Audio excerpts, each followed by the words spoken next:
Good morning, everybody. Welcome to the Higher Education Employment Advancement Public Hearing. My name is Derek Slapp, State Senator from the 5th State Senate District. I'm joined by my co-chair and good ranking member from the House. And there's a lot of activity going on in the building today, so I know other members will be dropping in and out and also their presence will be online as well. Just a few housekeeping items before we get going here. We have more than 200 people signed up to testify, 201 to be precise. So we are going to adhere strictly to the 3-minute rule because we have folks. We want to make sure that everyone who wants to voice their opinion and have their voice heard has an opportunity to do that. So adhering to that at the beginning is going to really help folks who are specially signed up, who are number 180 and right down towards the end of the list. So 3 minutes max. You don't have to take all your 3 minutes. And Megan, our great clerk, is going to, if you do hit 3 minutes, she is going to politely interrupt you. She doesn't take any joy in that, but again, that's the job. So be nice to Megan if you are to get interrupted. She's going to say, "Thank you. Your 3 minutes is up." That does not mean to continue on for another minute, but and again, it's really an effort to be considerate to everybody who's testified, who signed up to testify. And in order to expedite things, you can go up with a friend or buddy or somebody who is has similar testimony if you want. One person can take the 3 minutes, but everybody can go up, say, identify themselves, right? So they're all on the record as testifying, but it's just one person who would be reading the testimony or being, opining on the legislation. So that's another way you can group together and we can, have the process run smoothly. A couple more things. We may have more people coming into the room. Capitol Police have informed me that they do not want people standing and large groups of people along the back walls, et cetera. So we have 2 rooms that are overflow rooms. Room 2E is the primary one, and there's a list of the order of speakers in 2E. So if people don't have room to be here, they can go to room 2E. And there's a secondary one that the Capitol Police have helped us set up. So thank you to them. And that's room 2A. Okay, so 2E and 2A. And just a reminder in terms of when people testify, it's the rules of the General Assembly that there's no applauding, clapping, jeering, or cheering, right? So we just want to make sure that people come in, have an opportunity to deliver their testimony, and then we get to the next person. And just one other note, I'll see if then my co-chair has anything. This is unusual for this committee to have a public hearing or to meet on a Friday, and I want to just explain why we are here as opposed to being yesterday. There was a funeral that many folks, myself included, attended yesterday. And that was, an important event in the town of West Hartford. And so in order to accommodate the funeral services, we moved the public hearing from yesterday to today. So, appreciate your flexibility and understanding. I do understand that there may be some people who will be unable to testify, but I want to assure everybody that we have all the testimony. It's going to be in the computer system, and all the members of this committee will be able to review it. So even if you're not able to testify in person today, your voice will still count and still does matter, and we value that. Anything you want to add, Mr. Chair? Only to follow up on that last point, with 201 people signed up to offer testimony, it can be taxing on folks who want to do that. And so please know that you can submit written testimony. We'll enter that into the record. It'll be reflected and publicly available. Additionally, I would just say regarding that last moment, Beth Bai, whose partner passed away recently, was a chair of this committee when I first joined the leadership of this committee, and certainly express our condolences to former Senator Bai on her loss. Thank you, Mr. Chair. Representative Bronco, anything you want to add before we get going? Just want to thank everyone for being here and for hanging tight with us. And I'm ready to hear from the public. Thank you. Great. And our clerk reminded me to remind folks that you need to accept to be a panelist on Zoom in order to essentially get into that waiting room. So when you're, 5 or 6 people out or something, that right, you're going to get a notice if you're listening to this virtually that you are in the waiting room. And if not, then you miss your spot. Okay. So all that said, Senator Honig, you are the first. Where is Senator? There he is. Good to see you.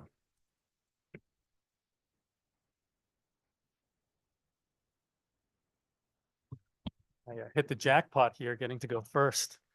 Good morning, Senator Slapp, Representative Haddad, Representative Bronco, and distinguished members of the Higher Ed and Employment Advancement Committee.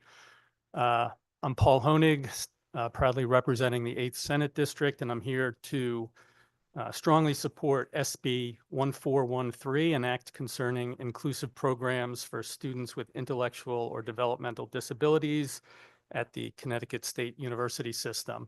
And I'm really here with one of my constituents, my friend Shannon Leary, who's been a tireless advocate for the IDD community for the last 20 years. And given how many testifiers you have, I'm just going to turn it right over to Shannon.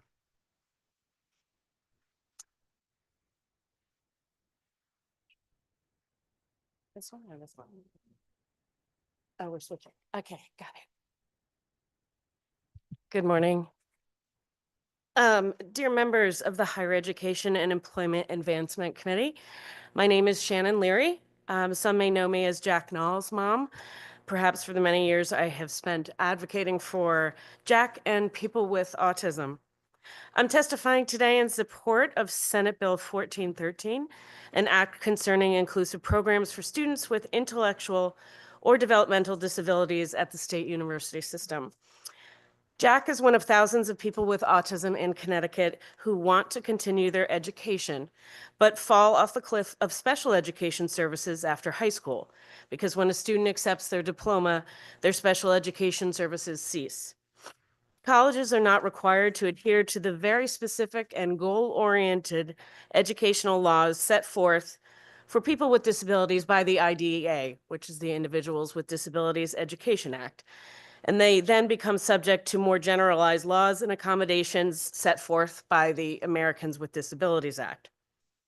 Jack graduated from Simsbury High School in 2019. Guidance counselors were not prepared to properly advise Jack and about his college ambitions. This was our first roadblock, as counselors recommended schools that they'd heard of but didn't necessarily have information about student outcomes. And as we know, disabilities and appropriate services are broad. Based on his academics, Jack was accepted to the University of Hartford, Central Connecticut, Western Connecticut, and the University of St. Joseph, where he eventually matriculated. He was a commuter student because there were no housing options besides a medical single which fit his needs. This led to a lack of connection to the school and its students. Jack is an incredibly talented actor and singer and was very interested in Western Connecticut for their drama program. But again, a lack of housing and individualized and appropriate support services eliminated it as an option. The same applied to Central. Jack is now at Tunxus, and their smaller classes have made it easier to navigate despite another lack of specific programs to meet his needs. And as a parent, I have helped Jack to ensure accommodations were in place, but accommodations are very basic, and Jack is not basic. Thank you, but your 3 minutes is up. Thank you very much. Perfect timing. Thank you. If you have any questions, I'm happy to answer them. Thank you very much. I don't see any. Thank you for your leadership on this and look forward to continue working with both of you on this legislation. Thank you very much. Thank you. Thank you very much. Okay. Senator Lesser, I see, is up next. Is Senator Lesser online? Okay, great. Good morning. Good morning, Senator Slapp, Representative Haddad, and ranking members Bronco and Martin, and members of the Higher Education Employment Advancement Committee. My name is Senator Matt Lester, and I want to offer testimony in support of Senate Bill 980. Because I know this bill has attracted a lot of interest. I hope to speak about the bill, but also offer some suggested language changes and hopefully clarify the intent of the bill in a way that I hope will be of of some assurance to some of the folks you're going to hear from in a few minutes. Federal law outlaws discrimination in higher education on the basis of race, sex, disability status, etc. Specifically, Title IX prohibits discrimination in education on the basis of sex. And it requires colleges and universities to designate a Title IX coordinator to monitor the situation on campus and ensure compliance with our sex discrimination laws. Title VI protects people from racial discrimination. And unlike Title IX, Title VI does not require schools to take any specific coordinated action to ensure compliance. So the purpose and intent of Senate Bill 980 is really quite simple. It's to protect students from illegal hate incidents and racial discrimination by asking universities to each designate a Title VI coordinator. That is the central purpose. There is other language in the bill, but that is the main thing that we're trying to do today. The problem is evident. There are some students in Connecticut who believe they have been illegally discriminated on the basis of their race, and you'll hear some testimony from them today. The problem is how we investigate and resolve claims of hate incidents or discrimination. Without a Title VI coordinator, there is not always a consistent designated point person on campus, nor is there always a clear procedure for a school to review and adjudicate claims, nor is there a clear standard in place for them to involve or not involve law enforcement when discrimination or harassment rise to a certain level.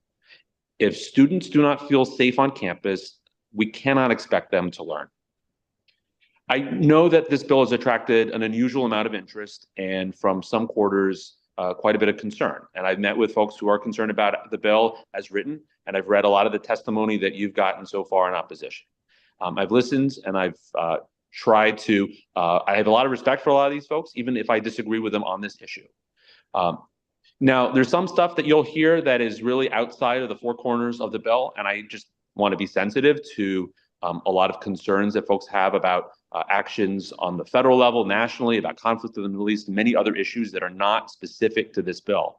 But specific to this bill, I've heard a lot of concerns about over-policing on campus and the suggestion that the intent is to bring police on force onto college campuses. And I want to be clear, that's not what we're trying to do.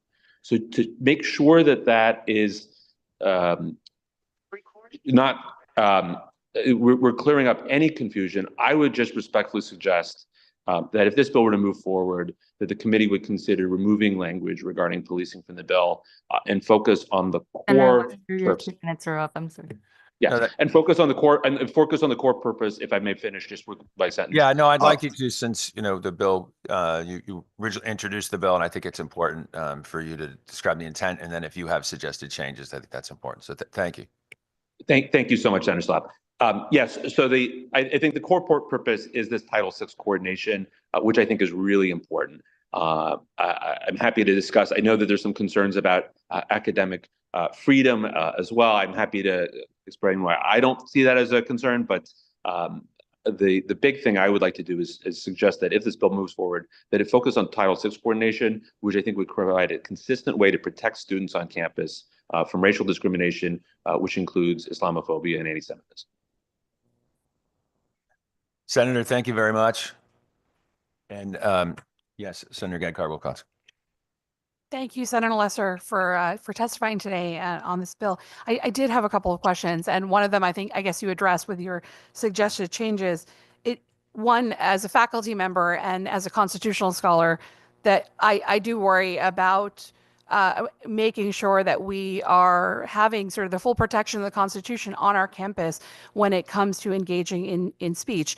And but when it comes to for hate incidents or incidents of bias, one of my questions was most institutions like Quinnipiac already have a process in place for handling incidents of bias. And so my concern here is, my question is, what is this doing beyond what it's already done? And why is it necessary to go beyond the sort of institutional protocols that were already in place to handle the, incidents of bias and hate that have been happening perhaps for many years? And then my particular concern was with when it comes to campus speech is this partnership with the police force, because this is an important constitutional right. Is also to be able to display dissent, not to make others feel threatened, of course, but to be able to not feel like that's going to be sort of shut down by with sort of increased policing on campus, and whether or not that particular piece would cause more problems than it would benefits. But you just spoke to that. So your suggestion, I just want to confirm your suggestion is perhaps the committee consider removing that language. And in that case, my only remaining question then is if you can speak to the bias incident reporting mechanisms that are already in place in all of these campuses, why, in your opinion, is that not sufficient? Yeah, thank you, Senator, for those questions. And I'd like to speak to all of them, and I will hopefully get to them all. First, with respect to the First Amendment, 100% support that and academic freedom. And nothing in the bill is designed to tell any academic instructor, any curriculum, any activist what they can or cannot do, because it doesn't speak to anything that is not already covered by the law. Any of the actions covered in here, hate incidents, are already illegal under state and federal law. And so nothing in here changes any of the current law with respect to what is already disallowed in these institutions. What I think you're going to hear, and much more eloquently than I could possibly say, is that students in places in college campuses in Connecticut are concerned that they don't necessarily have adequate systems in place currently. And so the question is, can we come up with a coherent, consistent system for telling students, if you are a victim of racial discrimination or a hate incident, here's where you go. Here's your point person. Here's how your claim is going to be adjudicated. Right now, there are different procedures on different campuses. In some places, they do it well, and others they may not. I think that having a clear way of resolving this would provide quite a bit of assurance to folks who are concerned that they're on the receiving end of a hate incident, and give them confidence that their claim is going to be looked at and adjudicated fairly, and dealt with seriously. The other thing is I take seriously the concerns about over-policing on campus. I think over-policing and under-policing are both issues. And our hope was, my hope in introducing the bill when that language was to try to come up with coherent policy to keep students safe. I recognize that that's become a distraction, and you've gotten a lot of testimony focused on that language, and that's why I don't think that's really essential to the purpose of the bill, and so why I don't think that's really necessary at this point. And so I think I answered your questions, but if there's something I forgot, I'm happy to speak to it. Sorry, yeah, one quick, Senator Lesser, so I know that different institutions have different protocols, but is there an institution in Connecticut that doesn't have something in place when it comes to bias incident reporting? I thought, but under previous statutes, there has to be something in place at every I'm seeing some nodding, and that was my understanding. But is there an institution that doesn't have something in place? I understand they're not all exactly identical. Well, I think what you're going to hear, I don't know if there's an institution that has no reporting mechanism, but the question is, if a student or a student group is concerned that they are being subject to hate incident report, what are the procedures sufficient? Are they easy to identify? Are they transparent and fair? Is there a clear process in place that provides confidence that we're treating hate incidents and racial discrimination as seriously as we treat sex discrimination on campus? And right now, it seems like a little bit of a hodgepodge. And the purpose of this is to try to create a consistent framework to make sure that we're treating it just as seriously as other forms of discrimination. And I think it would be really helpful. I think there are going to be folks who testify later today. I'm going to be listening too, who are going to be speaking to their experiences on campus, and hopefully, sort of talking about the specifics will be more helpful to you all, but also to me in terms of understanding what's working and what's not working on campuses when it comes to this. Thank you, Senator. Have a good rest of your day. Thanks for your testimony. Thank you so much. Up next is Terrence Chang, Chancellor of the CSU system, and Mr. Chang is joining us virtually. Good morning. Morning, can you hear me? Yes. Great, thank you so much. Senator Slapp, Representative Haddad, Senator Martin, Representative Bronco, and members of the Higher Education and Employment Advancement Committee. Thank you for the opportunity to provide testimony today virtually on behalf of the Connecticut State Colleges and Universities. I'm Terrence Chang, Chancellor of the CSCU system, and I would like to join my colleagues at AUP in their advocacy and support for House Bill 6885, which would expand the Marianne Hanley Award, formerly known as PACT, a scholarship funding to include students at our Connecticut State universities.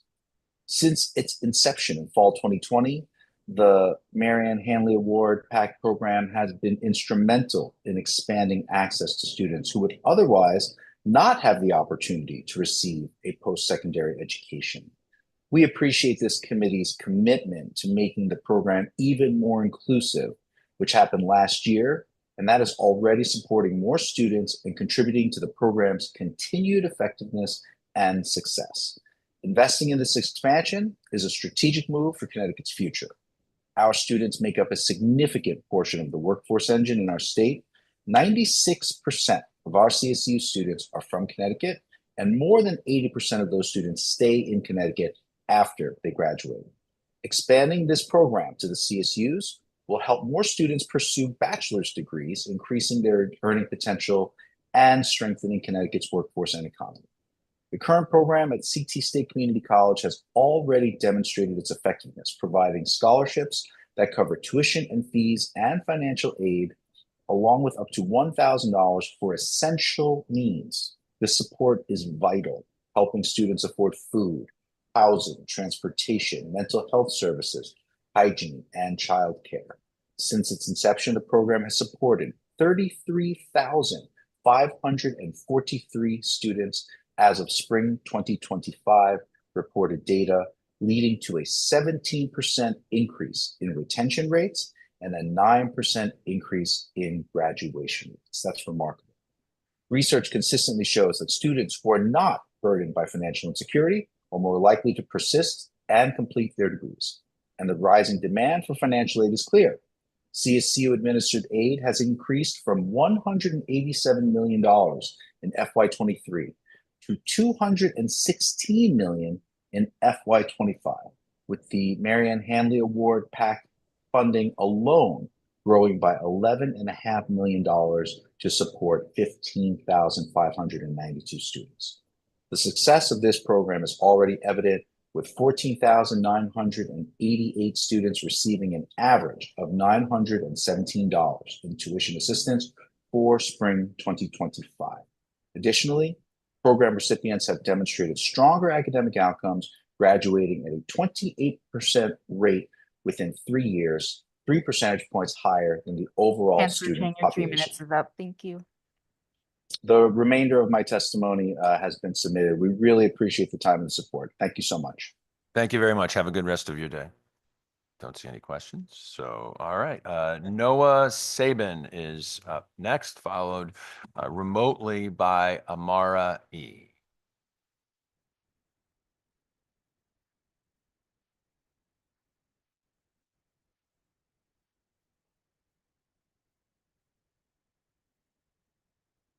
Yeah, and if you just press the button right in front of you, there you go. Hello, my name is Noah Sabin. I'm a second-year student at the University of Connecticut. I'm grateful to be here before you today concerning Bill 980. As a young Jewish person, and specifically as a Jewish student attending university, I'm appalled at the conduct that I've experienced on campus and in the world around me. However, thanks to Senator Lesser and other hardworking leaders like my peers, who I'm pleased to be joined with today and who you'll hear from later, there's hope for a future of justice and peace. I cannot fathom that any individual could be as ignorant as to vote against this proposed bill. Clearly, we need to require institutions of higher education, like UConn, to provide training and adopt procedures to respond to and prevent incidents of hate, as stated in this bill's statement of purpose. I've experienced the reasons for this bill's necessity myself, beginning in fall of 2023 during my first semester. Violent, aggressive groups of students and oddly other seemingly random older people marched past me nearly every day during stretches of the fall 2023 semester. They shouted hateful, anti-Semitic sentiments using amplification like bullhorns and speakers. These instances were blatant abuses of the freedom of speech and of the right to gather and protest. During an event organized through Hillel, the Jewish Students Organization, which celebrated Jewish culture such as food and music, students truly got in my face, physically and verbally harassing me, in fact, telling me that my culture was illegitimate. They shouted shame, shame, shame at me, calling me murderer, Nazi, and baby killer. Simply trying to celebrate my culture with my peers and friends, who I share it with. Needless to say, this was extremely upsetting. As a proud grandson of my grandfather who escaped the Holocaust by fleeing his home in Belgium, and of countless relatives lost to the genocide of the Jewish people, the verbal attacks I experienced were personally hurtful. What further disturbed me was seeing propaganda of United States designated terrorist groups, specifically those whose goals are to eliminate all Jewish lives, spread around my campus. I have since been hesitant to proudly display my culture, the representation of myself and of my family and friends, in fear that there were students around me who wanted me dead. This is difficult to believe. However, the actions I've seen support it to be true. No student should feel targeted, discriminated against, and unwelcome on college campuses. I believe this bill offers a solution to the issue, which will begin the process of much needed reform on the path to peace. Thank you for your time. Thank you. Thank you for your time. Up next is Amara E., and she's going to be remote. I'll give her a second. There's Amara. Amara, the floor is yours, followed by Isabel Rubin after Amara. Good morning, members of the committee. My name is Amara, and I'm a New Haven resident, and I'm testifying in opposition to SB 980. The proposed bill would have a negative impact on students, faculty, and community members by subjecting them to heightened surveillance and police brutality.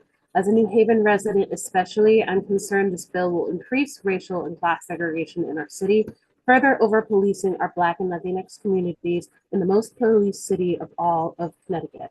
Since the inauguration of the Trump administration, my community and I have experienced increasing intimidation and harassment by emboldened racist and right-wing neo-Nazi extremists. This bill would only protect and normalize their violence, leaving students and community members engaged in social justice organizing with fewer protections when standing up for their dignity and human rights, and criminalizing them for fighting back against these dangerous and destructive forces. This bad faith policy seeks to protect the fascist entitlement to acting on violent, racist, genocidal beliefs, and further erodes the foundations of civil rights and anti-discrimination protections for all. I know this bill would just increase policing in Black and Latinx neighborhoods near Yale's main campus. It would make neighborhoods like mine less safe, especially for Black and Latinx youth. The majority of BIPOC residents who make up the backbone of Yale's workforce would be significantly harmed by this bill's negative consequences of over-policing, further driving divisions between under-resourced local residents and over-resourced university members, and privileging Yale's interests over ours. It would give Yale further leverage with the city, making sure our elected officials prioritize Yale's profits and image over the quality of life of its residents, and make it easier for those who stand in opposition to anything harmful Yale does or Yale is complicit with to be unfairly criminalized. It would give license to Yale and New Haven police to target and arrest quote unquote suspect resident Black and Latinx youth, whether they're spending time downtown after school or partaking in social justice projects that work to empower and care for their community when the city fails to do so. It would restrict the rights of youth and student activists. It would permit harsher convictions for civil disobedience. It would violate their First Amendment rights and criminalize their right to protest and advocacy, especially during a time in which all of our civil rights are in danger and must be fought for and protected. This bill claims to address public safety, but only serves to protect those loyal to fascist neo-Nazi ideologies and seeks to scapegoat and exploit Connecticut's most marginalized and vulnerable. It reinforces violence through covert racism and xenophobia and suppresses dissent in opposition to its violence. I urge you to vote no on SB 980. It just puts students, faculty, and communities at risk for experiencing more violence and harm. Thank you for your time. Thank you for your time. All right, up next is Isabella, and followed by Fiona Pearson. Isabella, I believe, is remote. don't see her in the waiting room. Okay, we can come back if she jumps in. Fiona is remote. I see Fiona. Fiona, good morning. The floor is yours. Thank you. Dear Senator Slapp, Representative Haddad, and members of the Higher Education and Employment Advancement Committee. My name is Fiona Pearson, and I am professor and chair of the Department of Sociology at Central, member of CSU AAUP, and part of the Coalition Connecticut for All.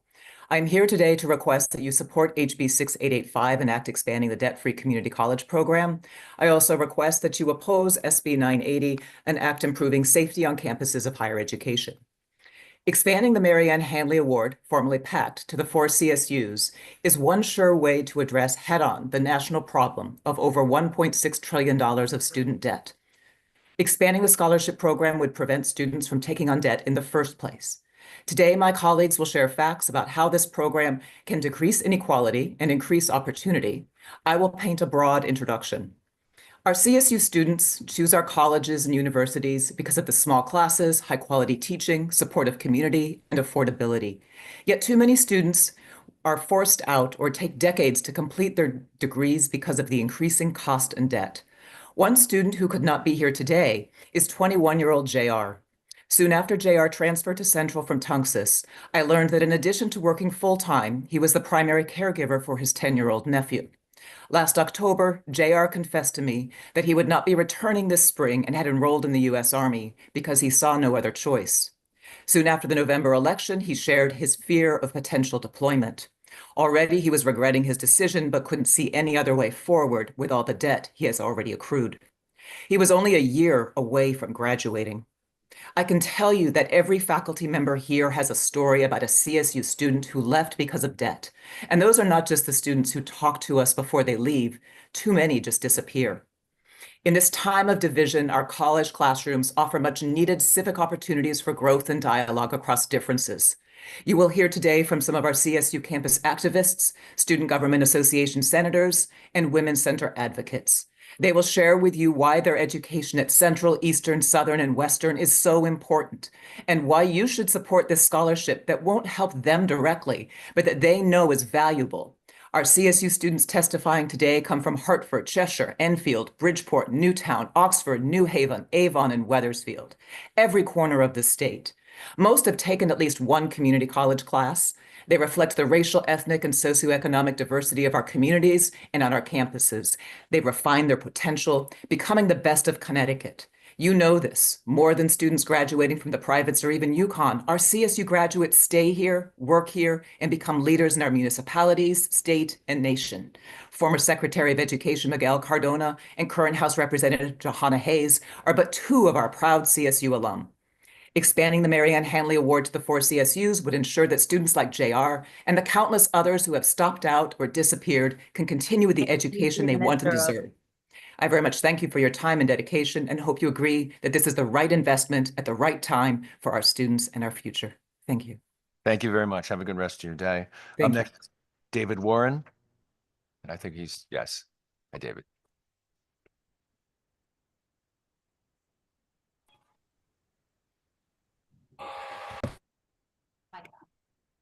Better? Well, do the one right in front of you. There you go. Right here? Yep, perfect. Yeah, great. Thank you. Good morning, Senator Slapp, Representative Haddad, Representative Bronco, and distinguished members of the committee. My name is David Warren. I'm the president and CEO of the Jewish Federation of Greater Hartford. I'm here to testify in strong support of SB 980. We have become increasingly concerned about the surge of hateful incidents on college campuses, incidents that target students and faculty because of their faith, race, ethnic background, or perceived identity. In a report released literally just this week, 74% of Jewish college students believe that anti-Semitism is a serious problem on campus, and 30% report experiencing it personally. FBI data also indicate that hate crimes targeting people on the basis of religion have also climbed sharply, affecting particularly Jewish and Muslim students at a disproportionate rate. First of all, I want to address the claim that SB 980 threatens free speech. We are, in fact, staunch supporters of free speech. This bill does not censor controversial opinions or academic inquiry. It simply clarifies how colleges should respond to behavior that goes beyond protected expression, conduct that harasses, threatens, or deliberately creates a hostile learning environment. We, of course, see parallels, as we heard earlier, about how Title IX handles sexual discrimination, already part of the procedures here and part of our statutes, without hindering open dialogue. SB 980 follows the same constitutional safeguards to ensure robust free speech and academic freedom continue, while also protecting individuals from harm. Second, some critics have raised concerns about heightened surveillance and policing. This is a misunderstanding of this legislation. SB 980 merely requires each campus to appoint a Title VI coordinator and ensure transparent policies for addressing hate incidents. This is only about accountability and clarity, not policing everyday student activity. We want to ensure that when a student or faculty member experiences real harassment, that there is a fair, well-defined process to address it. Third, finally, the campus task force aspect of this bill, which we haven't heard about, but is important, provides a proactive, collaborative forum for administrators, students, and faculty to discuss and combat all forms of bias. Open communication is essential to preventing hostilities and ensuring that all voices, whether critical, supportive, or dissenting, can be heard safely. Ultimately, this bill fosters an educational climate where every student can learn without fear and where genuine academic expression thrives. I urge you to support this bill. Mr. Warren, thank you for your time. See any questions? Thank you very much. Thank you, Senator. Up next is Nora Wrightson. Hope I'm pronouncing Nora right. Nora is joining us in person, I believe. Is Nora here? Oh, online. I'm joining online, yes. I apologize that my camera can't be on at this time. But Please, my name is, sorry? That's okay. Go ahead. Okay. My name is Nora Wurtson. I'm from New Haven and currently a student at Yale University. I'm testifying today against Bill SB 980. Although protecting students from racial, ethnic, and religious discrimination is incredibly important, it is vital to do so in a way that supports students proactively rather than centering disciplinary and police actions. Section 3 and 4 of the bill call for the creation of a campus task force and of partnerships between campus, local, and state police, a blatant expansion of the militarized police state into our schools and communities. It is impossible to practice our constitutional right of freedom of speech in and outside of the classroom under constant threat of surveillance and discipline. The bill claims to combat religious, racial, and ethnic bias and discrimination, but we know from experience that the police and these kinds of repression and disciplinary actions actually reinforce these biases, disproportionately affecting our Black and Brown peers. These kinds of police partnerships by nature bring violence and brutality into our campuses and communities. Last spring at Yale, after the arrest of almost 50 students the week prior for peaceful protest, students and New Haven community members were brutalized by the Yale police and subsequently arrested and detained at the New Haven Police Department while peacefully protesting on their own campus. What does it mean to be threatened, attacked, and arrested in a place we're supposed to be able to call home?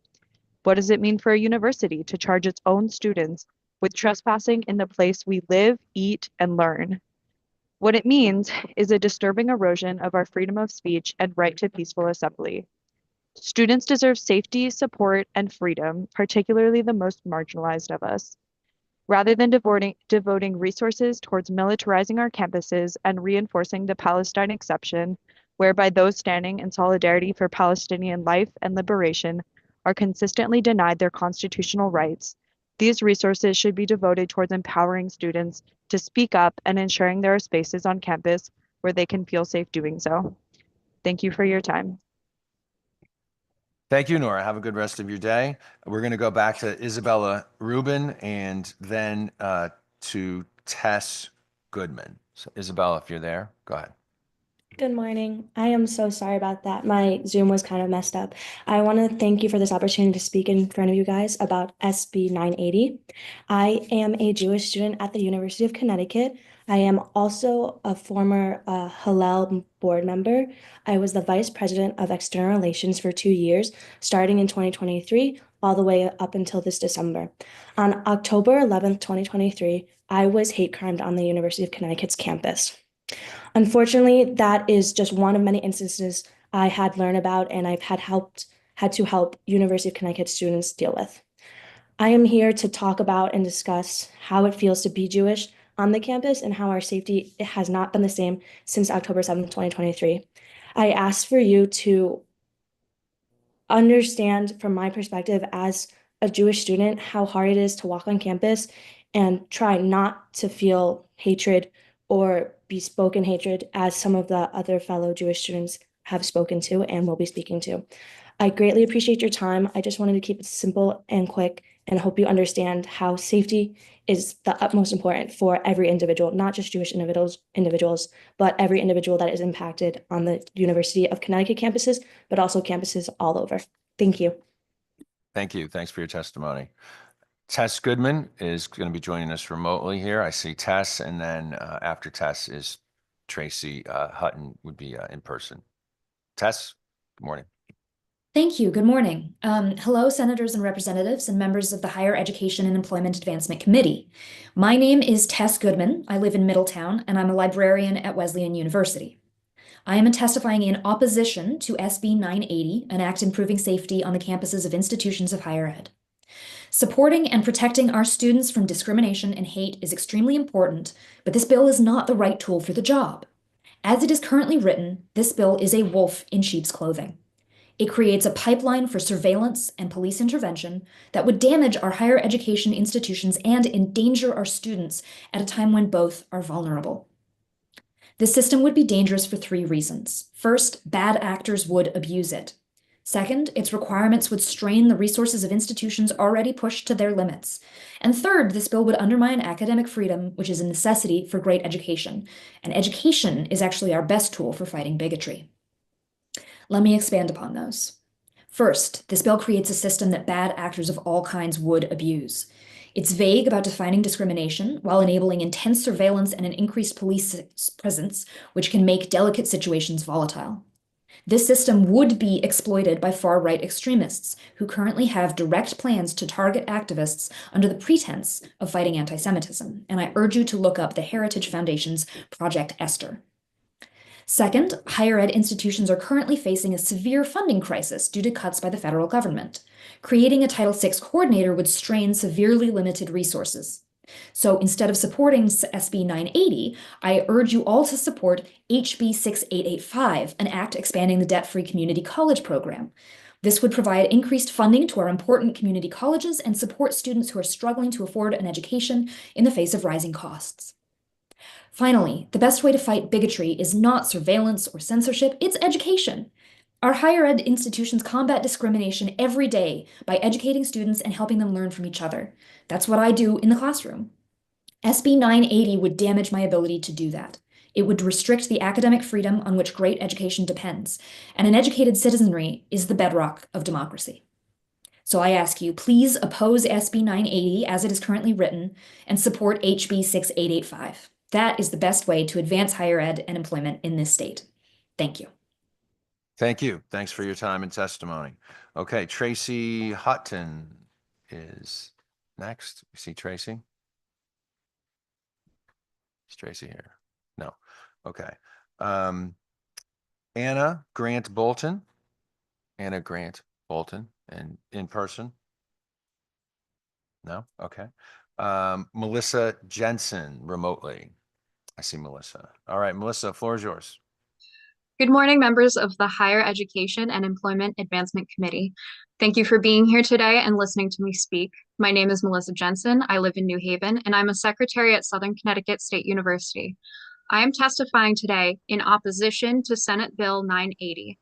Despite its title, an act improving safety on the campuses of institutions of higher education, this bill would create a clear pathway for the enforcement of President Donald Trump's multiple executive orders, which seek to imprison and deport international students, particularly those who engage in protests on college campuses. These attacks by executive order are the real threat to our students, as they systematically seek to suppress any form of dissent by using the promise of state-sanctioned violence against students. In particular, I am most concerned about the last paragraph of SB 980, which seeks to establish partnerships between campus police and local law enforcement to coordinate security for student groups that are at a heightened risk, as determined by the president of such institution. This is an invitation for increased police presence on campuses, and the vague language sets the stage to target specific groups or protests. Student movements are often at the heart of resistance to tyranny, and their experience there is invaluable. Students learn to listen and engage with others, show up for their community, care for each other, and stand to protect the most vulnerable amongst us. I know that these students will continue to fight for the freedom of all people at a time when our First Amendment rights to free speech and assembly are under attack by the Trump administration. We need them.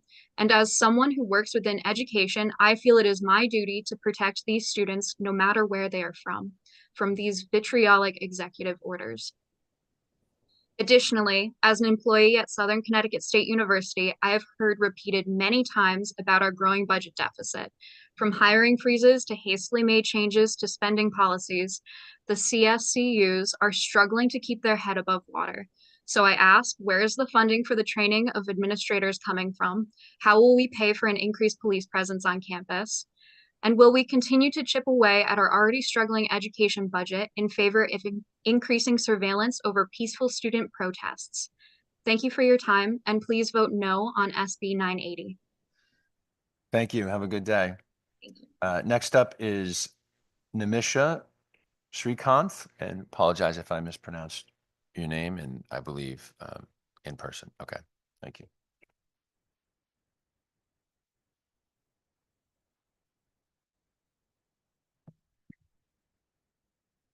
Dear co-chair Senator Slapp, Representative Haddad, and distinguished members of the Higher Education and Employment Advancement Committee, my name is Nimisha Srikanth. I am a Master of Public Health student at Yale University. I also serve as the Connecticut and New England Regional Organizing Fellow for Emergency Contraception for Every Campus, or EC for EC. I am testifying today in support of House Bill 6078, and I've also submitted written testimony online with more thoughts on how to extend this bill further. I would like to take you back in time with me to my undergrad days. For context, I was born and raised in Texas and pursued my bachelor's degree there as well. When I was a junior in 2021, the Texas government passed SB 8, a law banning abortions if a pregnant person was 6 or more weeks pregnant. These new restrictions meant that contraception, especially EC, was more urgent than ever to help students prevent a pregnancy and avoid the hassle and potential danger of trying to obtain an abortion. At that time, I was the president of our campus's reproductive justice organization and ran a free reproductive healthcare product distribution service. Every day, I stuffed brown paper bags with a box of EC and handed it to students at our student center. If I had to count the number of times I heard something along the lines of, "This service will save my life," I would run out of fingers and toes to count. It became clear to me that access to EC was essential to help students stay in college, get their degree, and keep options for their futures wide open. Because of the severe restrictions on reproductive autonomy in Texas, I made the decision to move to Connecticut to pursue my dreams of earning a graduate degree in public health while guaranteeing my rights to reproductive health care. And while I am grateful for my life and opportunities in Connecticut, something still troubles me. I hear the same sentiments when I run a similar resource distribution service at Yale. To be in a state where reproductive freedom is more guaranteed, yet still hear students tell me that I'm saving their life with free EC, tells me something is still missing. Accessing EC on campus is a need students must have addressed to provide the most equitable opportunity for them to pursue their higher education goals. The sale of EC through vending machines can provide timely access, privacy, and affordability for young people and students. This bill would provide the funding needed for colleges to install vending machines that would dispense EC and would further support student access to reproductive health care, improving their academic success and well-being. The idea of implementing a vending machine with over-the-counter products like EC can be daunting, but EC for EC has the assistance to make the process smoother. As a student, I am proud to attend college in a state where my perspectives are heard and my rights are championed by my state representatives and senators. But there is more the state can do to center student perspectives and their needs for reproductive health, rights, and justice. Connecticut students are not just the present of the state and country, but our future as well. I urge you to favorably vote HB 6078 out of the Higher Education and Employment Advancement Committee, and I'm happy to answer any questions you may have. Thank you very much. Have a good rest of your day.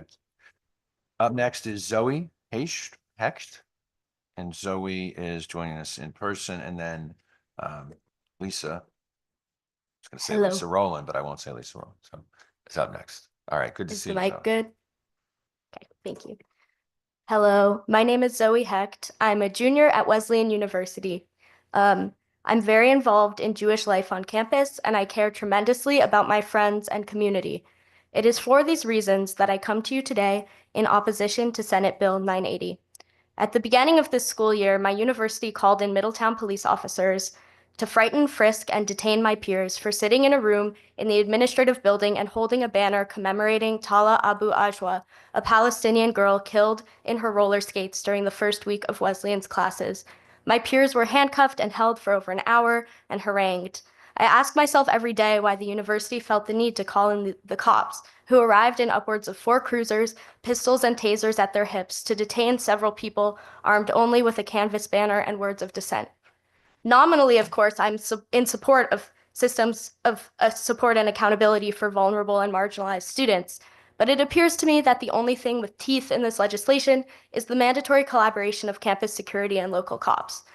Which bill will protect the students who are victimized by, quote, actual or threatened racial, religious, or ethnic bias, harassment, intimidation, bullying, terror, or hate coming from the police and campus administration surveilling them?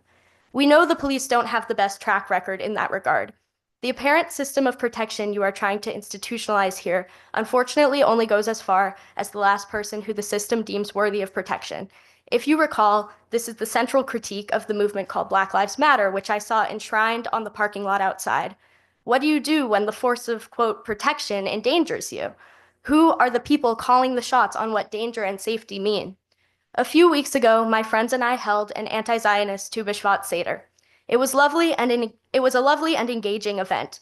It was collaboratively built with an array of Jewish and allied students. But unfortunately, word got out to the internet, and soon we were receiving angry, threatening messages, mostly from other Jews. They claimed that our event, quite literally an observance of Jewish ritual and tradition, was threatening, dangerous, and anti-Semitic. To whose aid would the police have come in this circumstance?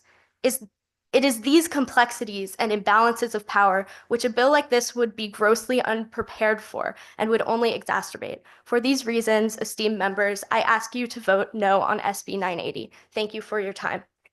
Thank you for your testimony. Lisa is next, and then Yavara Azara is going to be joining us in person. Morning, Lisa. Good to see you. To see you too. Senator Slapp, Representative Haddad, and members of the committee, thank you for the opportunity to testify in support of SB 1413. My name is Dr. Lisa Weisinger, and I have a 30-year-old son named Jamie with Down syndrome who desperately wanted to go to college like his younger siblings and friends. Unfortunately, there were no options in Connecticut 10 years ago for him, and he felt lost, isolated, and incredibly depressed. We looked around the Northeast for college programs for him, but if we left the state, he would lose his funding from DDS. It's time to give every young adult in the state of Connecticut the opportunity to succeed. The idea of college for all of our children is to give them the opportunity to live away from home, become more independent, and afford them a better future with the potential for a greater career, not just a job with higher salaries. In the case of our family members with IDD, it gives them the same opportunities with the potential for significantly less financial burden on the federal and state governments in terms of SSI, SSDI payments, healthcare, and DDS funding for aids and services. As with all students, the college program rests on 4 pillars: academic, socialization, independent living skills, and employment. The program will enhance all students' experience on campus by enlisting the help of undergraduate and graduate students. They'll become the natural supports for our family members. The undergraduate and graduate students will become peer mentors, peer tutors, and peer buddies. These are real-life skills important to all students and faculty. The goal for everyone is to open our communities to the rewards of including all students. I'd be remiss if I did not mention the impact living and working within the community will have on our family members. Part of everyone's identity rests in the work that we do and with the standing we have in our community. Our population has a greater than 40% rate of behavioral health issues related to loneliness and social isolation. Giving everyone the opportunity to be an integral part of the community decreases anxiety and depression. The majority of our adults with ID are living at or below the poverty level without any opportunity to change that situation. There are few meaningful opportunities to change their lot in life. We aim to break the cycle of poverty for our children and move in the direction of greater independence, more community involvement, and better access to paying jobs. As you know, the state of Connecticut pays for Medicaid and our family members. That state will directly benefit from our adults participating in a job once they become eligible for Medicare as their primary health insurance paid for by the federal government. That will free up Medicaid dollars from the state. There is a national coordinating center called Think College that helps to initiate and maintain college programs for people with IDD. There are over 350 college programs throughout the nation. Think College has data across a broad spectrum of conditions, including employment opportunities, quality of life, independent living skills, and salaries. The rest of my testimony has actually been submitted, so I thank you very much for the opportunity. Have a wonderful day. Lisa, thanks. Thanks for your leadership on this. Next up is Azara, followed by Tashin Alamad.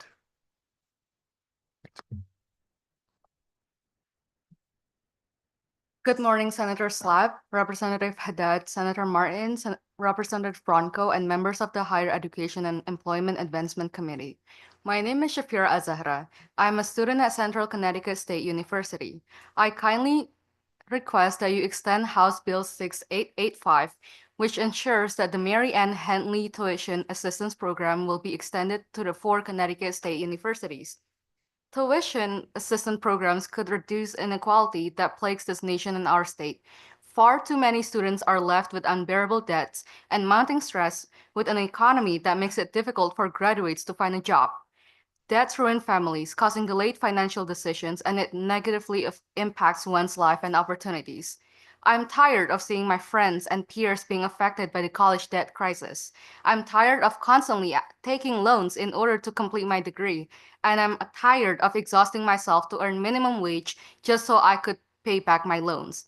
Pursuing a degree in psychology has taught me how society and culture impact behaviors, and I've observed that in a society where we were committed to helping one another, we could empower individuals, allowing young people to know that their voices are valued and heard. And we could ultimately achieve a cohesive society where we promote empathy and compassion, which is something we badly need these days. I want to continue pursuing my education. I want to work in law, and I want to be a strong advocate for people like me.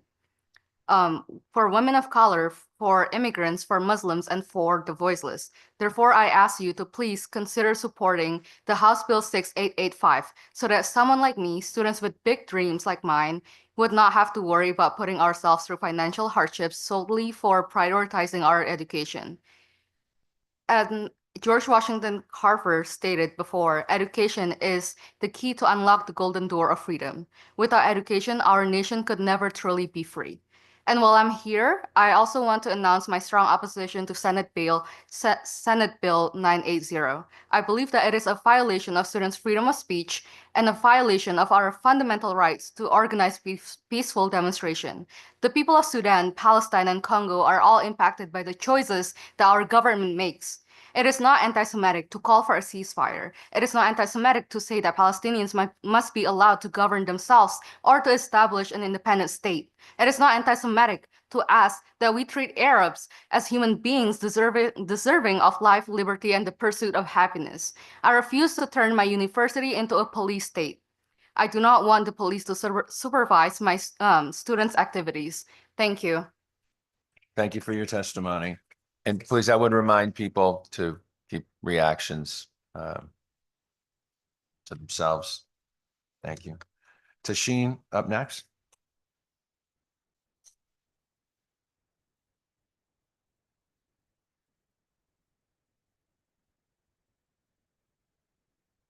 Dear members of the Higher Education and Employment Advancement Committee, my name is Tahsin Ali Ahmed. I'm a Palestinian student at Trinity College in Hartford.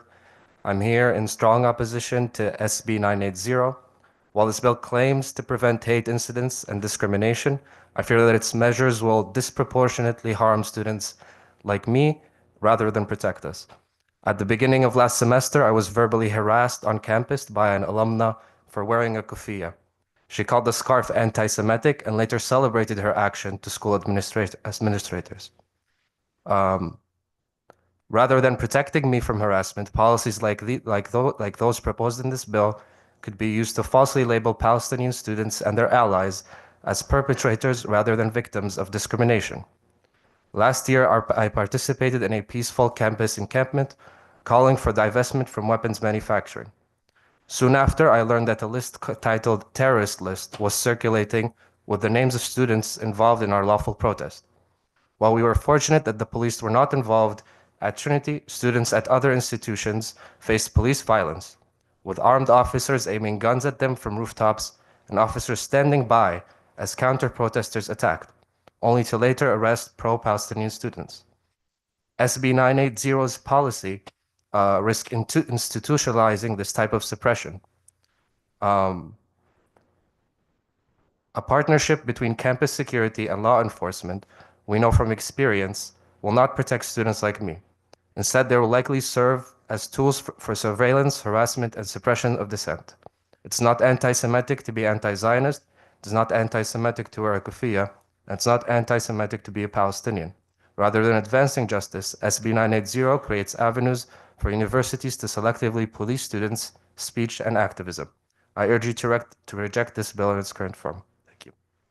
Thank you for your testimony, sir. Up next is Mr. Flom, who's going to be joining us remotely. You see him on? I don't see him. Okay. So next, Crystal Rose in person.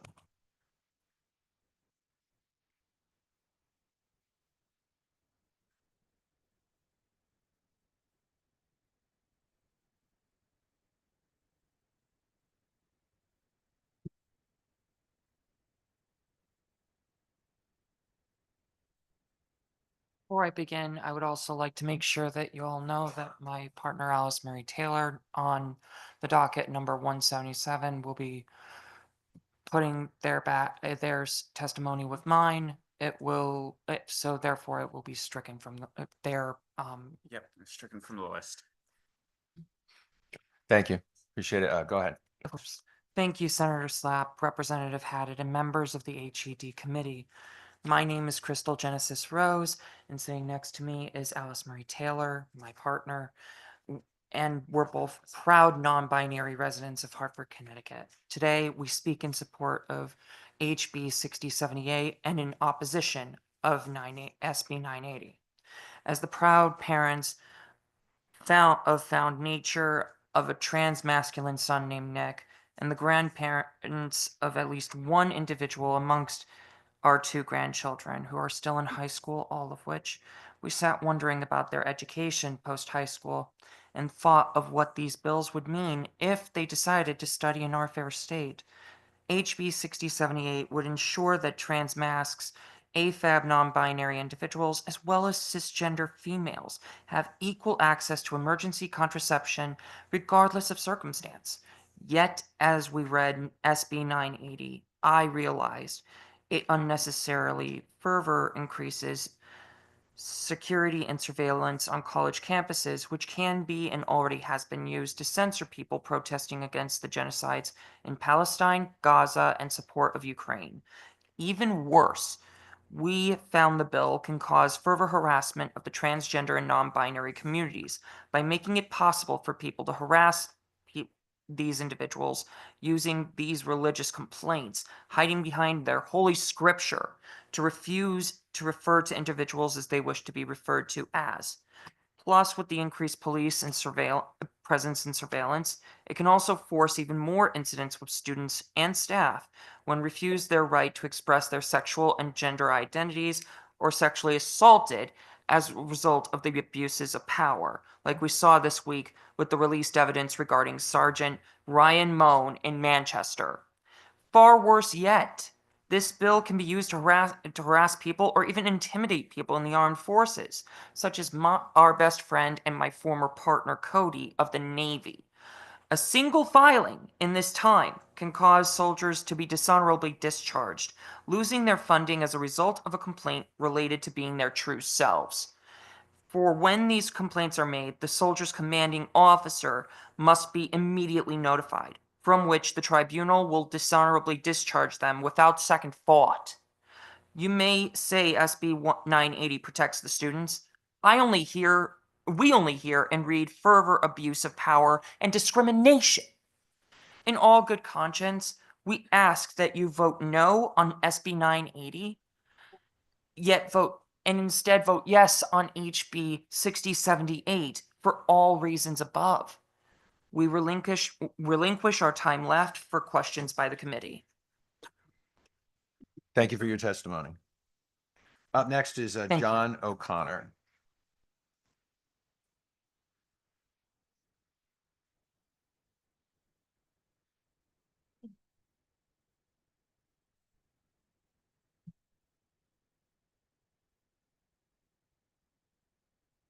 Good afternoon, Senator Slapp, Representative Haddad, and all the members of the Higher Education and Employment Advancement Committee.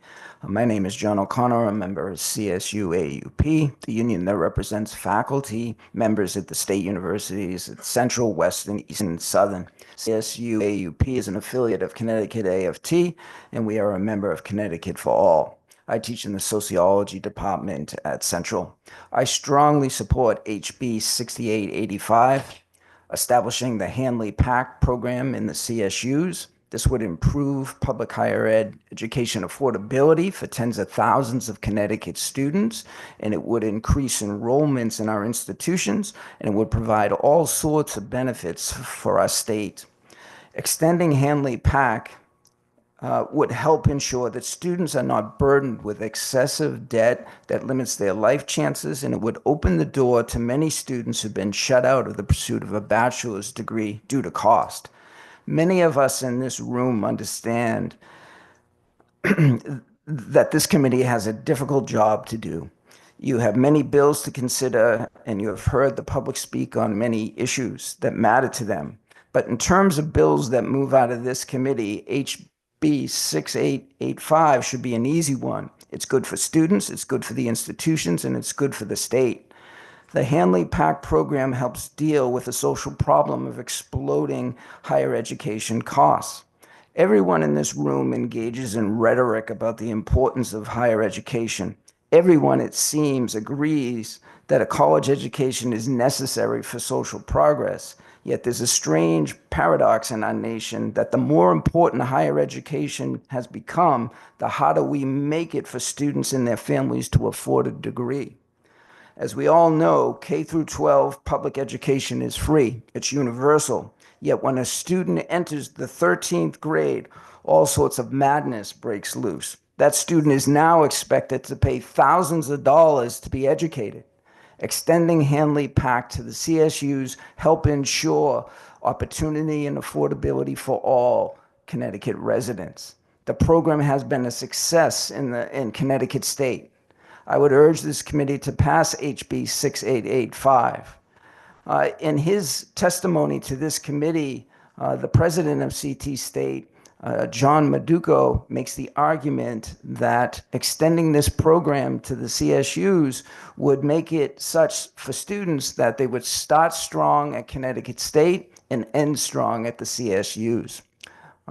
We think he's right.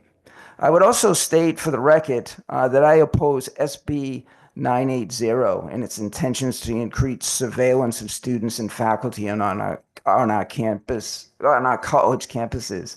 I urge the committee to vote no on SB 980. Thank you. John, thanks for your testimony. Up next in this person's going to be in person here, and I'm going to try with the name Rotua Lumbut. Okay, he just had it, Bontobing, and I apologize for my probable mispronunciation. Go ahead, the floor is yours. Good afternoon, committee members. My name is Rotua Lumbantobing. I am a faculty member at Western Connecticut State University and the National Vice President of the American Association of University Professors.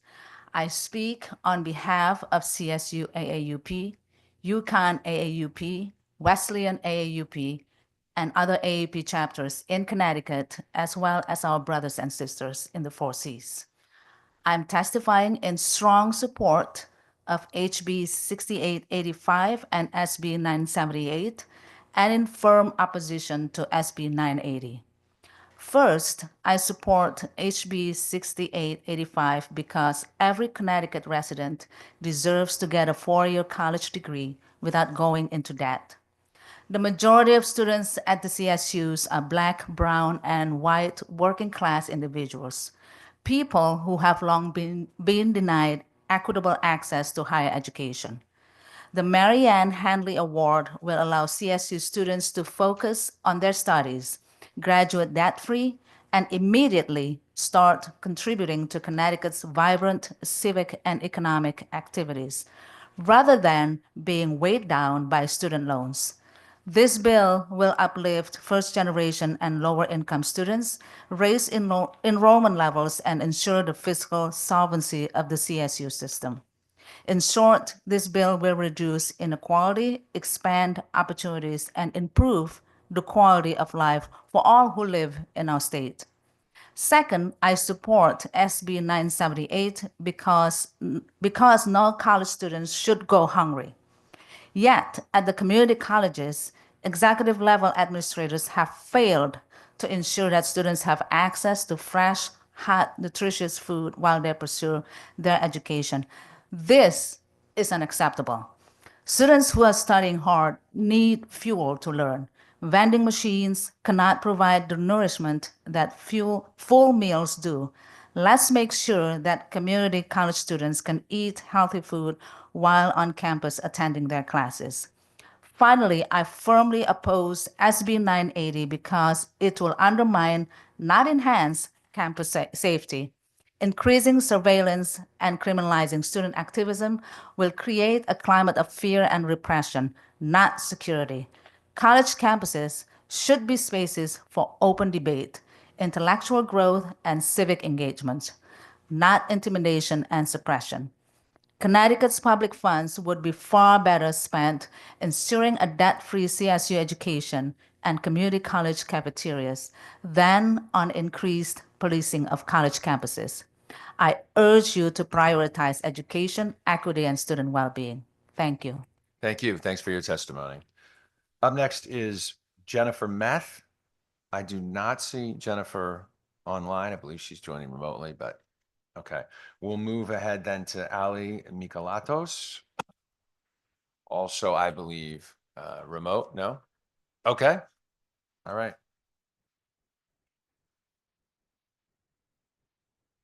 Dear members of the Higher Education and Employment Advancement Committee, my name is Ali Mikalatos and I'm a student at Trinity College here in Hartford. I'm testifying in opposition to SB 980. The proposed bill would have a negative impact on the problem it claims to address. Rather than protecting students, faculty, and community members from hate or harassment, this bill would threaten students, faculty, and community members being targeted and subject them to heightened surveillance. Last semester, I was there when one of my Palestinian friends was harassed for wearing a keffiyeh on campus by an alumna. I know that the solution to this harassment is not by inviting the police to join our campus, but rather by continued education efforts. I'm particularly concerned that increased police presence leads to doxing, harassment, and surveillance. Lethal force has never made students on campuses safer in our nation's history. In 1970, on May 4th, during the Kent State Massacre, the National Guard murdered 4 peaceful student protesters, injured 9, and fired a total of 67 rounds. Inviting the police to our campuses invites extreme, unwarranted violence upon students. Thank you for your time. I urge you to vote no on SB 980 as it puts students, faculty, and campus communities at risk by exposing them to surveillance and over-policing. Students in our communities deserve better. Thank you. Thank you. Thanks for your testimony. Up next, Batya Klein. And then Mayanka Dutta is going to be joining us remotely after that.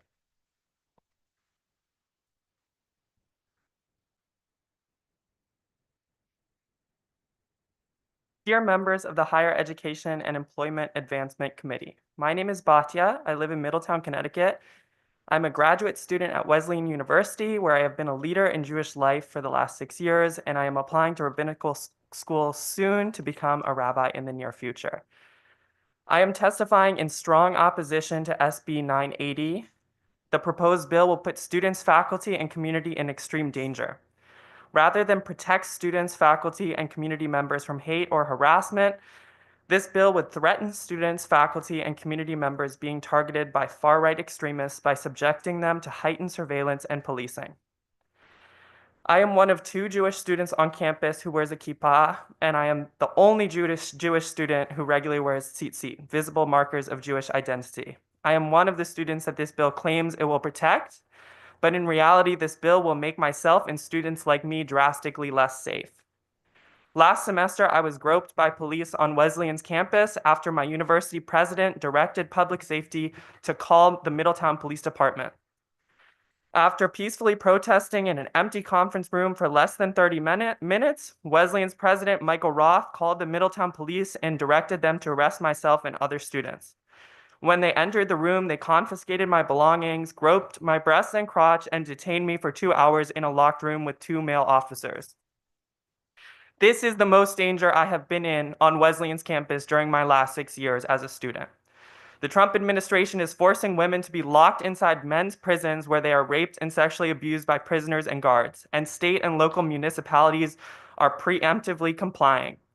If this bill passes, it will put more students like myself in danger of being beaten and violated by police. Over the last years as a Jewish student, I have been harassed, spit on, and called terrible anti-Semitic slurs because of my support for Palestinian rights.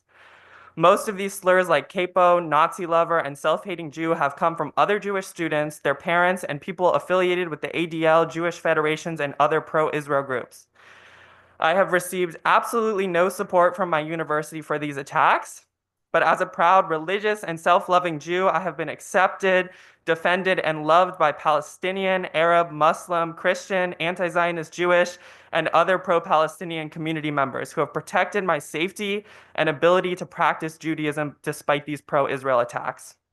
SB 980 supports, replicates, and escalates Trump's fascist 2025 agenda and Project Esther.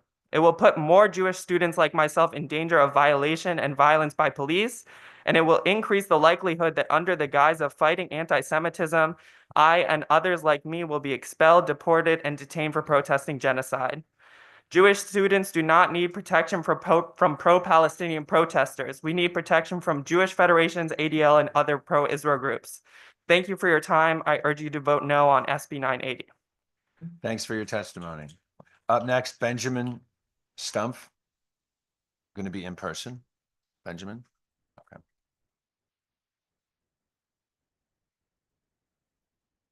Good morning, esteemed members. My name is Benjamin Stumpf. I'm a graduate student at UConn. I am here to speak in strong opposition to SB 980. This bill is a hardly concealed attempt to silence those who are speaking the truth about Israel's genocide of Palestinians. As a Jewish graduate student, the weaponization of claims to my safety to trample free speech, suppress protest, and target the student movement against genocide is an obscenity. The equation of anti-Semitism with criticism of the state of Israel's genocide of Palestinians is an obscenity. I was raised by the grandchildren of Holocaust survivors who taught me that the safety of Jews is the safety of all people. There is no Jewish safety without free speech, just as there is no Jewish safety without a free Palestine. But the underlying logic of this bill is a perverse inversion that says that silence about genocide will keep people safe. Surveillance and repression keeps no one safe. Some seem to think that suppressing speech and expanding policing is the means to a safe campus. As a Jew, as a student, as an educator, I say no. The threat to safety on campus comes from the police, the Republican attack on higher education, and the Democrats who play junior partner to fascist repression. The safest I have ever felt on campus was seeing so many stand up to protest against genocide. The most in danger was when the police attacked those students at UConn, at Wesleyan, at Yale. A legislator fighting for campus safety would be seeking to defend the right to protest and the rights to free speech and campus activism. The student movement has long been a pillar of fights for justice and democracy. Real campus safety would mean fighting to expand the democratic terrain of the university and fighting against the far-right attack on campus activism. You have the choice here to vote no or to fall into the dustbin of history with the collaborators and the decay of democracy. The choice is yours. We will continue regardless. Thank you. Thanks for your testimony. Next up is Mayanka Judah. I did accidentally skip Mayanka, so the floor is yours. Thank you so much, Senator Slapp and committee members. My name is Mayanka Dutta, and I'm a graduate student at Yale University, and I'm here to speak in staunch opposition to Senate Bill 980. I am absolutely certain that the measures of this bill directly harm campus safety and undermine the goals it claims to represent. If we push higher education institutions to involve law enforcement in campus affairs, this just escalates tensions and fears on campus rather than creating security, unity, or community. In the past years, we have seen police violently arrest students, escalate actions, and create hostilities on campuses. They're doing anything but creating safety.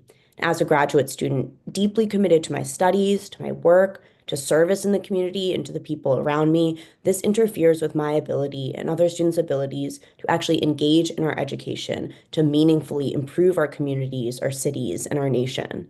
And at Yale, the institution that I attend, we've learned through the Freedom of Information Act the already extensive surveillance of students that occurs here. And to push forward this bill just legitimizes and expands those tactics and pushes other universities to do the same. I know that we're talking about the Connecticut context today, but we're also in a time when the federal level push for authoritarian surveillance, including the deportation of international students who express their free speech, by just deeming large swaths of unhateful speech as anti-Semitism, and these overall threats to learning on institutions across the nations are really undermining our abilities to actually access education, to improve our communities, our nation, and our world. Far-right extremist groups have already broadcasted their plans to use what they deem as anti-Semitic as a guise for shutting down any speech or dissent to their agendas. And this is a threat that's deeply concerning to the student body. This type of overreach makes me and others feel unsafe moving around campuses and going about our lives and our education. And while I believe that it's absolutely crucial to protect students from anti-Semitism, Islamophobia, and all other forms of racial discrimination, I don't believe that the standardization that this bill is attempting to create will actually improve the quality of support for students on campus.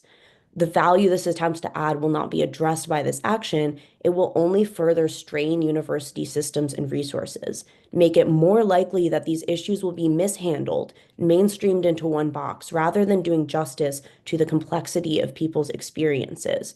What we really need is support for our students that doesn't come in the form of discipline, surveillance, and policing.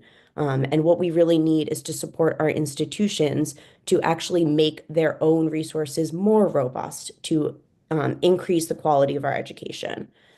So with that, I'll cede my time, but please vote no on Senate Bill 980. Thank you very much. Thank you. Thanks for your testimony. Benjamin Stumpf in person. Benjamin already testified. Oh, that's right. Okay. Thanks. Judah Friedman, remote. Judah. Right.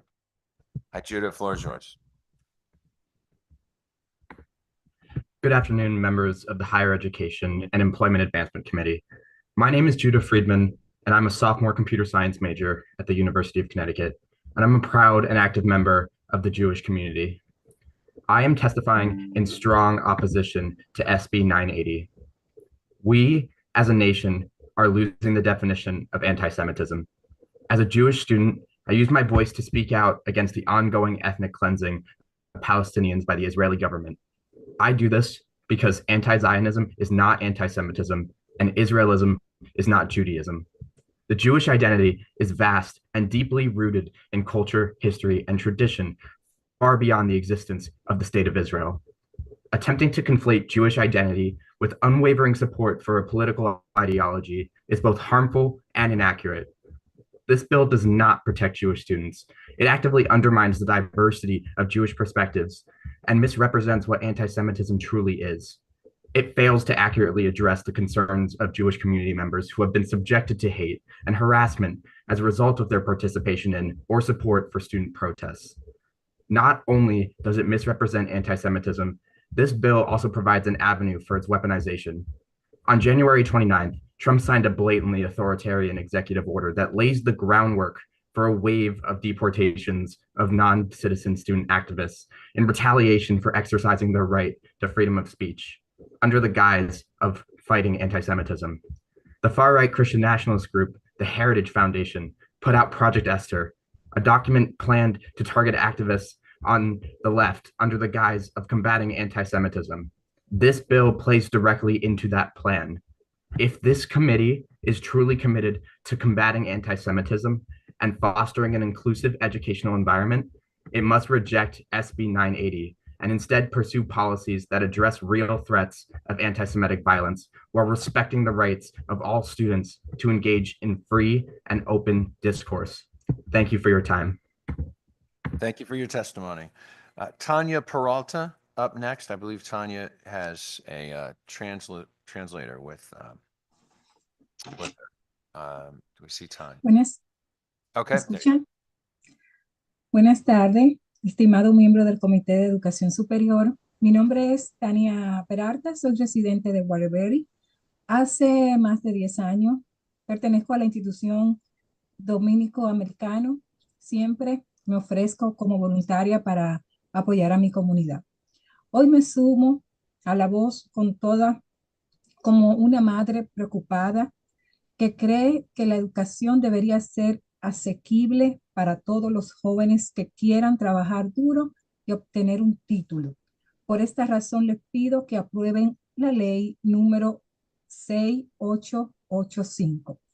Mi hija Amy Elizabeth actualmente está estudiando en Nagato College para obtener su título de asociada como higienista dental.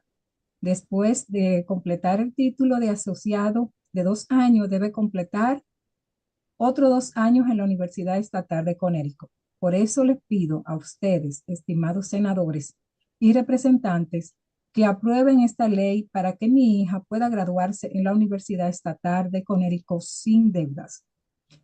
En mi familia fui la primera en graduarme y asistir a la universidad. Mis padres solo terminaron la escuela primaria. Mi hermana y yo pudimos asistir a la universidad y graduarnos. Estudié administración de empresas y me convertí en mi país en su gerente bancaria. Hoy no hablo solo por mi familia, sino por un sueño. Mi sueño es que la universidad sea asequible para toda la juventud. Demasiada juventud llegan a terminar la high school y ni siquiera piensan en estudiar una carrera universitaria porque no quieren salir endeudados. Muchos tienen ese deseo de estudiar, pero les falta los recursos. Muchos se van a trabajar y adquieren compromiso y luego es más difícil estudiar. Además, Connecticut está perdiendo jóvenes porque el costo de la universidad es altísimo. He conocido personas que han tenido que viajar a otro país a estudiar medicina. Luego se quedan en ese país ejerciendo la carrera. ¿No sería mejor que se quedaran aquí para que trabajaran como médicos en Connecticut? Nuestra escuela pública carecen de maestros y nuestros hospitales carecen de enfermeras porque el costo de la universidad es altísimo. Thank you for your testimony. Quiero concluyo pidiéndole con todo mi corazón y con el sueño de una madre que quiere ver a su hija y a muchos más jóvenes con títulos universitarios y aportando su conocimiento a este país y especialmente a Connecticut. Gracias. Good afternoon, dear members of Higher Education Committee. My name is Tania Peralta. I have a I've been a resident of Waterbury for 10 years. I'm a treasurer for the Dominicans USA Community Center in Waterbury. I've always volunteered to improve my community. Today, I add my voice as another concerned mother who believes that college should be affordable and free for all young people who want to work hard and earn a degree. For this reason, I am asking you to pass Bill HB 6885. My daughter, Amy Elizabeth, is currently studying at Nagato Community College to earn her associate's degree as a dental hygienist. After completing the 2-year associate degree, she must complete another 2 years at a Connecticut State University. That is why I'm asking you, dear Senator and representatives, to pass this bill so that my daughter can graduate from Connecticut State University debt-free. In my family, I was the first generation to attend college. My parents only finished elementary school. My sister and I were able to attend college and graduate, and I studied business administration and became a manager of a local bank branch in my country. Today, I speak not only for my family, but for a dream. My dream is to make college affordable for all youth. Too many young people finishing high school, and they don't even think about going to college because they don't want to go into debt. Many have the desire to study, but due to the lack of resources, they go to work, they get into commitments, and it is even more difficult to study. In addition, Connecticut is losing talented young people because of the cost of college is so high. I have met several people who have left this country to study medicine in other countries. Many times they stay in those countries. Wouldn't it be better for them to stay here to work as doctors in Connecticut? Our public schools like teachers and our hospitals like nurses, because the cost of college is sky high.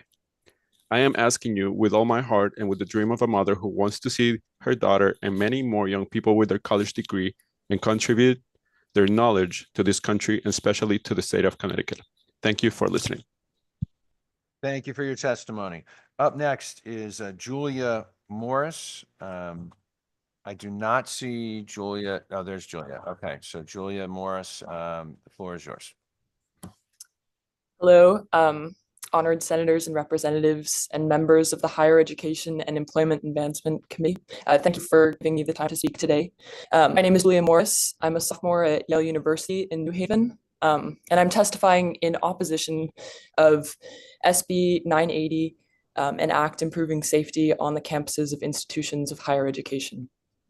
As a student, I've seen the harmful effects of heightened security and especially police presence on campuses. While they seek to protect, they do exactly the opposite and end up making students, especially students of color, feel afraid and unsafe in what is supposed to be their home for these 4 years. What we need is increased dialogue and spaces and programming on campus for people to connect and work through these tensions. Heightened police and surveillance presence on campus will not achieve this goal. The effect of the proposed bill will in reality put students of color and non-citizen students at risk, and it would, I think, hinder productive dialogues and create more divisions than it would protect students. While many today have said that the bill is not about increasing police presence on campus, Section 3 and 4 of the bill will do exactly this and will deeply harm campus environments and increase tensions at the end of the day. Especially in this political climate, we must look towards a more collaborative approach to the issues facing the modern world, and these approaches must come from actions and actors within the university, not from outside police forces coming onto campus and hindering the ability of students to express themselves. For these reasons, I urge you to vote no on SB 980, and I thank you for your time, and I cede the rest of my time. Thank you. Thank you. Have a good rest of your day. Up next is Amelia Kearney. Is Amelia there? I don't see Amelia, so we're going to go to number 32 on the list, Jonathan Mann. Jonathan, good morning, or good afternoon, I should say. Hello, members of the committee. My name is Jonathan Mann, and I live in Hartford. I'm Jewish and a member of the Hartford Jewish Organizing Collective, HJOC. I'm testifying in opposition to SB 980. Steve Bannon recently said, quote, "The number one enemy to the people in Israel are American Jews that do not support Israel. The biggest single enemy to the Jewish people are not the Islamic supremacists. The biggest enemy to the Jews are other Jews." If you support this bill, you're directly hitching your political wagon to that sentiment. It's clear who this bill targets: Palestinian students and their allies, including, quote, Jews that do not support Israel. Everyone has the right to feel safe on campus. Seeking to forge relationships between the police and Jewish student groups is not going to make anybody safer. Not the students protesting, and ultimately not the students feeling frightened by the protesters either. We are living in an increasingly dangerous time. I've experienced more anti-Semitism in the last year and a half than any other time in my life. Incredibly, all of it has come from other Jews. Meanwhile, the richest and most powerful man in the world hailed Hitler in front of the entire nation, and the ADL called the Nazi salute an awkward gesture. So, who sets the bar of what is considered a hate incident? Is the presence of Palestinian students and their allies, some of whom are Jewish, waving Palestinian flags, wearing keffiyehs, protesting in support of their people, considered a hate incident? The Musk Hitler salute moment is a mirror of the absurdity inherent in bills like this one.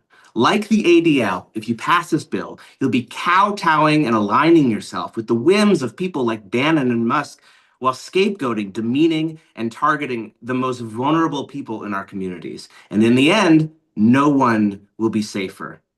As lawmakers, since last May, I've helped organize a monthly reading group at my synagogue where we discuss Israel. You'll find folks in that room of all ages from across the political spectrum. We don't all agree, we argue, and somehow we come together to talk to one another, to understand each other. As lawmakers, you could be spending your time helping us with the hard work of fostering understanding and finding ways to bridge this divide. But it seems you're more intent on helping Trump further erode our democracy by making it actively dangerous to protest Israel's actions. This bill will do nothing but inflame tensions, create more division, make students less safe, all while moving Project Esther, Project 2025, another 10 yards down the field, and that sucks. Thank you for listening to me.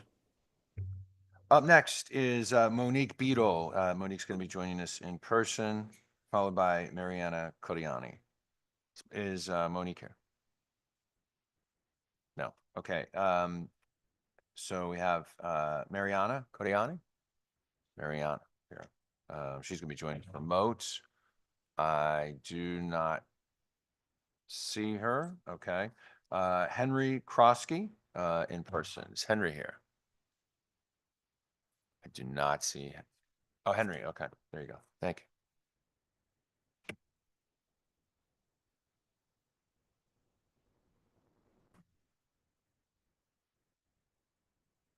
Good afternoon, senators, representatives, and members of the Higher Education and Employment Advancement Committee. My name is Henry Krosky, and I'm currently a junior at Central Connecticut State University who lives in South Windsor. I'm currently studying business management, but I also like to pursue my master's in business administration. I'm here to testify on HB 6885 to extend the Marian Hand program, formerly known as the Tuition Assistance Program, to the 4 CSUs. I support this bill because it ensures that public higher education is affordable for any resident of our state who wants to pursue a higher education. As a student who maintains a part-time job as well as going to school full-time, my focus throughout my college experience is to have as little college debt as possible. Throughout my time at Central, I have heavily relied on loans to get me through my semester, as well as my part-time job to help pay for smaller expenses. Currently, I'm a retail worker making minimum wage, and that is how I plan to keep that for until I graduate. This job has been a great help in paying for, once again, my smaller expenses, including my gas and other things as college textbooks. I plan on achieving, like I stated earlier, an even higher form of education, and I believe that the Mary Ann Handley program will not only help myself, but as well as other students to give them an opportunity to achieve what they want to do in their life, achieve their dream.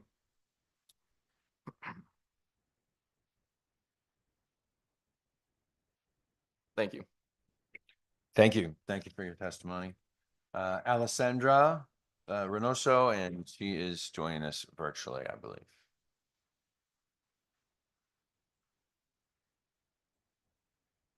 Alessandra, are you there? I see you, or your name at least, but Why don't we give you a second and we'll skip ahead and we can come back if you're ready, when you're ready.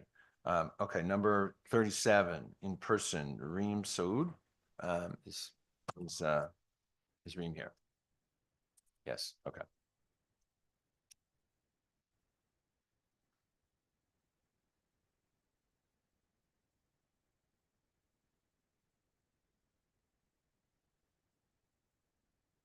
Hello? Okay. Good evening, members of the Higher Education and Employment Advancement Committee, and to everyone who cared enough to come out here.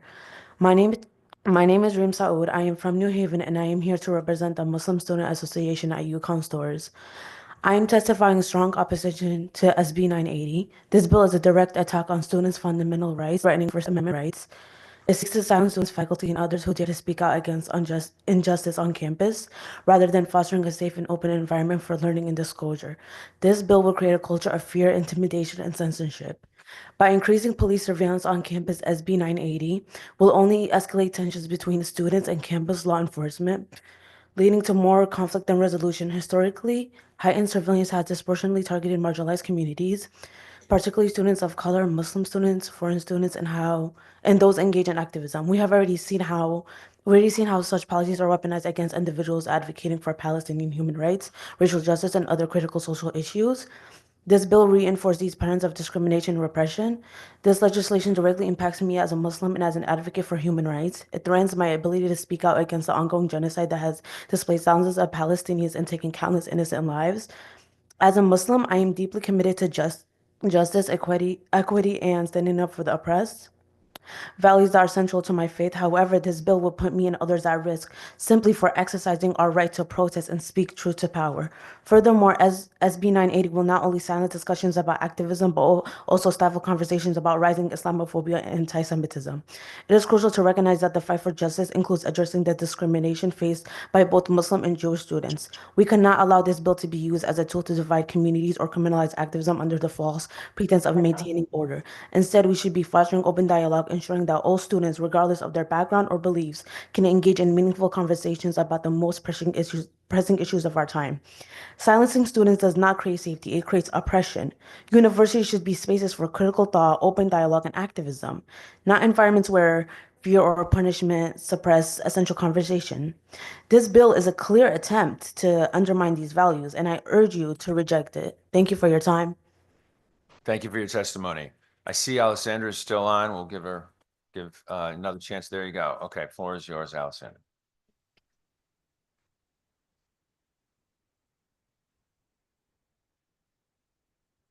Yes, please go ahead. We cannot hear you, though. You might still be on mute.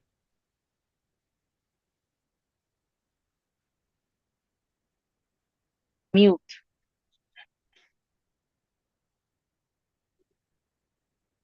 Okay.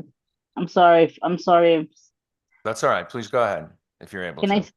can you hear me? Yes. Okay. Thank you. Good afternoon. I want to talk how I'm in strong opposition of SB 980. It will not protect students, as it said. It will instead put many of them in danger. Police brutality is already a massive problem in campus, as many incidents of students getting harassed, assaulted, and worse has been going on. And it's racially motivated, as for example, Black students bear the brunt of it when it comes to like incidents with police, around like 80% compared to like white students which bear like around 3%. Okay, this is unacceptable, and such a bill that aims to increase more police on campus or more policing will put them more in danger. Another worrying aspect is how a lot of people want to use this bill for censoring protests that they don't like, such as pro-Palestinian protests and people protesting the Israel war on Gaza and the US support of it. It is unacceptable that like our country or, or governments are trying to censor our students who are trying to like protest, innocent people getting killed, and our taxpayers' money being used for it. The pretense that it wants to protect Jewish students and fight anti-Semitism is just that, a pretense. Jewish students do not need more policing, do not need their schools to censor other students for their safety. For example, all students deserve to live freely, and the safety of like Jewish and Palestinian students and all students do not trump each other. That should not be allowed. Um and I think that like our government should like, and our schools should try to make our schools safer instead of like trying to bring in like police and other like military enforcement to make it so. It is a failure that we have to do so. And on the opposite end, I am in support of HB 6885. I believe that we should like support or we should prepare students instead by like trying to reduce their debt and and help them pay their tuition. That's how you help students thrive and live and be able to like reach the Thank you careers for they your want time. to. Oh, sorry. Thank you. Thank you for your testimony. Have a good rest of your day. I'm looking for Luis Luna, number 38 on the list, not in person or online. So we'll move ahead with Jana Agoli, who will be joining us remotely. Hello, everyone. Good morning, representatives of the Higher Education and Employment Advancement Committee. Thank you so much for having me. I am testifying in support of House Bill 6855 to extend the Mary Ann Handley Act to the 4 Connecticut state universities. So I am a sophomore student at CCSU. I'm in the pre-nursing major. Nursing is an incredibly valuable field, and as we all know, there is a critical shortage of nurses and other healthcare workers, as well as improvements that need to be made to the healthcare system. Therefore, I will be speaking from that lens. I, like other aspiring nurses, hope to improve the system from within and help as many people as possible. However, an incredible barrier to more people pursuing fields like healthcare is school tuition and the reality of these high student debts. On top of that, more nursing jobs are requiring people to get their bachelor's in science and nursing. Expanding this program to include people who get their bachelor's will allow our healthcare system to fare much better because we will be able to lessen that shortage. We'll be able to get more quality nurses and other healthcare professionals, and therefore allow our communities to be healthier, happier, and live longer lives. And that will just benefit so many people. And as a healthcare worker myself, I just want to help as many people as possible. Now, while I'm here, I also propose that we expand this program to include the eligibility for transfer students. I believe that public education should be accessible to as many people as possible, and transfer students have higher student debts than those who start and finish at the same college. And as a transfer student myself, I know that a second chance can be life-changing, because I am just incredibly honored and thankful that I've had the opportunity to pursue my degree again. I know there's so many circumstances that prevent people from doing so. So expanding this program to include us will help people get a second chance at pursuing their degrees. More people will be able to get higher education, and they'll be able to experience all the benefits that I have explained here. Thank you so much for your time. I see the rest of my time. Thanks for your testimony today. Up next is James Meany. James is going to be joining us in person.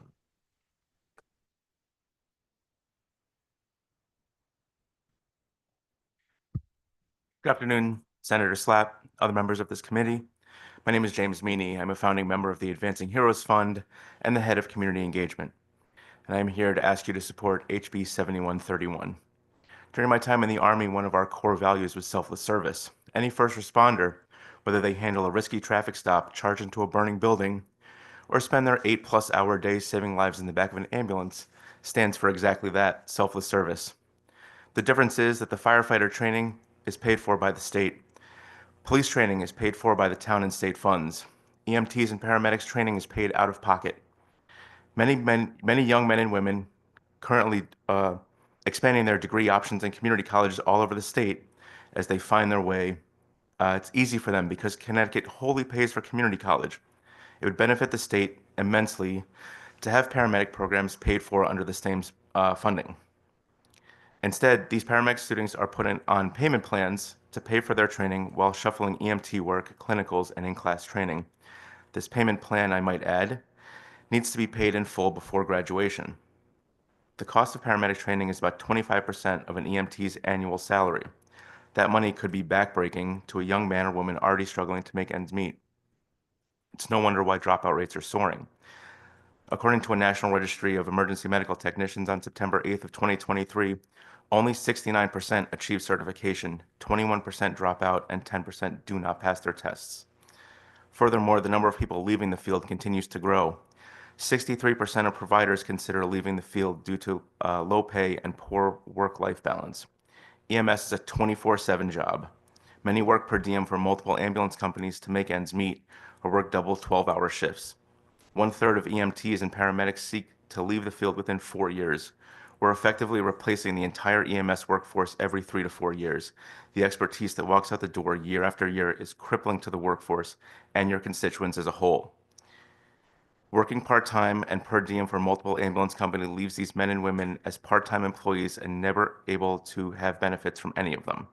We in the state of Connecticut have an obligation to these men and women to not let their sacrifices, their selfless service be in vain.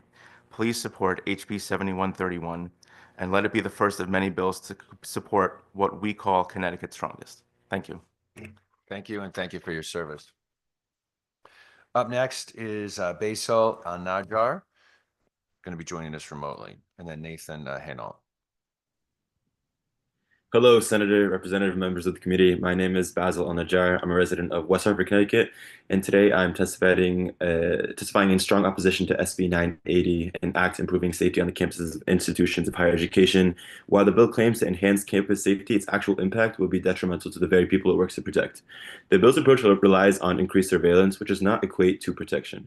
In fact, heightened surveillance measures have historically been used to silence and intimidate marginalized communities rather than shield them from harm. This bill would make students, faculty, and community members more vulnerable to being targeted, not by those seeking to spread hate, but by far-right extremists who frequently weaponize surveillance and reporting mechanisms against those advocating for justice and equity. As the former president of the University of Connecticut Students for Justice in Palestine chapter, as well as a board member of other cultural, religious, and political dependent clubs and organizations, I've personally experienced attacks on my free speech on campus. I've faced suppression from the administration, including threats on our funding, events, and status as an organization. I've faced suppression from other students, including Islamophobic remarks, threats of violence and discrimination in community, and then also other campus organizations, simply for advocating for human rights.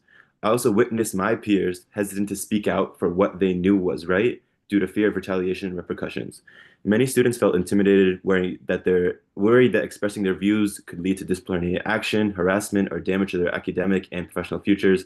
This culture of fear is precisely what this bill would exacerbate, creating an atmosphere where students feel pressured into silence rather than empowered to engage in meaningful discussions regarding issues that span all over the globe. This bill is a direct threat to our First Amendment rights, undermining the fundamental principle that all students should be able to freely express themselves and engage in open dialogue, especially on one of the most pressing issues of our time, which is the genocide on the Palestinian people. We should not have to fear retaliation for speaking out on issues of justice and peace. Surveillance measures have a well-documented history of disproportionately impacting marginalized communities, including people of color, religious minorities, activists, political activists.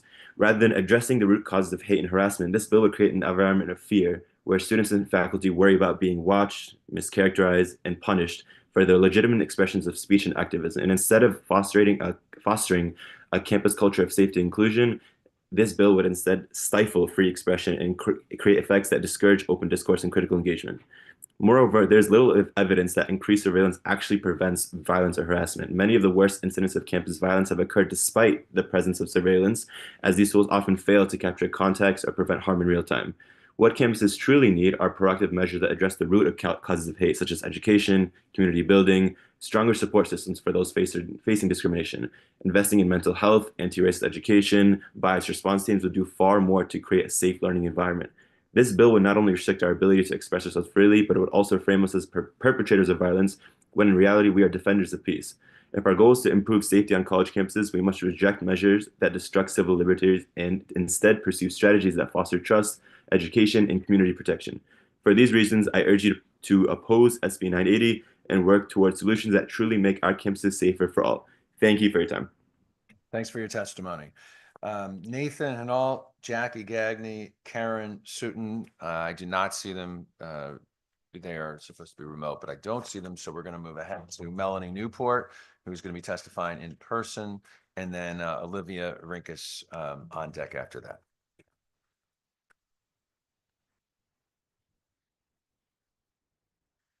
Dear committee members, happy Friday. My name is Melanie Newport. I am a West Hartford mom, and I'm an associate professor of history at the University of Connecticut Hartford campus, where 54% of our students come from minoritized communities, and where our largest student organization is the Muslim Student Organization. I'm an expert in policing history. I am here in opposition to State Bill 980 concerning safety at college campuses. I am in full support of fighting anti-Semitism and Islamophobia on campus, and I'm proud to say I'm among UConn faculty, staff, and admins who have devoted hundreds, if not thousands, of hours supporting students as they navigate these issues. In this legislation, which appears to be nearly identical to federal legislation proposed by Senator Rick Scott from Florida, a Republican, we see that the legislature is proposing partnerships between campus, local, and state police to address the security concerns of some students. This legislation as proposed is extremely vague. This legislation does not necessarily even really say what the point of these partnerships would be, although I do believe that US history and the history of authoritarian regimes offer us some clues. So here are my questions. Would police accompany students to class or to office hours? Would police use their disparate power relationships to recruit young students to spy on other students, staff, and faculty?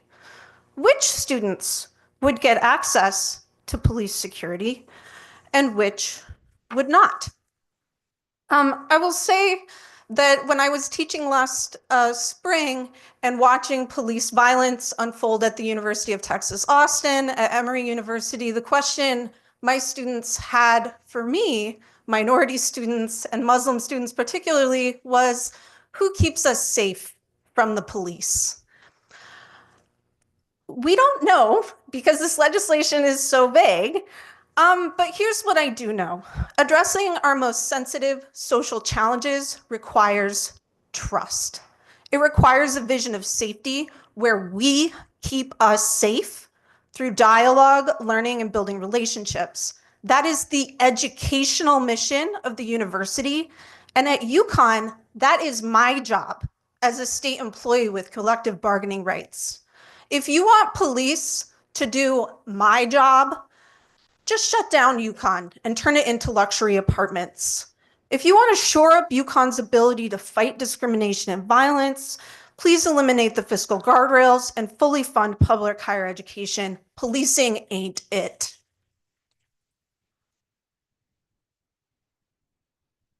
Up next is Olivia Rinkus.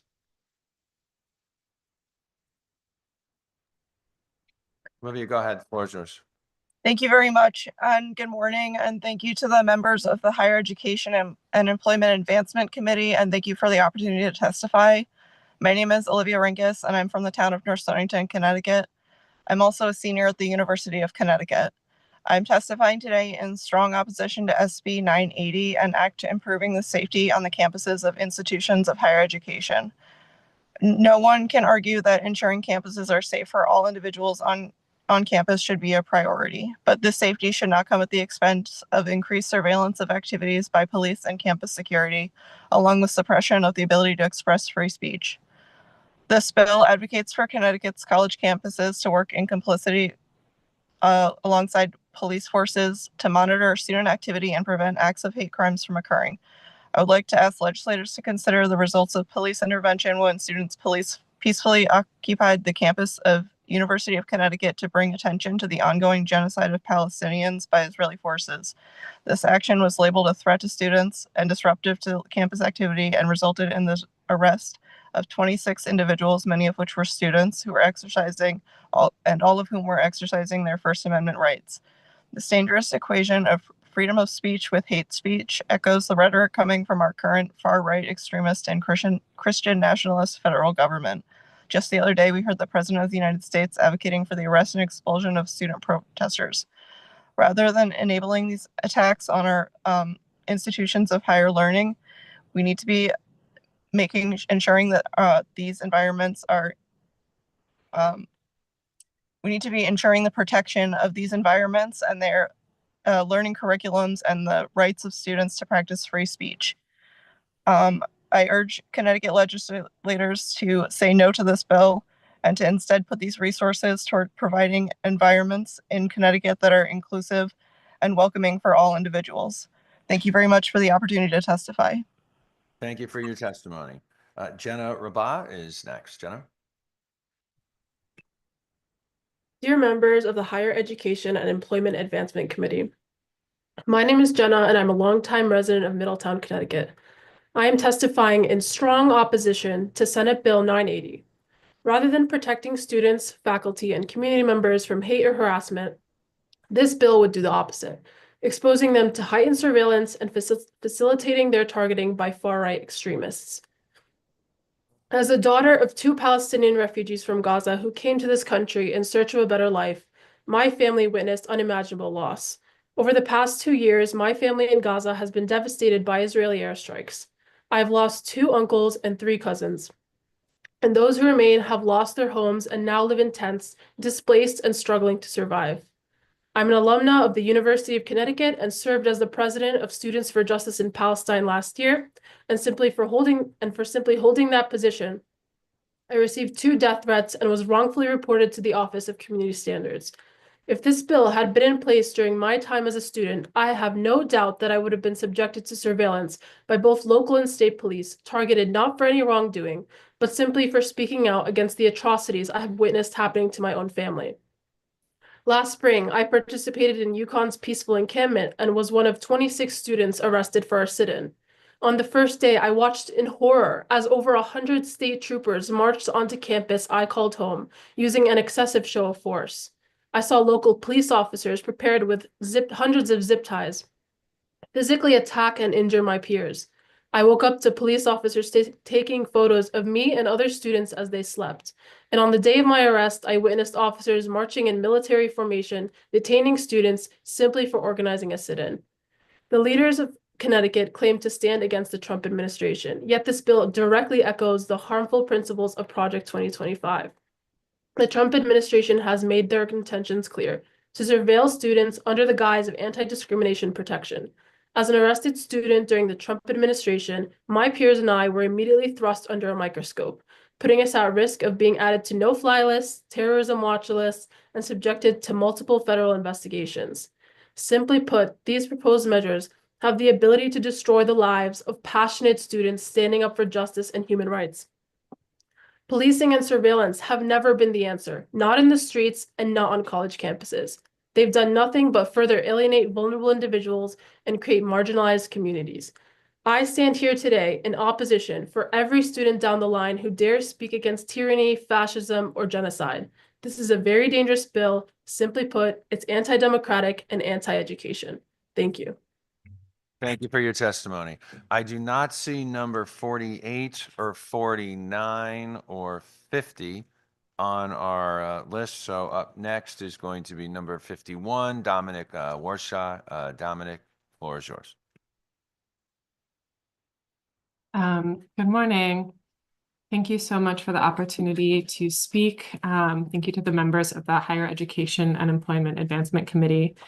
My name is Dom Warshaw. I am from New Haven, Connecticut, and I'm part of Mending Minyan, which is a Jewish synagogue in New Haven. I was involved with student movements while I was getting my bachelor's degree and as a graduate student. I am testifying in opposition to SB 980, an act improving safety on the campuses of institutions of higher education. The proposed bill would have a negative impact on the problem it claims to address rather than protect students. It would, rather than protect students, faculty, and community members from hate or harassment, this bill would threaten students, faculty, and community members being targeted by far-right extremists by subjecting them to heightened surveillance. It was within student movements for Occupy Wall Street and Palestinian solidarity work that I learned how to communicate through conflict, how to test my ideals and live into my values. I learned those skills in encampments, not in classrooms. It's also where I learned to fear police. Inviting state and local police onto campus to perform security work and broadening the mandate of campus police, as this bill does, would expose students to violence, not protect them from violence. It is frighteningly clear in this political climate that the difference between terrorism and patriotism is in the eye of the beholder. The difference between an aggressor and a victim, the difference between a hate crime and free speech is in the eye of the beholder. It's less than 2 months since the January 6th rioters were pardoned for acts of domestic terrorism. Their attacks on democracy were framed as patriotic acts.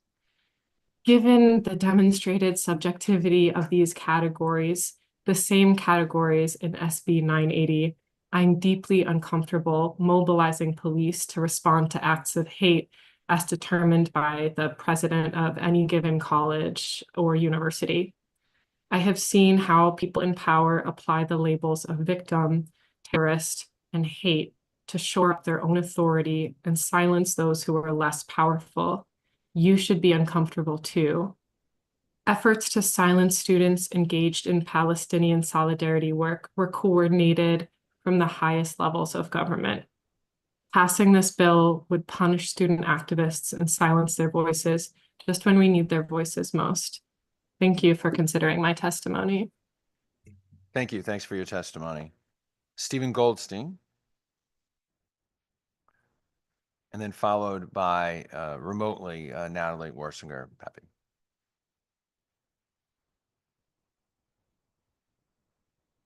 Because, can you hear me? How are you? Esteemed members of the committee, I'm putting aside my written testimony because I don't even know that I walked into the right hearing room. Let me explain. I have heard a whole bunch of testimony against SB 980. All of these world issues, some of which I may or may not agree with. I'm here today on behalf of the Jewish Federation of Greater New Haven, where I'm director of the Jewish Community Relations Council. But to give you some background, I'm a civil rights lawyer. I have fought on the front lines of Black Lives Matter, Stop Asian Hate, End Islamophobia, as well as our battle against anti-Semitism. I understand where some of the witnesses are coming from today. That's just not SB 980. And you have to separate what they're describing, which may or may not be valid, with what this bill stands for. Senator Lesser and this legislature have magnificently crafted a bill that avoids what you're hearing this bill does. It's as if I'm living in a parallel universe today. I'm not judging what they're saying as being right or wrong. I have my views. That's just not this bill. I ask you all, if there were the problems in the world that they say exist, wouldn't you want a law that holds the situation into account? Why wouldn't you want a law?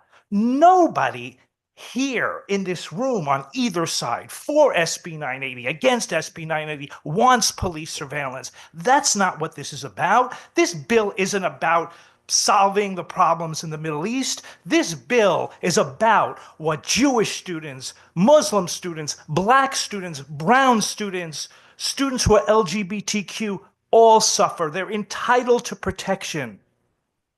I also ask for your understanding today. This hearing is on a Friday. Hundreds and hundreds of witnesses who could testify for SB 980 couldn't be here today because we're entering Shabbat. So don't be so persuaded by the number of witnesses on one side or another. It's stacked. It's Friday. We can't show up in the same numbers. I swear to you as a civil rights lawyer, if this bill did what the opponents of this bill claim it would be, I would be here testifying on the other side. That is not this bill, so help me God. Thank you. Thank you for your testimony, sir. Up next is Natalie Warsinger, Pepe, and I see Natalie is joining us online. Good afternoon, Senator Slapp, Representative Haddad, and members of the Higher Education and Employment Advancement Committee. My name is Natalie Warsinger Pepe. I'm a postdoctoral researcher at the University of Connecticut. I'm a member and organizer of our academic union and a resident of Storrs, Mansfield, Connecticut. Today, I am testifying in strong opposition to SB 980. I am also Jewish and an academic worker on campus, and I know the fear of anti-Semitism. I grew up in a small city that was predominantly white, Christian, and conservative, where I experienced anti-Semitism. I grew up with comments from my classmates, including things like, "That kid Jewed me," or "Look, it's the devil herself." My family, as well as other congregants, received hate flyers on our cars while we were inside the synagogue celebrating the high holidays. We lived in fear of being identified as Jewish by neo-Nazi skinhead gangs in the area and by white supremacist supporters of the World Church of the Creator who murdered a gay couple in our city. Anti-Semitism and the fear it produces is real, but I urge the members of this committee, Jewish or otherwise, to not let fear blind us to injustices, like the ongoing genocide in Gaza and the unconstitutional and dangerous intentions of SB 980. This bill echoes the intentions of Project 2025 to increase police surveillance of students and academics, all under the guise of protections against anti-Semitism. However, increasing policing is a threat to the safety of Jewish, Muslim, non-citizen, and activist students and academics, all of whom are already targeted by far-right extremists. The fear of anti-Semitism is being weaponized by far-right extremists to push their agendas to suppress minoritized communities and to suppress free speech. So I urge you again to not let fear of anti-Semitism obscure the unconstitutional and dangerous intentions of SB 980 and Project 2025. And I urge you to vote no on SB 980. Thank you for your time. Thank you for your testimony. Alice Leibowitz is up next. Thank you. Okay. So my name is Alice Leibowitz. I'm a graduate of the University of Connecticut. I'm here to speak against SB 980. When I was at UConn, I did experience being harassed. I experienced being harassed for being openly bisexual multiple times. It's also the case that much of my family was killed in the Holocaust. In fact, all of my father's European family was killed in the Nazi Holocaust. And with all of that, I am opposed to this bill because laws are passed in a context.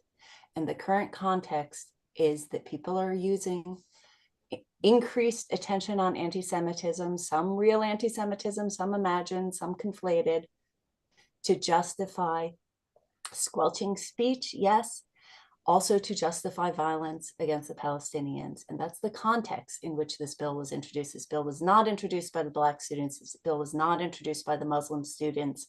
It was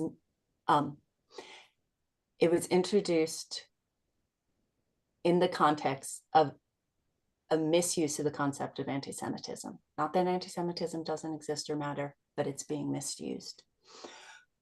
I participated in the encampment for Gaza at the University of Connecticut. I graduated in 1992, but I went back last spring.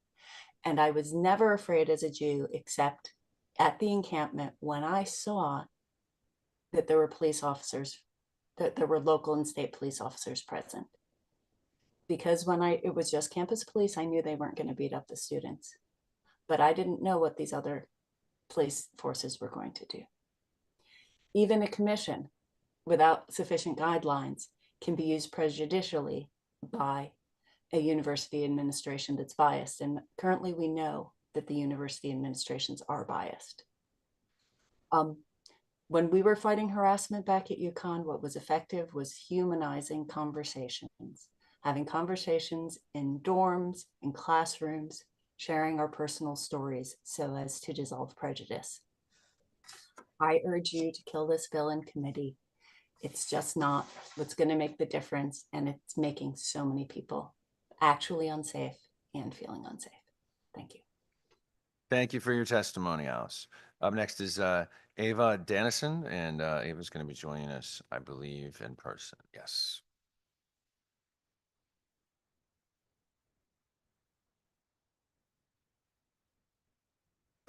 Yes, there Got we it. go.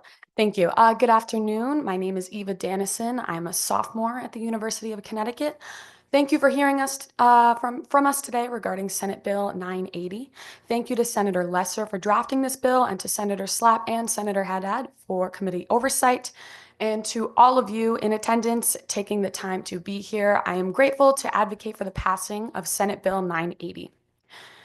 I'm here today as a co-president of Jewish on Campus, an organization dedicated to Jewish campus advocacy, and I'm representing the proud and resilient community of Jewish students at our university and beyond. Collectively, life as a Jewish college student in a post-October 7th, 2023 world has been anything but normal. Let me paint a brief picture for you of some of the things that we have both experienced and witnessed. One day after Hamas's deadliest attack on Jews since the Holocaust, posters were put up around campus glorifying the attacks, stating liberation by any means necessary, resistance is the only answer, and globalize the Intifada. Resistance referring to the murder, rape, and taking hostage of over 1,000 innocent people. The Intifada refers to the thousands of Israeli civilians murdered and severely injured in bus bombings in 2000. I was singled out by a professor in the middle of class who asked me if I was Jewish, and when I reluctantly nodded, pushed me to share my opinions on Middle Eastern conflict, even after I refused. What claimed to be peaceful encampments and demonstrations on our university grounds yelled at and followed bystanders who they perceived to be Jewish and called to eradicate our state of Israel, the one Jewish state in the world. Recent American Jewish Committee data reveals 8 in 10 American Jews view Israel as crucial in regard to their Jewish identity. Jewish students in past weeks were told they could not attend certain club events because their names on a roster appeared Israeli. Free Palestine has been written on multiple occasions on the whiteboards of Jewish students' dormitories, targeting their living spaces for no reason other than Jewish identity, which was not even openly displayed. My friends who spoke at a student government meeting in opposition of Israeli divestment were laughed at, sneered at, booed, screamed over, and even retched at for sharing their stories. This is not even half of the stories that me personally has heard. Senate Bill 980 promotes specific guidelines in promoting campus safety, enacting administration training, and improving and strengthening reporting systems which have proven ineffective at times. All scenarios which would have been helpful in these polarizing prior situations. SB 980 will create secure campus environments for all students, especially in Senator Lesser's emphasis on removal of police surveillance from the bill. I'm currently helping my younger sister make her own college decision, especially as she was just admitted to the University of Connecticut. Like many Jewish families sending their children to university, conversations of anti-Semitism have not only enacted nerves, but limited choices and decisions. My goal in being here today is to be able to tell my sister that UConn will welcome her and her Jewish identity with open arms. All students, regardless of identity, deserve to be comfortable, accepted, and welcomed at university. This bill would make that clear in condemning the hate which has unfortunately shaped the college experiences of too many students. We are not fearless in being here. We face the fear of continued ostracization by our peers. Thank you. Thank you for your testimony. I'm looking for number 56 on our list. It's going to be testifying online. I do not see number 56, so we're going to go to number 57 here, Mr. Williams. Ms. Williams, I'm sorry. My apologies. Good afternoon. I'm Louise Williams, President of CSU AUP. I'm testifying in support of House Bill 6885 to extend the Marianne Handley Tuition Assistance Program to the 4 Connecticut State Universities. As you can tell from verbal and written testimony, there is much support for the bill. And it should be noted that there's a wide variety of supporters. I speak on behalf of the CSU faculty who initiated the bill, but we are joined by our students, the presidents of all of our state universities, of Connecticut State Community College and Charter Oak College. The chancellor of our system supports us, as you know, as do experts in free tuition programs across the country and allies from K-12 school systems, community groups, and other unions. We have so much support for this bill because the benefits of it are so obvious. You may hear some people claim that there's no need for more residents to get bachelor's degrees at universities, that vocational training or 2 years at a community college is enough. This is simply untrue. Making it easier for more residents to earn bachelor's degrees will solve many problems in Connecticut. First, it will help reverse the damage done to our state universities by over a decade of inadequate state funding. By forcing the CSUs to increase tuition while also cutting faculty, programs, and services, state underfunding made our schools unaffordable and unattractive. It's hardly surprising that enrollments declined. Our enrollments are picking up now, but by making the CSUs affordable again, the Handley expansion can capitalize on the new demand and save our valuable institutions from being cut further. Of course, extra tuition assistance will help our students who are struggling right now with the increasing cost of food and housing. If they can cut the hours they work to pay for tuition, they can focus on their schoolwork and graduate on time. Once they graduate, they will be able to get jobs that pay $40,000 more per year on average. With more income, our graduates can lead happier and healthier lives. Businesses also will benefit. They will have more skilled workers to fill jobs that currently have shortages, and they'll be able to expand into fast-growing high-tech fields. Most of these professions require bachelor's degrees, and they will make up almost 2/3 of the job openings in the next decade. The higher incomes of these workers will translate into more tax revenue for the state and less expenses on social assistance. It will spur more spending on in local communities on housing, goods, and services. Finally, helping more residents earn bachelor's degrees will ease the historic inequality of Connecticut. We are a state where almost 100% of the children of the wealthiest families go to college, while 70% of the poorest do not.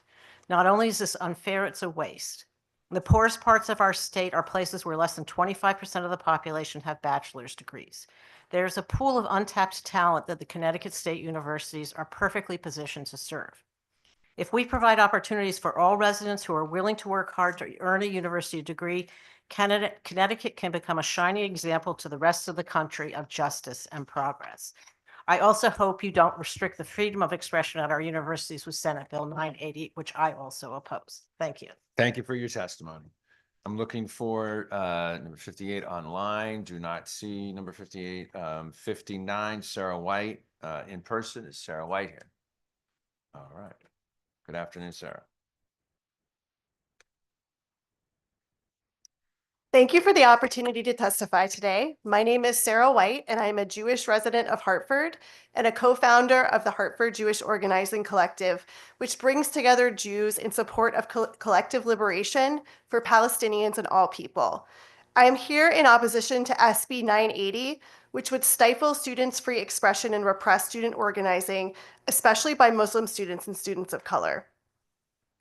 I spent time at all 4 of Connecticut's Palestine Solidarity encampments and found them welcoming, beautiful, and inspiring. Many of these students were Jewish and participated not in spite of their Judaism, but as an expression of their Jewish values. I even co-led a Passover Seder at the Yukon encampment with around 25 Jewish students, where a few hundred students of all backgrounds participated, and our group led Shabbat blessings at the Trinity encampment. I am so inspired by the student movement and appalled that many universities violently repress these students, often by claiming they were anti-Semitic, which I fear would be worsened by this bill. I am, of course, deeply troubled by the rise in anti-Semitism epitomized by the far right that is now openly giving Nazi salutes. But I've seen slippage in what constitutes anti-Semitism and the misidentification of criticism of Israel or criticism of the political ideology of Zionism as anti-Semitism. I believe this makes it harder for us to combat the now explicit anti-Semitism of the far right, which controls our federal government and is the greatest threat to all of us. I've even experienced this slippage. A year and a half ago, I was part of a large sit-in in DC of around 350 Jews and 18 rabbis calling for a ceasefire in Gaza. We prayed together and sang Lo Yisagoy, an ancient Jewish song of peace, and a leading institution classified this extremely Jewish peace protest as an anti-Semitic incident and included it in statistics about rising anti-Semitism. As a Jew, I'm insulated from accusations of anti-Semitism just because I support Palestinians, but this is not the case for many of our students, particularly Muslim and Arab students.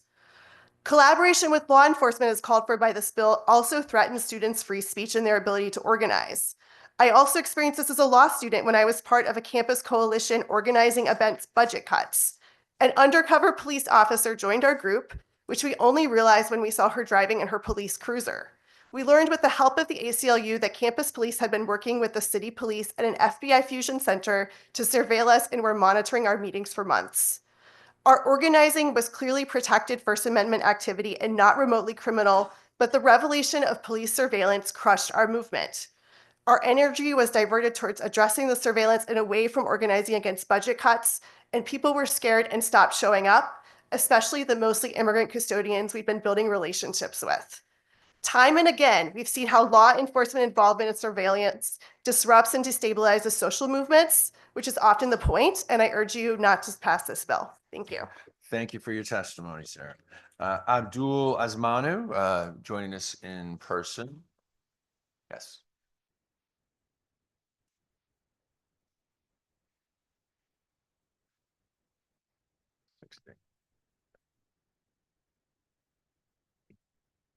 We do not have Abdul. Okay, so we'll go to Ken McGill, joining us remote. I don't see Ken. Number 62, Mindy Gold in person. Is Mindy here? Yes, Mindy is. Okay.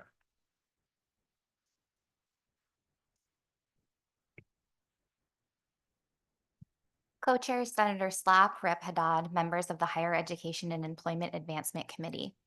My name is Mindy Gold, and I'm here today as a mother of 2 young children and a proud Jewish American to voice my strong opposition to SB 980. First, let me say thank you to this body for hearing so many of us out on this issue. This is democracy at work. This bill claims to be about campus safety, but I'm here joining the chorus today, refusing to let our Jewish identities be weaponized to justify the suppression of free speech, and I say loudly and clearly here today, not in my name. The right to free speech is a cornerstone of American democracy, yet this bill will likely end up curtailing that right, selectively targeting students and faculty who stand in solidarity with Palestinians, which too often gets labeled hate speech. This is not what we need from Democrats or anyone in Connecticut when there is authoritarian rhetoric coming from the White House itself about peaceful protests. What does it say about us as a society when the speech we fear most is the speech that advocates for a free and liberated people? What does it say when our response to student activism, so long a proud tradition in movements for civil rights and social justice, is to criminalize, surveil, and punish? What does it say when we see images on the news of tenured professors in their 60s being dragged by police for daring to speak up for humanity? For as long as student activists have been rallying for anti-war, progressive, justice-driven policies, police forces have responded by crushing those voices rather than protecting innocent people. Where is the democratic resistance? Why are we helping to silence dissent in such a terrifying time in America? You may say that this is not about those things, it's about anti-Semitism. But I am here, I am Jewish, I have experienced real anti-Semitism in my life, and I reject the notion that safety for me or my community requires a suppression of others.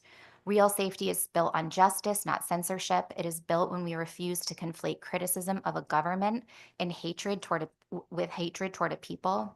It is built when we truthfully define anti-Semitism rather than use propaganda to transform it into a word without meaning.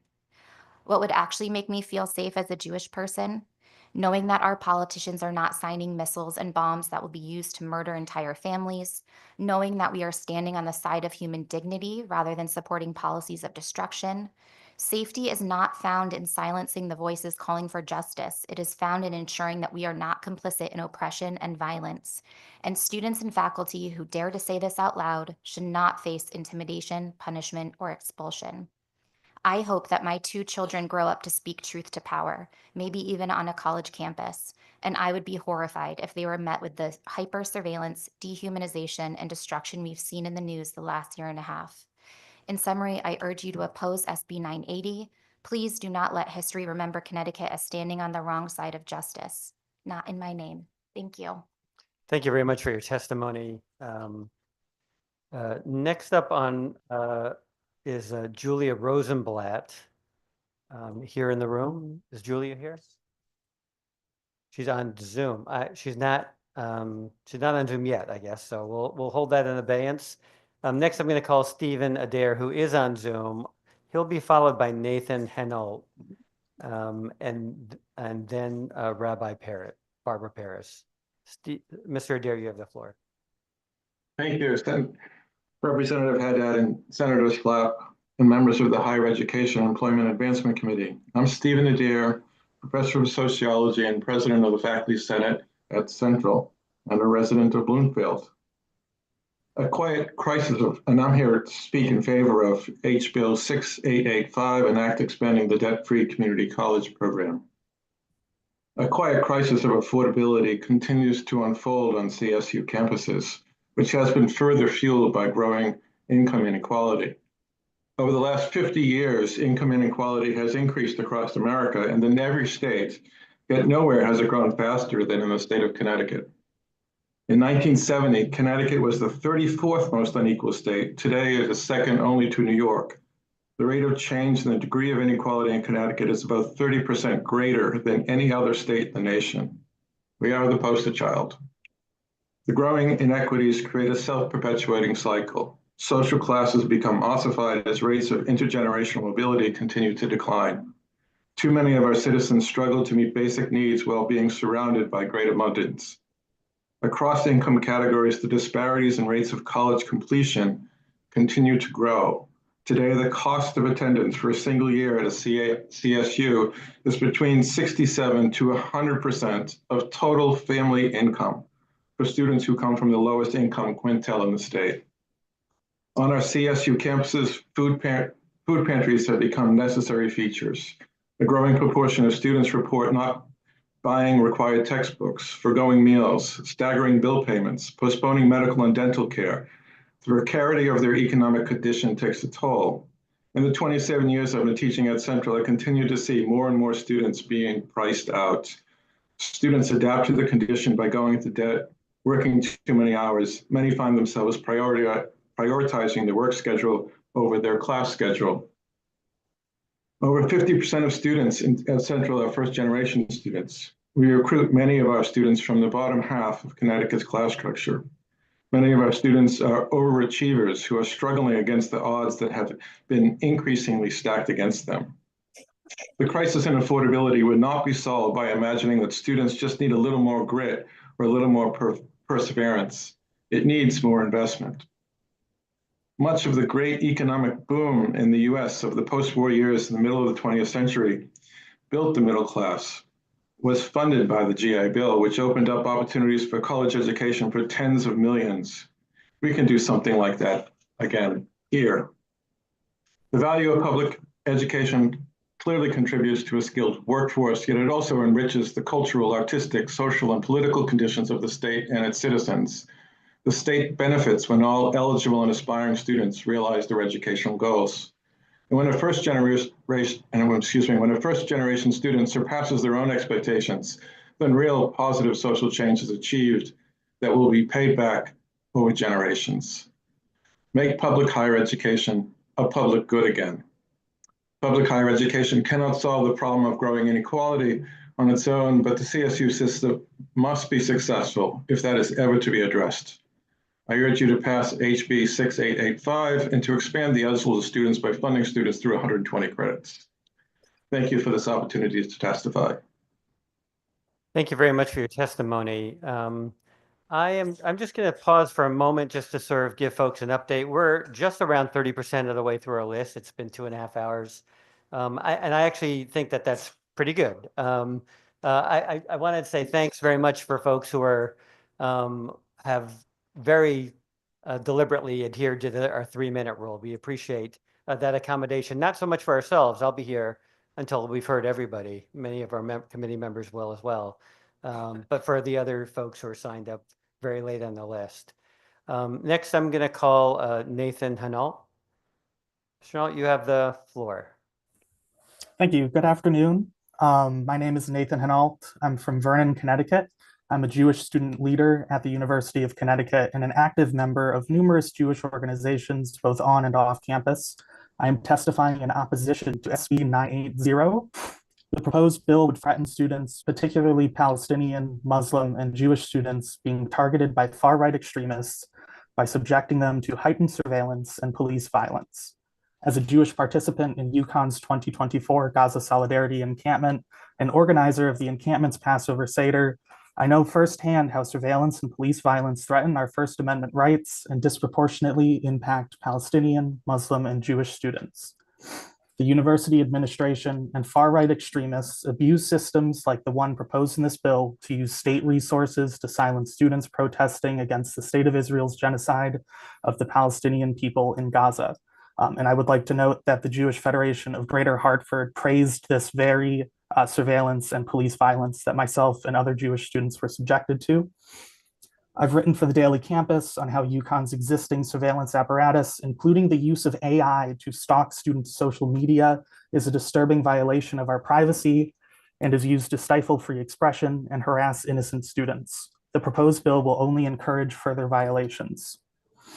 The proposed bill will give unelected and unaccountable university administrators additional powers to police marginalized and dissenting student voices by targeting political opponents with heightened surveillance and providing private police security to their political allies. The proposed bill, rather than countering anti-Semitism, Islamophobia, and other forms of hate, will put Palestinian, Muslim, and Jewish students in harm's way. I have also written on how political organizations like UConn Hillel, falsely claiming to represent Jewish students like myself, collaborate with far-right extremists and Christian nationalists in order to silence criticism of the state of Israel. By framing legitimate political speech as a form of hate, these actors and their far-right allies are eroding our First Amendment rights to clear their path to dictatorship. Policing is not a solution to hate. The proposed bill plays directly into Trump's plans in Project 2025 to crush activism on our campuses and deport our classmates by increasing surveillance and policing on campus. Thank you for your time. I urge you to vote no on SB 980 as it puts students, faculty, and campus communities at risk by exposing us to heightened surveillance and police violence. My classmates and community deserve better. Thank you very much for your testimony. I think I had mentioned I was going to ask Rabbi Barbara Paris to go next. I don't see her logged on remotely, and I don't see her in the room. So next up, I'm going to call Sarah Tro. She'll be followed by Shelley Altman. And at that point, I'm going to go back to the remote list where a couple of folks have logged on who were passed over previously. You can proceed. Thank you. Thank you.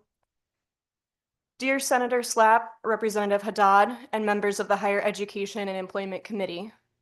My name is Sarah Truax, and I am from Wethersfield, Connecticut. Today I'm speaking to voice my opposition to Senate Bill 980. As a graduate student and worker in the final semester of her Human Rights Master's program at UConn, and as a queer Jewish woman, I have to admit I am terrified. Not just the usual anxiety of uncertainty after graduation that is typical for someone my age, but a deep-seated terror of our collective future. I have attended UConn for my undergraduate program as well, and I must admit I have only recently felt a sense of belonging and community on campus. A large part of that is due to my irrevocable rejection of Zionism and desire for a community that values human rights and is actively promoting these values.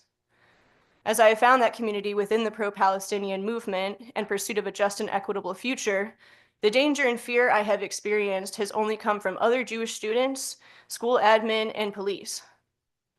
With the recent executive actions and statements by the Trump administration where he has promised to punish those protesting Israel's genocide in Palestine, In addition to the response from university admin to arrest peaceful protesters, a bill like this that creates even more surveillance and oppression is exactly the opposite of what we need and only fuels the sense of fear. If you actually care to provide more than lip service, if you want to make Jewish communities and other communities safer, you must recognize that our identity is not tied to the state of Israel. We reject this false claim and know that our Judaism goes with us wherever we are. This legislation will directly affect my and countless others' ability to protest injustices, including the ongoing genocide. As a vocal advocate for Palestinian self-determination and human rights in general, my work is largely in the public light and will continue to face increasing attacks. From the countless hours I've spent researching and studying human rights, prevention by outreach and education is one of the main paths of realizing these rights for all. This is the opposite of that. This bill does not address the root causes of anti-Semitism, Islamophobia, or hate speech that it supposedly targets. So I ask that you please vote against this bill and use your time and energy on efforts that actually promote security and safety and engage with the folks who are already working towards that future. I know we will be with or without you, but it is my utmost hope that you recognize our shared humanity and aspirations for what it means to live in a just and peaceful society. Thank you. Thank you very much for your testimony. I apologize for mispronouncing your name earlier. Next up is Shelley Altman.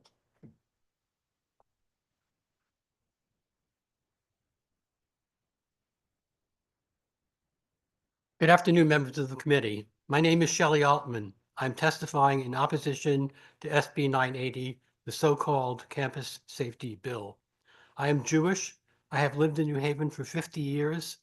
Over those years, I've witnessed generations of students in our college towns be in the forefront of activism for an end to the Vietnam War, for an end to U.S. support for apartheid in South Africa, for racial equity in the Black Lives Matter movement, for reproductive choice, for climate justice, and many others.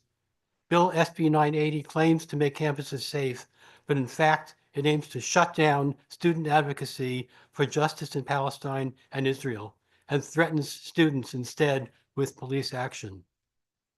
I have 3 grandkids in college. In the past few years, I have met and gotten to know a diverse community of students, many of them Jewish, who support the cause for liberation of Palestine from apartheid and genocide. I care deeply about all of them. This bill is not about making our campuses safe. Its intent is to silence students' cries to end the slaughter, oppression, and crimes against humanity financed by our country and perpetrated by the Israeli state that co-opts the beautiful Jewish faith with the state's slanderous and violent assault on millions of Palestinian people. It plays directly into the right-wing Project 2025 agenda.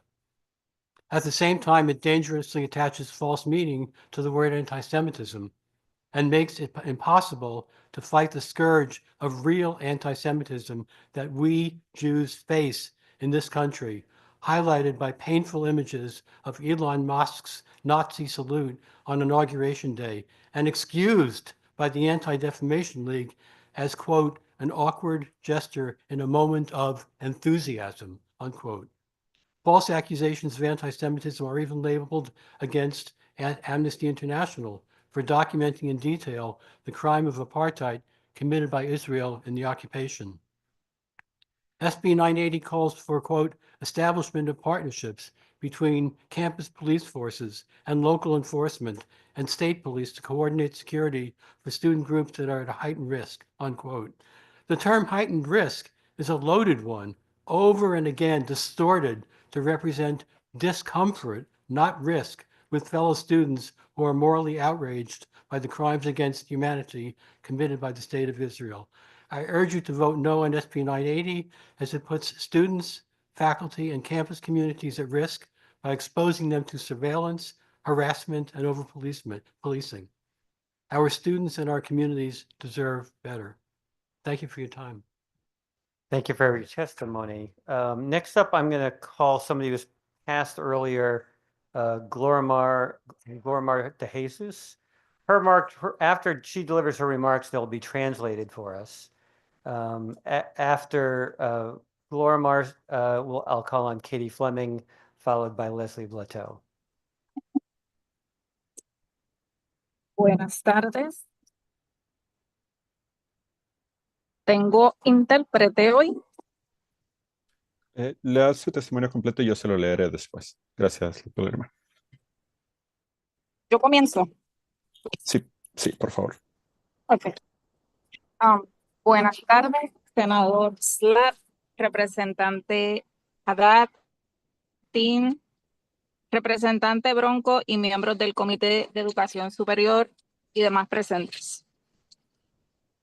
Estoy testificando sobre el proyecto de ley 6885 de la Cámara para ampliar el programa de asistencia para la matrícula Mary Ann Handley, anteriormente PACT, a las 4 universidades.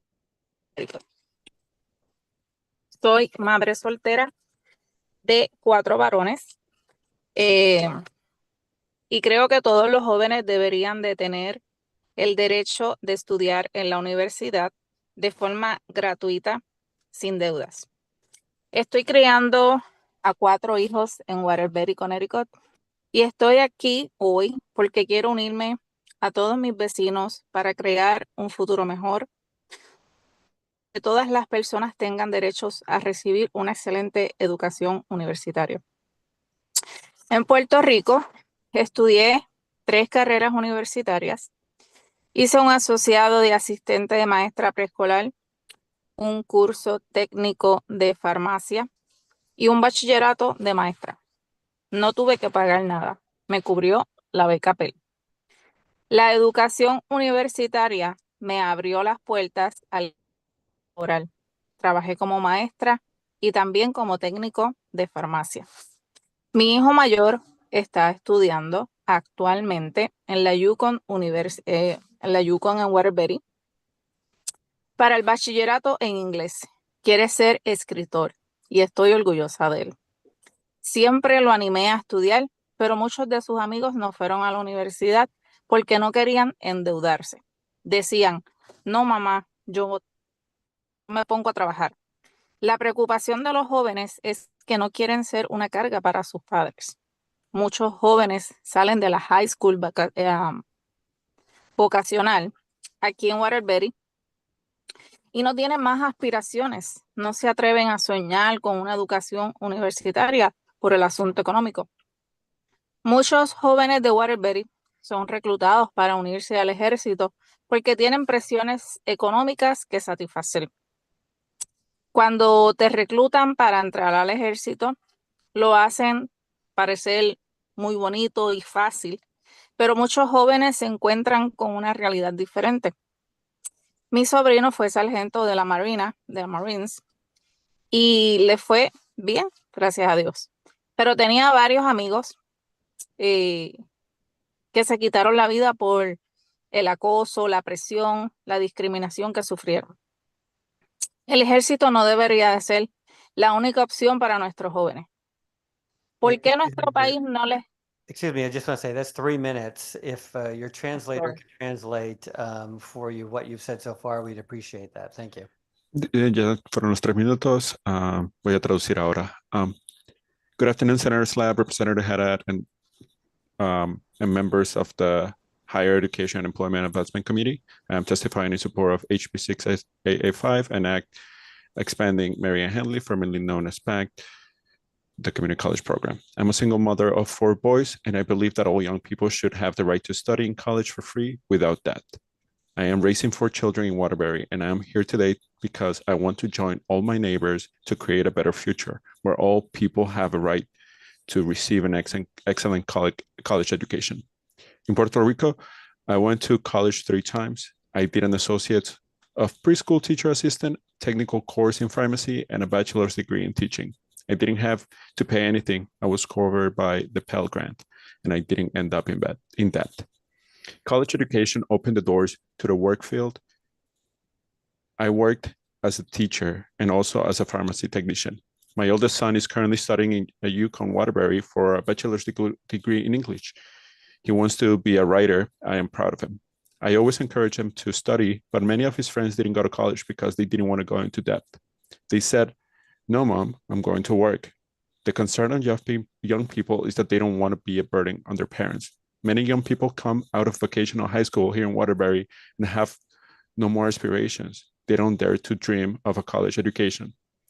Many young people in Waterbury are recruited to join the military because they have an economic pressure to satisfy.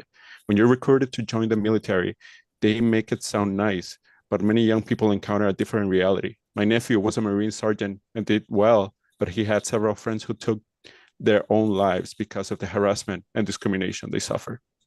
The military should not be the only option for our young people. Why doesn't our country encourage and support them to pursue careers as writers, teachers, or nurses? I always say that all countries should prioritize security, health, and public education. The future of our young people is in our hands. What kinds of futures do you want your children to have? Do you believe that all young people, regardless of their economic circumstances, should have the same opportunities to thrive? Together, we can make a better world possible. Thank you for listening. Thank you very much for your testimony, and I apologize I had to sort of cut the Spanish version short. Next up is Katie Fleming, followed by Leslie Blateau.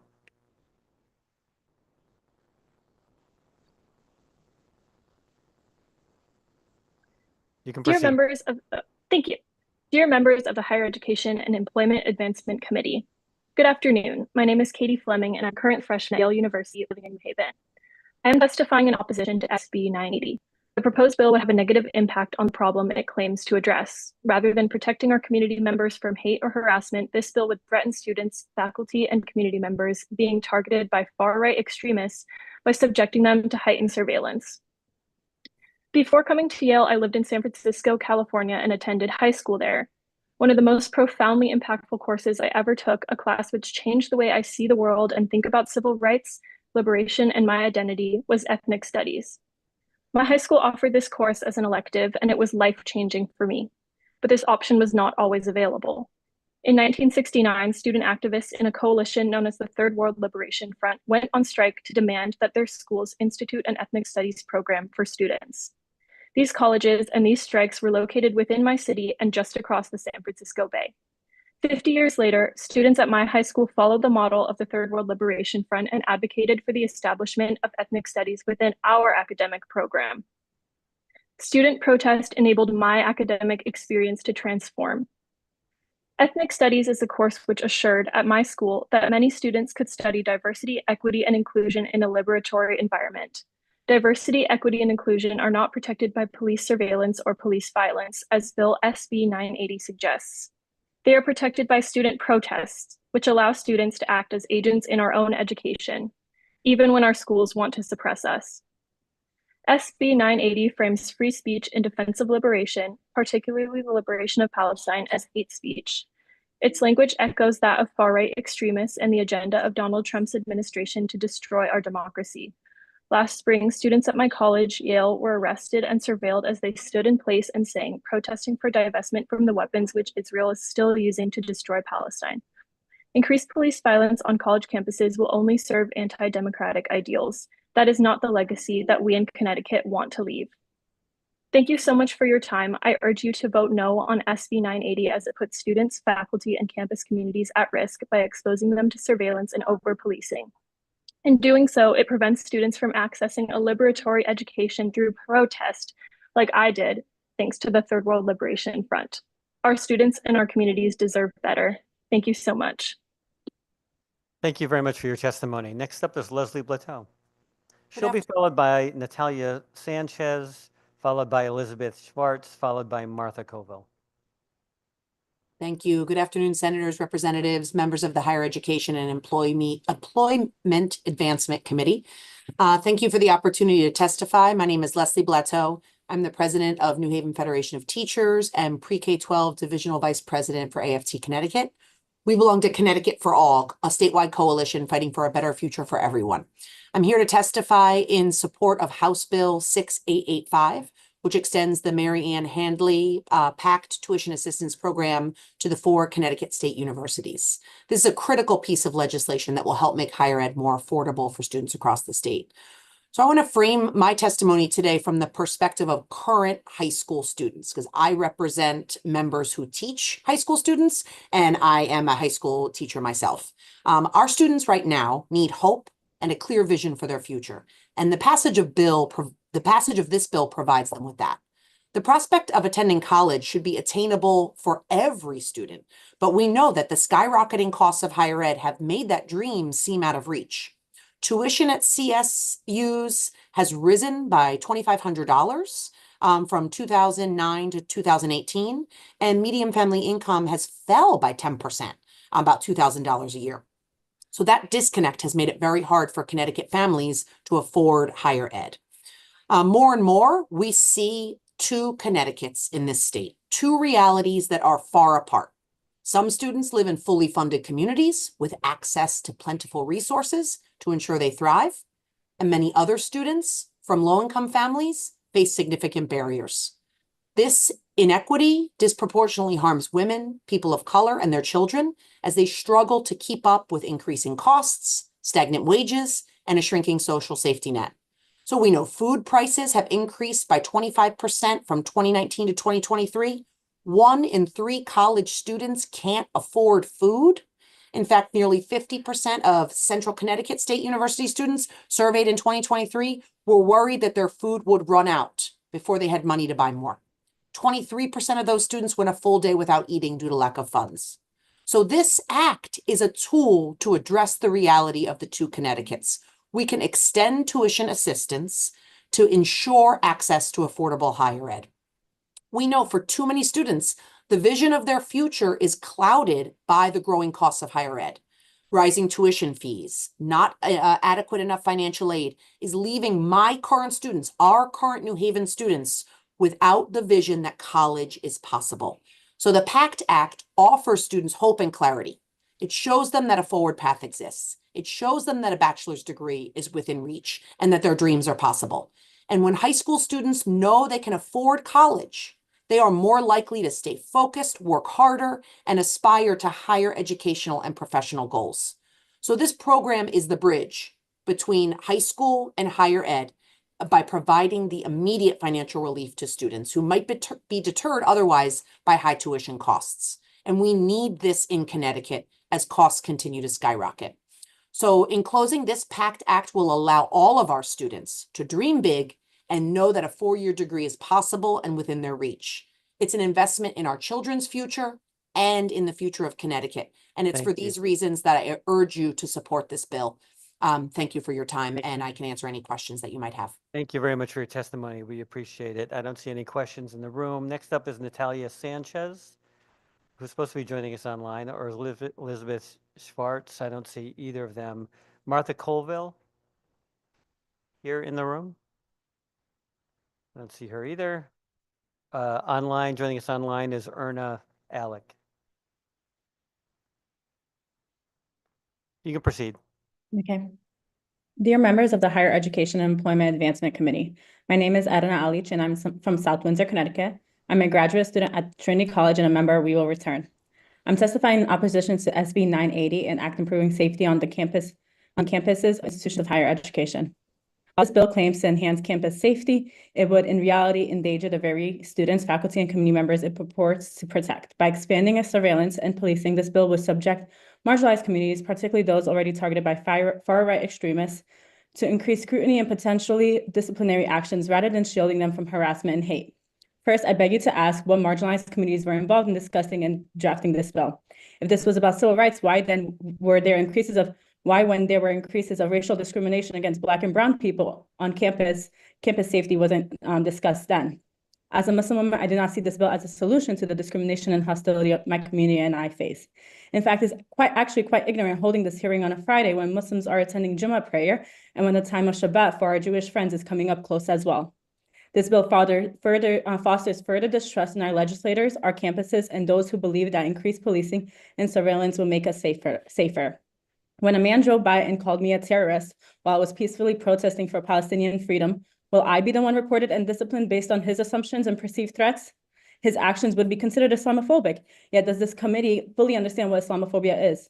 Do you realize that many Muslims actually don't like this term as well because it frames bigotry as fear rather than what it truly is, hatred? Also, if this bill is only to establish a Title VI coordinator, this contradicts the bill completely in its current form, where it emphasizes or raises issues of bigotry, and Title VI does not cover protection of religion. Students, faculty, and staff are real victims here. We are exercising our fundamental rights to free speech and peaceful assembly, yet this bill will turn us into targets. I do not feel safe under the current administration that is already weaponizing executive orders against dissenting voices, and now our state is considering adopting similar tactics. Increased police presence on campuses has historically escalated rather than prevented violence, turning peaceful protests into clashes, and in many cases, fueling more hate. Have we already forgotten the murder of George Floyd and the nationwide protests that followed? Have we forgotten how the presence of law enforcement often exacerbates tensions rather than diffusing them? I urge you to reject this bill, a bill that did not consult other marginalized communities like myself in generally understanding what protection our students need and what true campus safety means, while also maintaining our rights.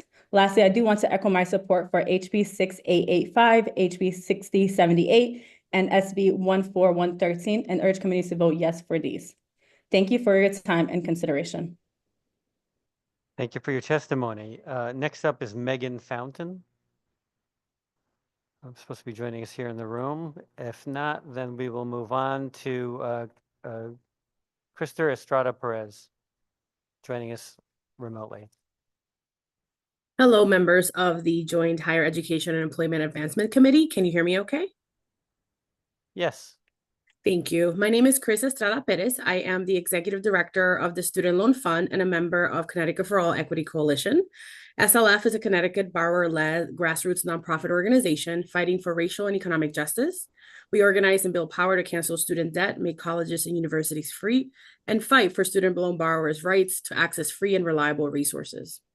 We are here in strong support of HB 6885 to extend the Mary Ann Hadley Pact tuition assistance program to the 4 Connecticut state universities. We also stand in solidarity with Jewish, Muslim, queer, and BIPOC students and in opposition to SB 980. This bill would put students at risk and place into the Project 2025 playbook to criminalize students' ability to organize, assemble, and protest for justice without fear of police violence and intervention.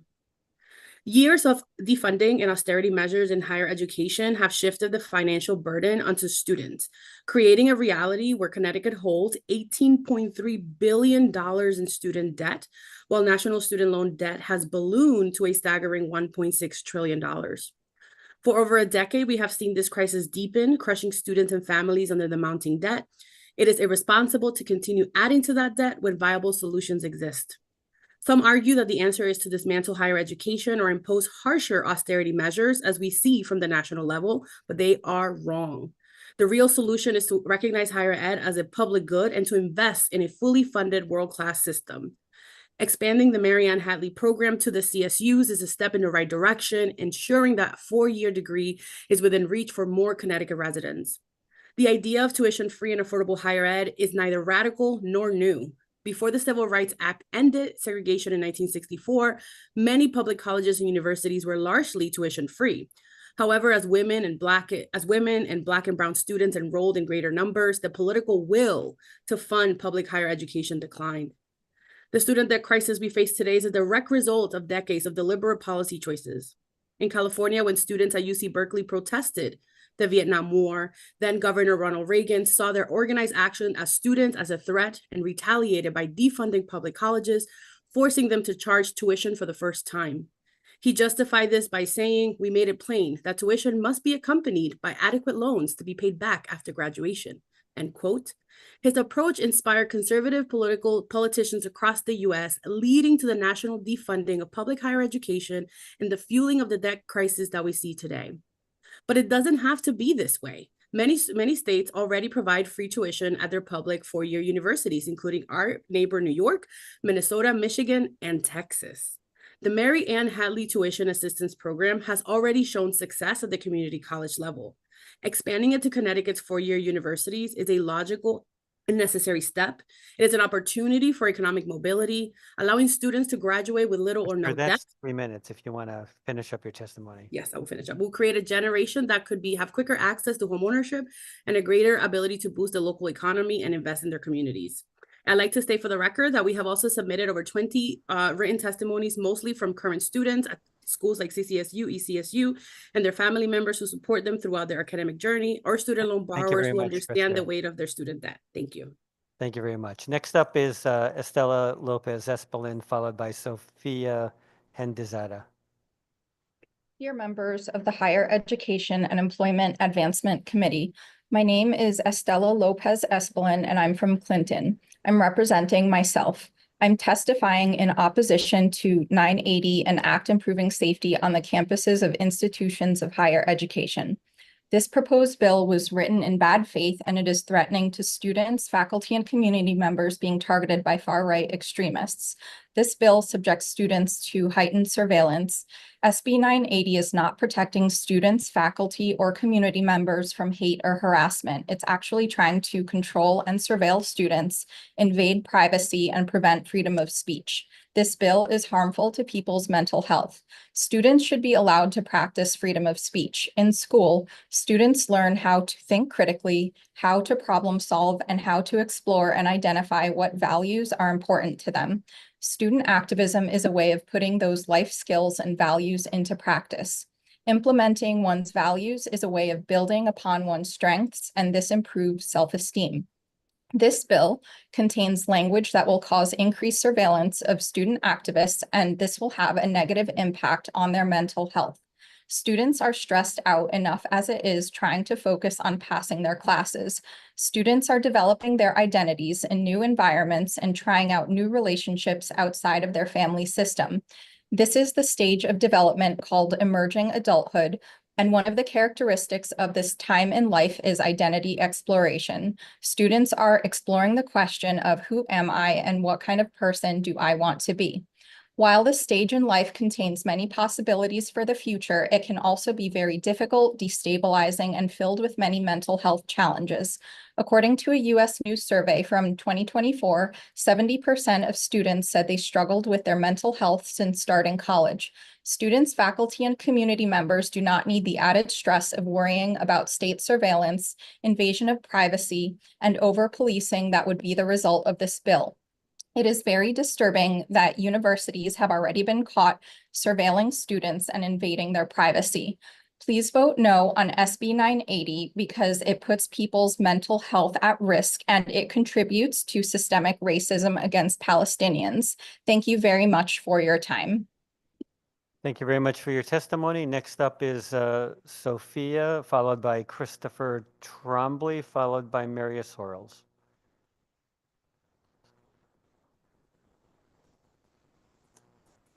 You can proceed.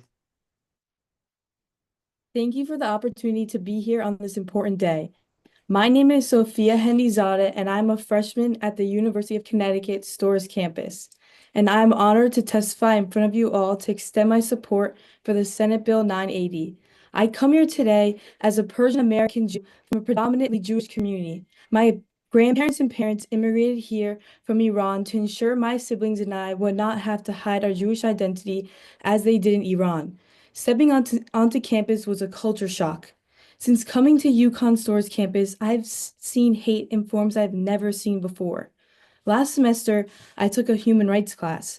I soon discovered that the teaching assistant in the class had extreme anti-Semitic views and tried to promote them in class.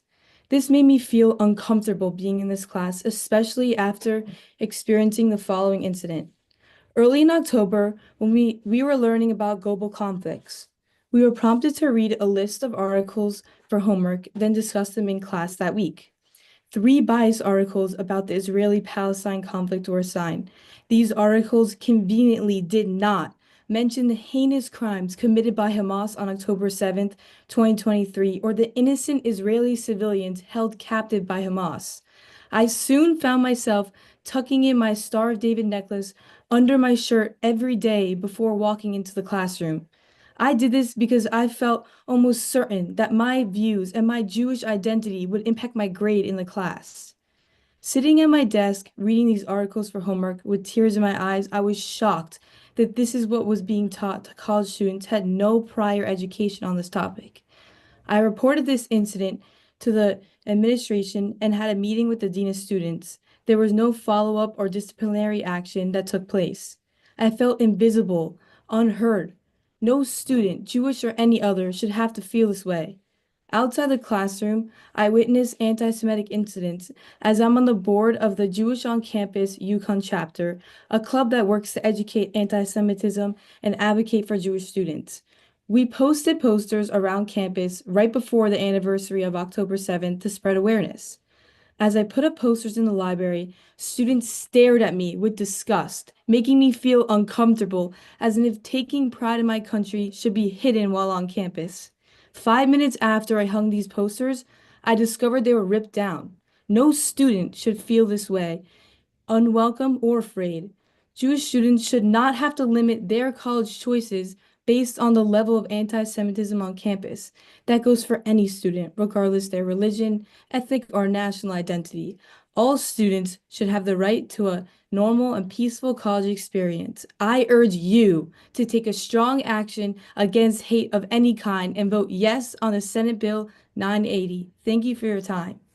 Thank you very much for your testimony. Next up is Christopher Trombley, followed by, I think perhaps joining us online, Mariana Sorrells, followed by John Board. You can proceed. Thank you. Chair Slap and Haddad, ranking members Martin and Bronco, vice chairs Gadkar, Wilcox, and Brochelle, and members of the committee. I appreciate this opportunity to appear before you to offer testimony in support of HB 6885, an act expanding the debt-free community college program. The 4 Connecticut state universities serve sizable percentages of students who completed their P-12 educations in Connecticut school districts that historically have been grossly under-resourced, while serving high concentrations of youngsters with the greatest need. That is certainly the case at Southern, where I've had the privilege of working for the past 7 academic years, and where roughly 1/2 of our students are individuals of color. 1/4 of the undergraduate students at Southern began their post-secondary educational experiences on the campuses of CT State. The students who study at the 4 CSUs remain in Connecticut after taking their degrees. Once having taken those degrees, they earn more and therefore pay more in taxes than they would if they had not completed their degrees. More to the point, these individuals contribute significantly to their local communities and the state as classroom teachers, special educators, counselors, school psychologists, social workers, and nurses, all professions that the CSUs have long histories of advancing for the past century. As Connecticut struggles to maintain sufficient levels of healthcare providers and educators, and to ensure that those entering the fields more closely resemble the populations whom they will serve, the General Assembly should enact measures, such as HB 6885, to ensure that those who aspire to those important roles aren't priced out of doing so. Investing in the students who do or wish to attend any of the CSUs is an investment in the long-term well-being of the state. I ask that you pass this measure and that you commit yourselves to ensuring that it is funded robustly and continuously. Thanks very much for your time. Thank you very much for your testimony. I don't see Maria Sorrell, so we'll call John Board. He'll be followed by Matt Garrett.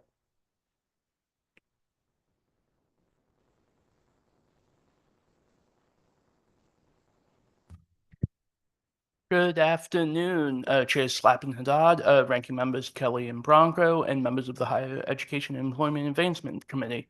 My name is John Boyd. I'm here to express my concern regarding Senate Bill 1413 as an advocate for access to education and an individual who's deeply committed to fostering inclusive academic environments. I recognize the transformative potential of this legislation. And while this legislation marks a critical step forward, I think there are some genuine reservations out there, like in Section 4, due to the lack of staffing in our accessibility services. Offices across the system, include more specifically at the CSUs.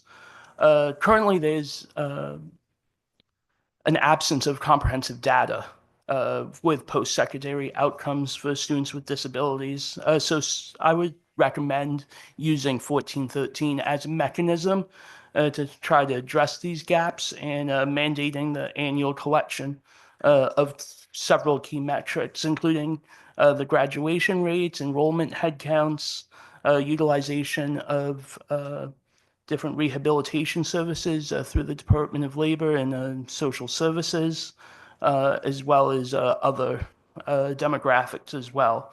Furthermore, I think establishing the Post-Secondary Services Advisory Committee, bringing together accessibility leaders across the entire system could also prove fruitful, especially for the Special Education Committee moving forward. Taking steps will be able to listen to students, professors, and others stakeholders across the system. Thank you for considering this legislation.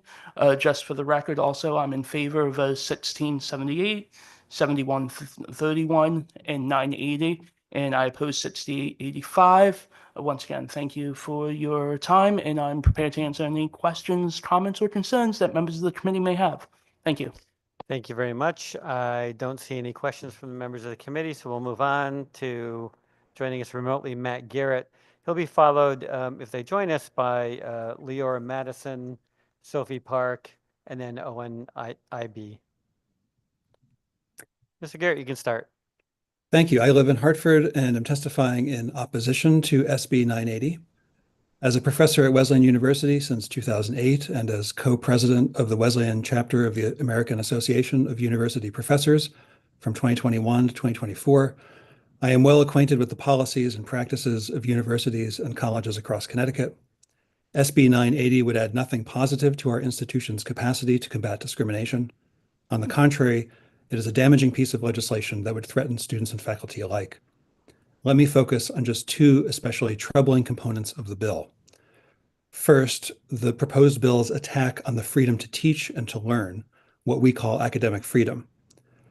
By pointing specifically to a class or event, a class, that is to say what happens in the classroom, as the potential site of hate incidents, Section 1C1 of the bill specifically targets the work professors and students do in the classroom, in effect exposing the heart of the educational enterprise to politicized assault in relation to charges of hate.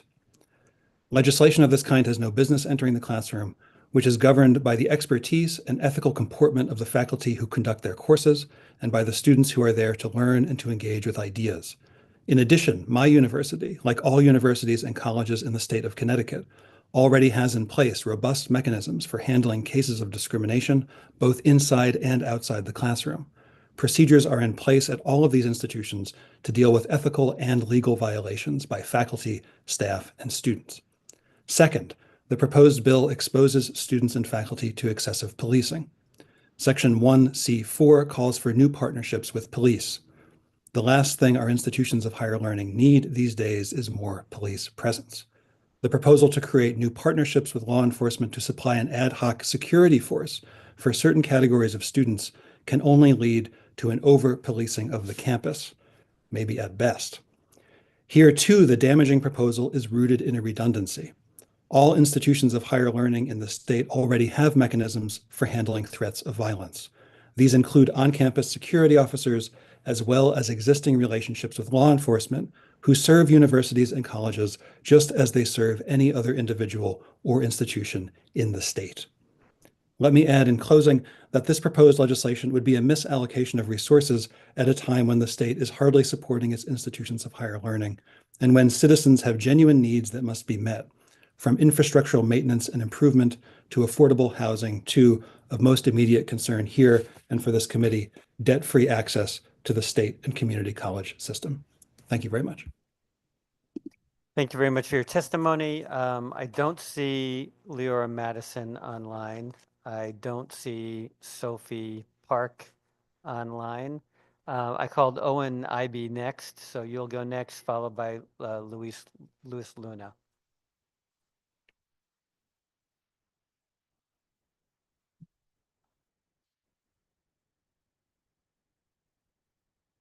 Senator Slapp, Representative Haddad, and members of the Higher Education and Employment Advancement Committee.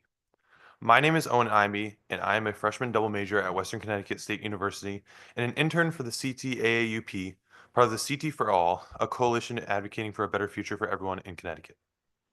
I come to speak to you today and voice my support of House Bill 6885, which extends the Mary Ann Handley Tuition Assistance Program to the 4 Connecticut state universities.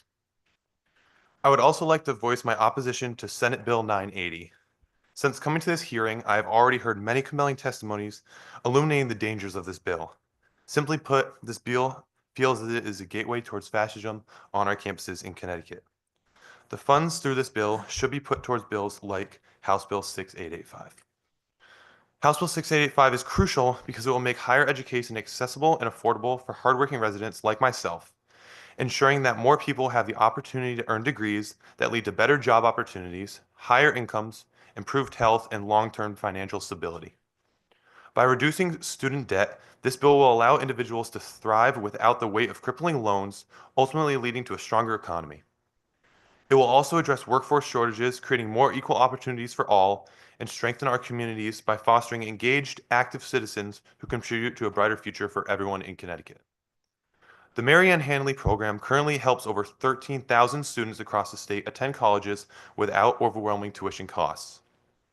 Extending this program to the 4 Connecticut state universities will open doors for thousands of more students who deserve the chance to succeed but are held back by financial barriers.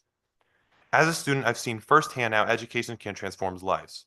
Since coming to WCSU in the fall, I have discovered how important higher education can be for someone's career and entire future. The ability to give equal monetary access to those amazing state colleges would benefit so many students like me. Us students are your future staffers, campaign managers, and political consultants, and we are eager to help, but we cannot get there without an education. Support us and it will be an investment in not only your own future, but the future of this state and our own. I will leave you with this one thought. Our so-called rainy day fund is now sitting at $4.1 billion.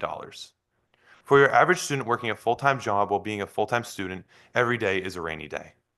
I hope that you will not wait until we are in the midst of a financial flood to realize we are all drowning in debt. Thank you. Thank you very much for your testimony. Next up is Luis Luna, followed by Julio Munez, followed by Seth Freeman, followed by Dr. Weiss. Mr. Luna, you can proceed. Thank you.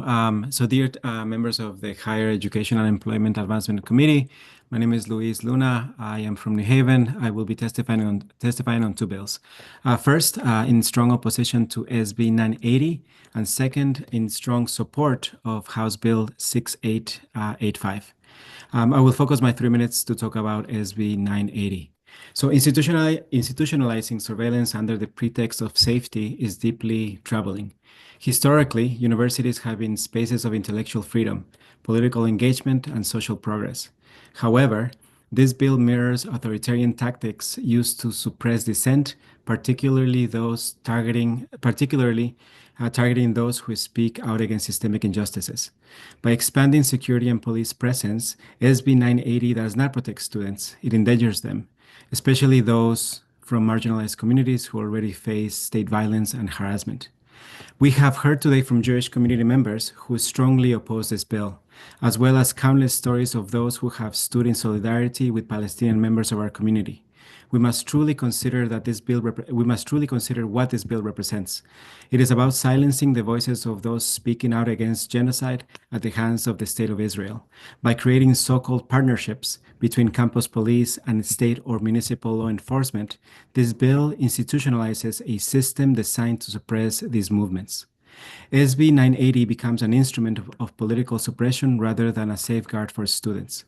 Additionally, a recent executive order signed by Donald Trump on January 29 lays out the groundwork for deporting non-citizen students who engage in activism, using the pretext of fighting anti-Semitism to justify the repression. If this bill passes, it would place immigrant communities at immediate risk, making their presence on campus precarious and exposing them to state surveillance that could be weaponized against them. There's a long history of surveillance targeting communities of color and student movements. In the 60s, the FBI actively surveilled and disrupted Black student groups fighting for liberation, using national security as a cover for suppressing dissent.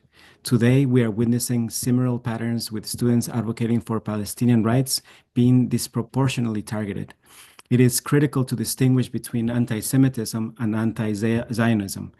Opposing a right-wing government that has oppressed Palestinian people for over 7 decades is not opposition to a people.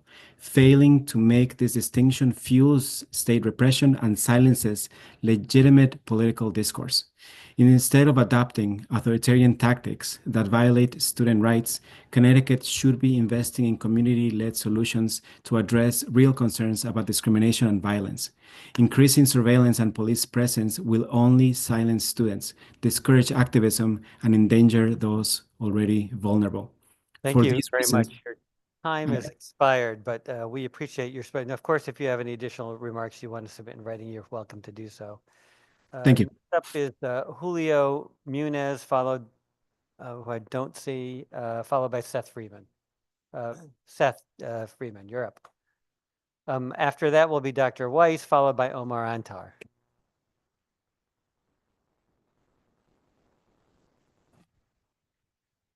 Senator Slapp, Representative Haddad, and members of the Higher Education and Employment Advancement Committee.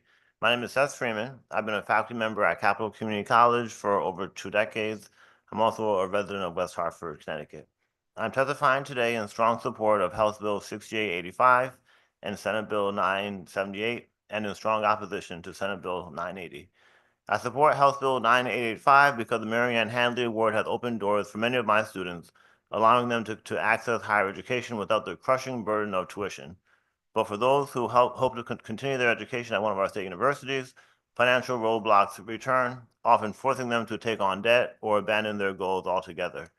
If we are serious about strengthening Connecticut's workforce and increasing economic and social mobility, we must ensure all students have an affordable, sustainable path to completing a bachelor's degree. House Bill 6885, an act expanding the debt-free community college program, would make this possible. At the same time, we cannot ignore the fact that free tuition alone is not enough if students are struggling to meet their basic needs. Many of my students and students across the state experience food insecurity. They are working multiple jobs, supporting families, and skipping meals just to stay enrolled. A hungry student cannot focus, cannot retain information, and cannot succeed.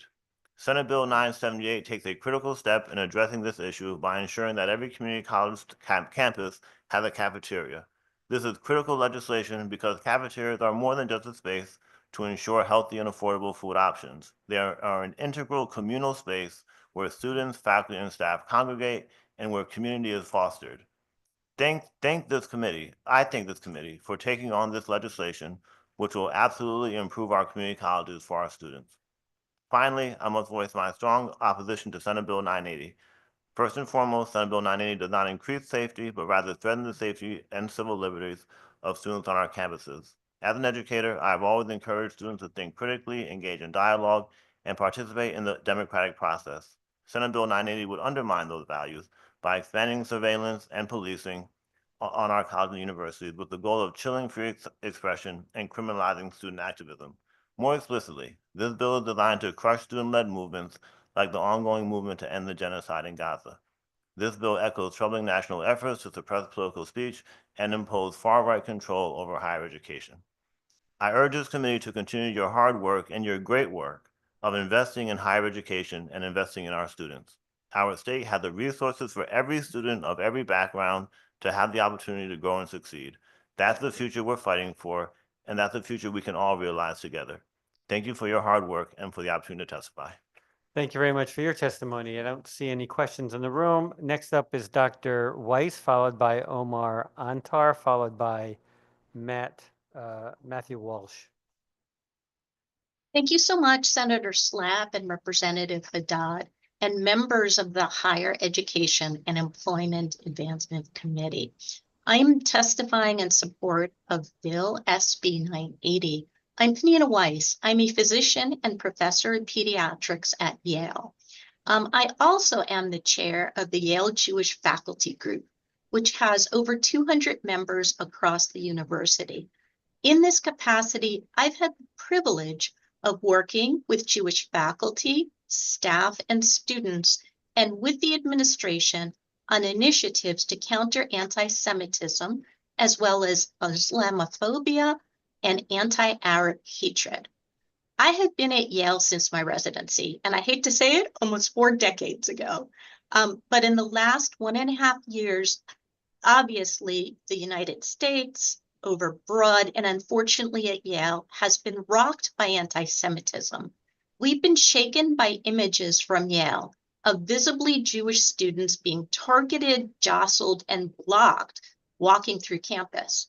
Bloody money raining down on Jewish students in an eating hall, and Jewish athletes being maliciously attacked on social media over a Happy Hanukkah posting on the Yale website. I went from proudly wearing my Yale sweatshirt to cringing when I saw it in public. I questioned my choice of remaining at Yale and looked outside of Connecticut for other positions. For a while, I also, like Sophia, hid my Star of David necklace and whispered when I spoke about anything related to my Jewish identity. I was afraid to cross and walk campus. I stayed because I believed in every individual's power to affect change.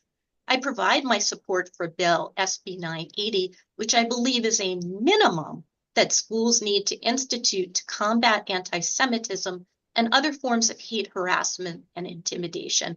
I'd like to reassure the committee, as well as some of the speakers who testified, that the bill will lead to a police state that tramples individual rights.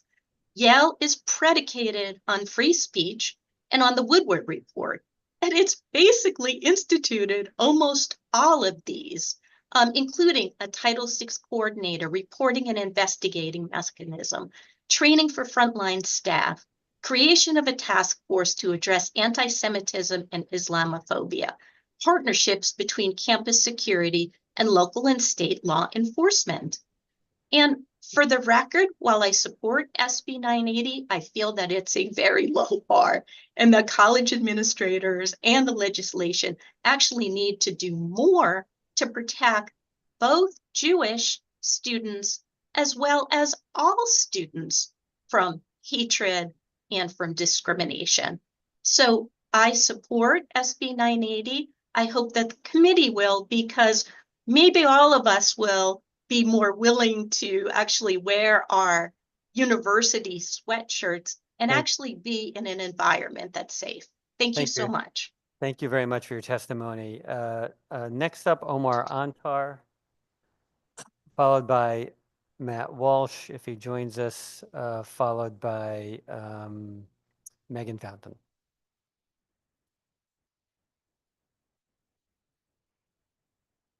Palestine Alliance, and I'm here to strongly oppose SB 980. I wanted to address some comments that I think that Senator Lesser made at the beginning of this hearing, because he seemed to make last-minute suggestions of removing issues of the police.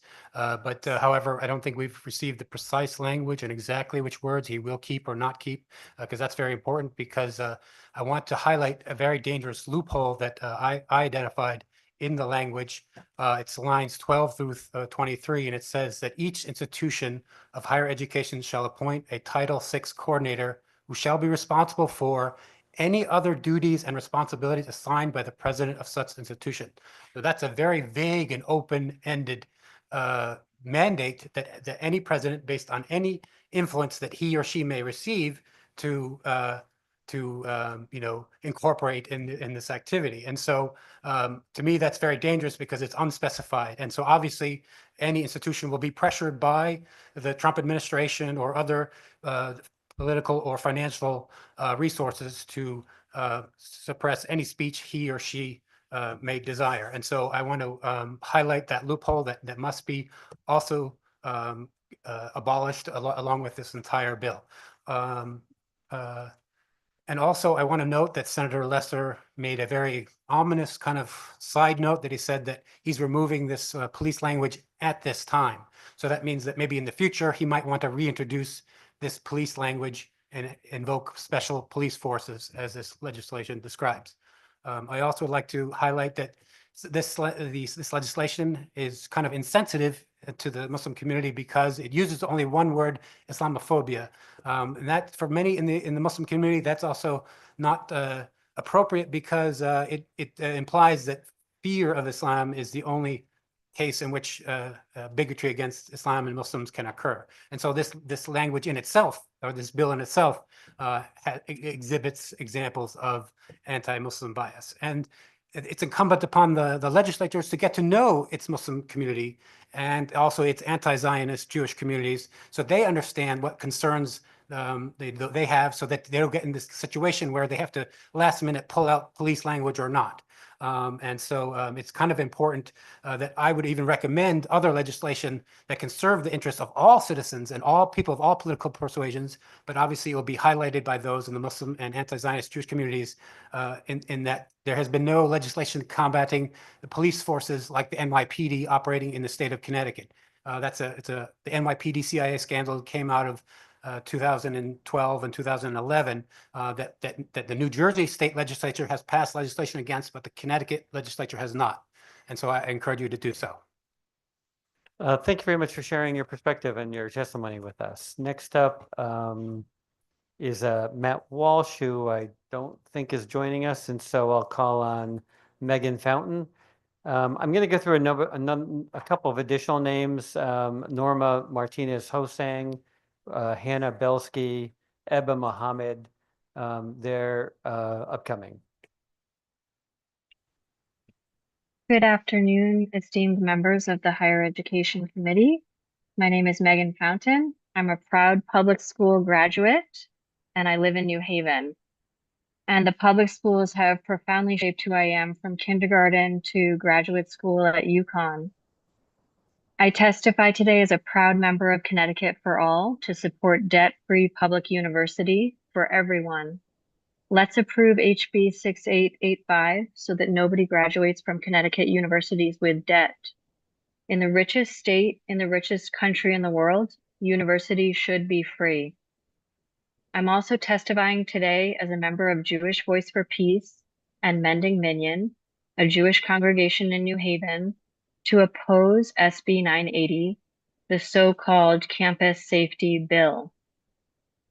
If you care about the safety of Jews and Muslims, if you care about the safety of Black, white, and immigrant students, then you must oppose SB 980. This bill is a weapon for authoritarians who want to destroy the free exchange of ideas. In high school, my public school teacher, Ms. Freeman, took us to visit the Nazi death camps at Auschwitz and Majdanek. She taught us about how the Nazi regime locked up artists and intellectuals and murdered them in the gas chambers. Beginning in 1933, the Nazis burned books to erase the ideas they wanted to wipe out. Millions of works of literature, politics, and philosophy. They burned scientific research which documented the existence of gay, lesbian, and transgender people in Germany. SB 980 is a weapon to limit what students and professors can study, research, and write. This bill is a weapon to deport students, jail students, expel students, and fire professors who protest for peace.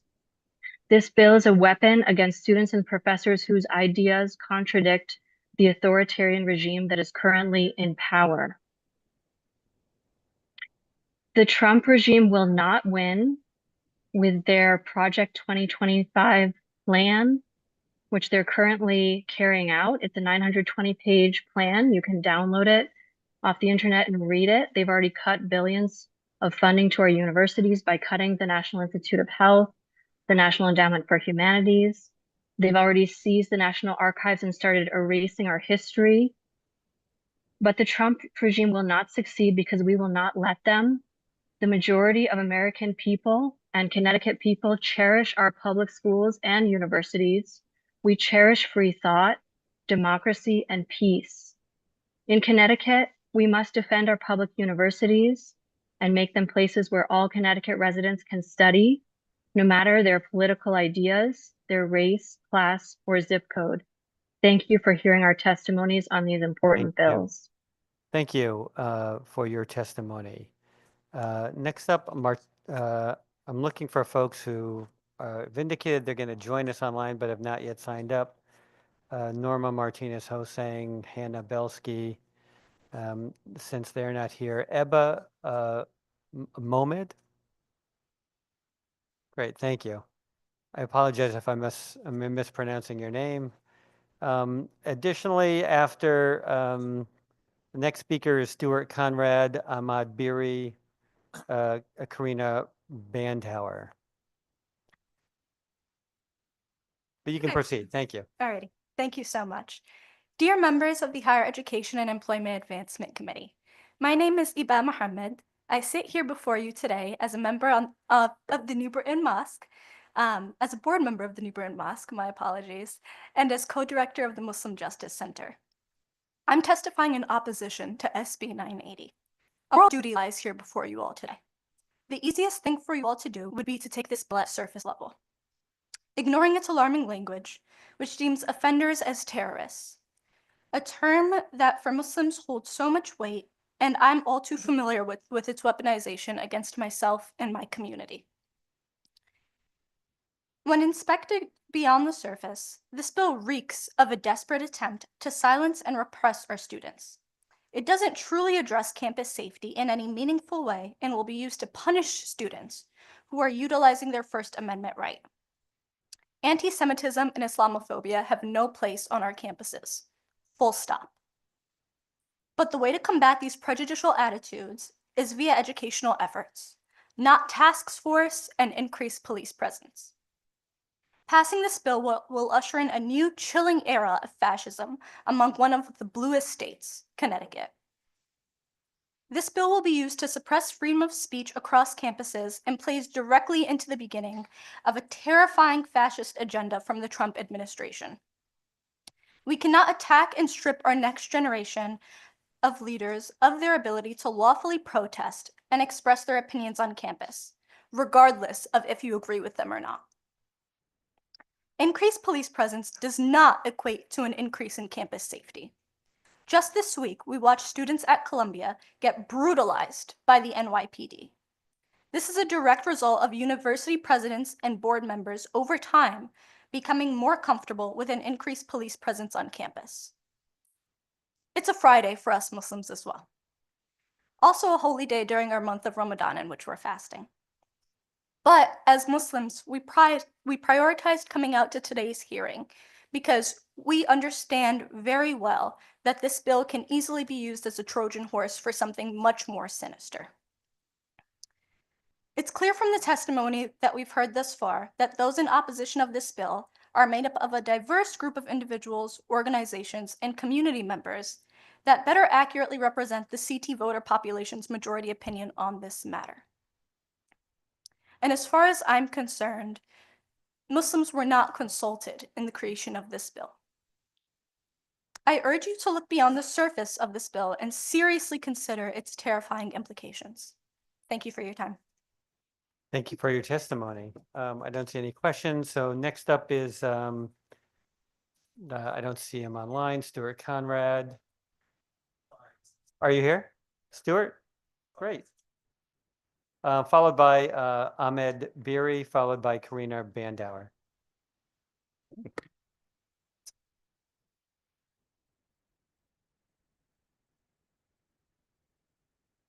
Dear members of the Higher Education and Employment Advancement Committee, my name is Stuart Conrad and I'm a junior at Wesleyan University. I'm here to add yet another voice in opposition to SB 980, an act improving safety on the campuses of institutions of higher education. I won't delve too much into the many issues with and dangerous implications of SB 980 that my fellow opposers of the bill have and will continue to very clearly articulate. However, I would like to reiterate the importance of really listening to what's being said here. It's very easy to get tunnel vision in regards to these issues, but when students, faculty, staff, and community members all express worries about the dangers of further integrating armed forces into university life and how surveillance doesn't protect students but actually puts them in danger, we must listen to them. I strongly urge you to vote no to SB 980. Thank you for your time. I can see the rest of my time. Welcome, welcome to take that time. Thank you. Next up, Ahmed Biri. Seeing, I guess not. So Karina Bandhauer joining us remotely. The next couple names on our list are Liza Goldman Huertas, Kylie Harrington, Alexia Murphy. So, but right now, Ms. Bandhauer, you can proceed. Thank you. Good afternoon. My name is Dr. Karina Bantauer. I'm a mom of 3 kids, and for 24 years, I've been a sociology professor at Western Connecticut State University, as well as a member of AAUP. I'm in favor of SB 6885, expanding the debt-free community college program to the CSUs. As a sociologist, I can tell you that the CSUs are the doorway to the future for so many of our young students of color and working class students. The proposed expansion offers these students tangible upward mobility by eliminating obstacles and enabling students to pull themselves from poverty. Without this, young people must jump through significant financial hoops to get to our campuses. In practice, this is very few students. On a personal level, my daughter is a graduating senior at a public high school in Waterbury, Connecticut. I have steered her to go after her dreams of a 4-year institution, and she has. Yet she came to me the other day upset because she had learned that a whopping 54% of her Waterbury High School classmates will be attending a community college. My heart fell. By way of comparison, in Greenwich, Connecticut, just 6% of high school graduates attend community college. 83% of graduates from Greenwich attend a 4-year institution. What's the big difference between residents of Waterbury and residents of Greenwich? I think you know. It's not intellectual ability, it's poverty. And I therefore urge you to enable working class kids by supporting SB 6885. Additionally, as a sociologist, I happen to specialize in the study of racism, ethnic studies, and immigration, and I oppose SB 980. The proposed bill claims to oppose racial discrimination, but please do not be mistaken. It is in fact playing into a right-wing effort to co-opt the historic racial or issue of racial discrimination and use it against the majority of people of color. This bill does not address anti-Semitism. It merely conflates it with right-wing political agendas. Proof of this is in the many accounts you have heard today of the pro-Palestinian Jewish people being attacked and silenced, as if one cannot simultaneously be Jewish and also denounce genocide. This is preposterous. Furthermore, campuses all have DEI offices that are staffed and handle accusations of racism every day. As such, I am highly concerned that SB 980 is merely looking to dismantle DEI offices, which is something we should all agree would be detrimental to our democracy. I thank you very much for your time. Thank you very much for your testimony. Next up, Liza Goldman Huertas in the room. Kylie Harrington. Followed by Alexia Murphy, followed by Stanley Heller. Good afternoon, Higher Education and Employment Advancement Committee. My name is Kylie Harrington, and I'm a resident of Bristol, Connecticut.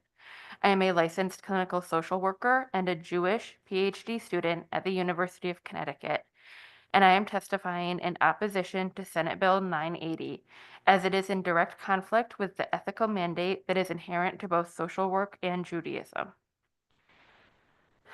As a Jewish student, this bill has allegedly been introduced to protect me, but instead it will be used to engage in oppression and surveillance in my name. It is not anti-Semitic to be anti-Zionist. It is not anti-Semitic to be pro-Palestinian. And it is not anti-Semitic to protest against the genocide Israel is committing. As a scholar focusing on the far right, I can confidently say that this bill will play directly into the hands of the fascist far-right movement, who have planned to leverage anti-Semitism to limit the rights of everyone, including Jews. This bill is going to increase surveillance of students, which will be used by the Trump administration to silence opposition and dissent, to deport vulnerable students, and enact violence against the very students it purports to protect. Increasing police presence on campuses will not protect us, and instead will cause direct harm to students and make campuses all over Connecticut less safe. Furthermore, the parts of the bill that support increased reporting requirements will also contribute to the surveillance and suppression of students and the harm being done. This bill will not address anti-Semitism across campuses, and I implore you as a Jewish student to listen to me and the rest of the anti-Zionist Jews that have spoken and vote no on SB 980. Thank you. Thank you for your testimony. Next up is Alexia Murphy in the room, not online. Joining us remotely is Stanley Heller. He'll be followed by Francesco Castagna and Caitlin Levy. Members of the committee, my name is Stanley Heller. I'm Executive Director of the Middle East Crisis Committee, which was established in Connecticut in 1982. I'm also a member of Jewish Voice for Peace and am Jewish American. About SB 980, 1, there is no need for the bill at all. Hate incidents are already illegal. Colleges don't need state mandates in this regard. 2, despite throwing in the word Islamophobia, which was misspelled, it's well known that this measure is directed against students who think Palestinians deserve human rights. It's a part of the playbook of the Heritage Foundation's Project Esther. President Trump this week made this threat against protest. Agitators will be imprisoned or permanently sent back to the country from which they came. American students will be permanently expelled or, depending on the crime, arrested. This bile is meant to crack down on any kind of dissent from support for Israeli war crimes. Bill 980 is made in that spirit. 3, considering the scale of the crimes being committed in Gaza, protests on campuses are not nearly loud enough. As you no doubt know, the International Court of Justice has found that Israel is plausibly committing the horrendous crime of genocide. 4, Bill 980 requires what it calls partnerships between police forces and student groups that it selects. This is dangerous. If there's an actual threat, there will, of course, be cooperation with police. But partnerships implies a permanent affiliation with groups that police favor politically. 5, an example of creeping police state measures in Connecticut. Over 40 years, I've given talks to student groups at colleges. In preparing for a talk at WestCon, I was told I had to submit my PowerPoint slides in advance to see if I was pursuing a, quote, political agenda, unquote. Then sponsors of the talk were told that anyone attending the event had to register, giving name, email, and phone number. I'm told this is a new policy at all state colleges. It would allow the universities to maintain a data file on every student as to every political event they attend. Outrageous. Defeat this bill. Instead, legislate an end to the Connecticut Treasury's $100 million investments in Israel, particularly in weapons maker Elbit, which is directly implicated in atrocities. Thank you. Thank you very much for your testimony. I don't see any questions. Next up is Francesco Castagna. He'll be followed by Caitlin Levy and Ricardo Frias. Good afternoon. Dear members of the Higher Education and Employment Advancement Committee, my name is Francesco Castagna, a senior student at Trinity College here in Hartford, and I'm here to express my strong opposition to SBO 980. The bill seeks to improve safety on campuses of institutions of higher education, but risks to only endanger the safety of all students on these campuses and indirectly limit students' rights to freedom of speech. Throughout my time here in the US, the only instances in which I've seen violence on college and university campuses were when the police forces and authorities were involved. It wasn't the people who were peacefully protesting throughout the campuses of the whole country who were being violent. Rather, they were the victims of violence and hate. Section 4 of the bill calls to establish a partnership between campus safety personnel and local law enforcement. But as co-president of the International House at Trinity College, I know I speak for many international students when I say that we do not feel comfortable when the police is around.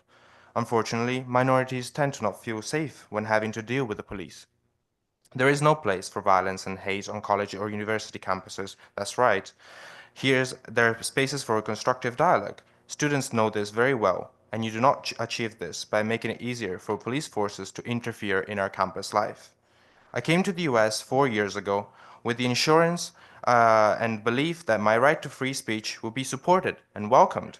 I no longer believe this. In this particular political climate, it has become harder for minority groups and students to express themselves free of fear, as many have been pressured into self-censorship.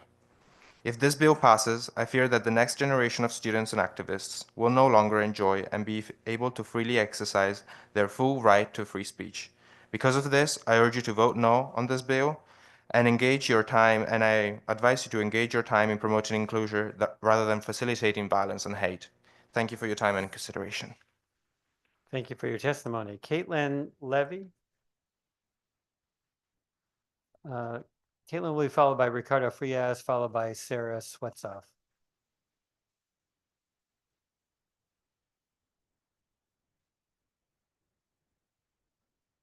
Hi, dear members of the Higher Education and Employment Advancement Committee. My name is Caitlin Levy, and I am a student at Wesleyan University, and I am testifying in opposition to the SB 980 bill. And as people have said, I am fiercely against this bill because it will only make things less safe for students on campuses, especially students who are at particular legal risk right now in their status as a student here. Last semester, some of my friends started a sit-in in support of the university divesting from weapons and technology companies that are involved in the genocide of Palestinians. And they started the sit-in in one of the administrative offices on campus. They started the sit-in and the police were there in the building less than 20 minutes later. And the police went into the building and my friends were detained for over an hour while school administrators blocked the doors and spent their day standing next to police officers as they handcuffed my friends. And I was so scared because of my experiences with the police. As someone who had interfaced with the police as a teenager going through the mental health system, as someone who grew up in New York City and has protested in New York City and has witnessed immeasurable violence and brutality towards Black and Brown people I have protested with, and as someone who has seen the infuriating disparities in how people who hold different disparities are treated when they speak up about harassment. And I was standing there outside that building and I was so scared just thinking about police officers touching the people that I love. And I can tell you for sure that people on our campuses, students are scared right now of repression and they're scared of the state's surveillance of campus activism. They're scared because the FBI is watching students right now, watching students at small colleges. And the actions that this bill lays out, including a campus task force, are not what is needed to keep students safe when school administrators at my school have the license to discipline students who are peacefully protesting under language of harassment and abuse, and when laws under this administration equate anti-Zionism to anti-Semitism. And I urge you to instead support SB 6885. And I have been in this room listening to people's testimony, and I am filled with love and admiration for my fellow students, and I just want them to be safe and afford college and have their basic needs met. Thank you very much for your testimony. We appreciate you sharing that with us. Next up is Ricardo Frias, followed by perhaps by Sarah Swetzoff, followed by Bridget Himenini. Might be an extra syllable in there. You can proceed. Dear members of the Higher Education and Employment Advancement Committee, my name is Ricardo Frias. I'm from New Haven. I'm a visiting assistant professor of philosophy at Central Connecticut State University and a member of my union, CSU AAUP. I'm here to testify in favor of House Bill 6885, the packed Marianne Hanley expansion to the CSUs. The proposed bill would extend higher education to more students and in greater depth at a time when a meaningful education has become ever more restricted to the wealthy and well-off. Not only has state funding for our state universities been flat since the 2008 recession, not only are universities under constant attack as a scapegoat for the pillaging of the public economy for private interests, not only have the private universities of Connecticut often been content to be positioned as the place for a real education at the cost of positioning state universities as career training facilities whose costs are offloaded from capitalists onto the public, but it also remains the case that the university is, more than ever, one of the only communal spaces of adult learning where students have a space to grow as human beings. At a time when more wealth than ever is being produced by the working class students our state universities aim to support, we have a responsibility to make education free for as many who are able to set aside years of their life to focus on developing the critical thinking skills our community needs to thrive. If our education system is to support students, it can't rely on locking them into an ever-growing debt that people are rightfully hesitant to take on. Benefits for the economy and state tax revenue aside, education is a right we must aim to secure and develop at every turn, and expanding PACT is a way to do that. So I ask you to vote yes on expanding PACT. Thank you for your time. Thank you very much for your testimony. I don't see any questions, and so I'm going to call a number of names. I don't know if they're going to be here in the room or not, but Sarah Swetzoff, Bridget Timoney, Rashmi Viswanathan, I'm sorry for hacking that, Christian Allen. Christian Allen, I think, is online, and you're up next. You can proceed. Thank you. Good afternoon, Senator Slapp, Representative Haddad, Senator Martin, Representative Bronco, and distinguished members of the Higher Education and Employment Advancement Committee. My name is Christian Allen, and I am an adult with a developmental disability. I am testifying in support of Raise Bill 1413, an act concerning inclusive programs for students with intellectual or developmental disabilities at the Connecticut State University system. As an individual with a developmental disability, post-secondary education was always a goal of mine. To succeed in college, I knew I needed more support than my typical peers. I attended community college on a part-time basis to see if I could be successful in college. I learned the ways of college in my first few semesters and performed well academically, socially, and mentally. I enjoyed my college experience, but would not have grown as much as I have without it. However, as someone with a developmental disability, I had to individualize my support and create my own system and program to be successful. I frequently went to a tutoring center and attended my professor's office hours for extra help. Additionally, I hired a private writing tutor for large projects and research papers. I also used assistive technology and found it extremely helpful. I used audiobooks and text-to-speech software that enabled me to increase my course load and improve my grades. I believe that inclusive programs at state universities, similar to the program I created for myself, help individuals with intellectual or developmental disabilities thrive and grow. Research backs up this point. According to Shaw, and I quote, adding new skills to one's knowledge base, identifying new interests, hobbies, and avocations, and making new friends are all mediated in a very effective way through post-secondary education and lifelong learning experiences, close quote. When provided with the proper support in college, individuals with intellectual or developmental disabilities can thrive and succeed. Individuals with intellectual or developmental disabilities benefit from attending university because the experience increases individuals' self-worth, confidence, and skills needed to succeed. This bill would implement a program similar to the one I created for myself. With support similar to this bill, I now have a certificate, 3 associate's degrees, and a bachelor's degree. I thank the committee for raising this bill and look forward to its passage. Thank you for the opportunity to testify. Any questions? Thank you very much for your testimony. I don't see any questions, and so we'll proceed on. Next up is, well, I don't know who's going to be next. Catherine Lee, Leslie Gross Ritson, Sam Pudlin. Mick, is Sam here? There's a hand raised.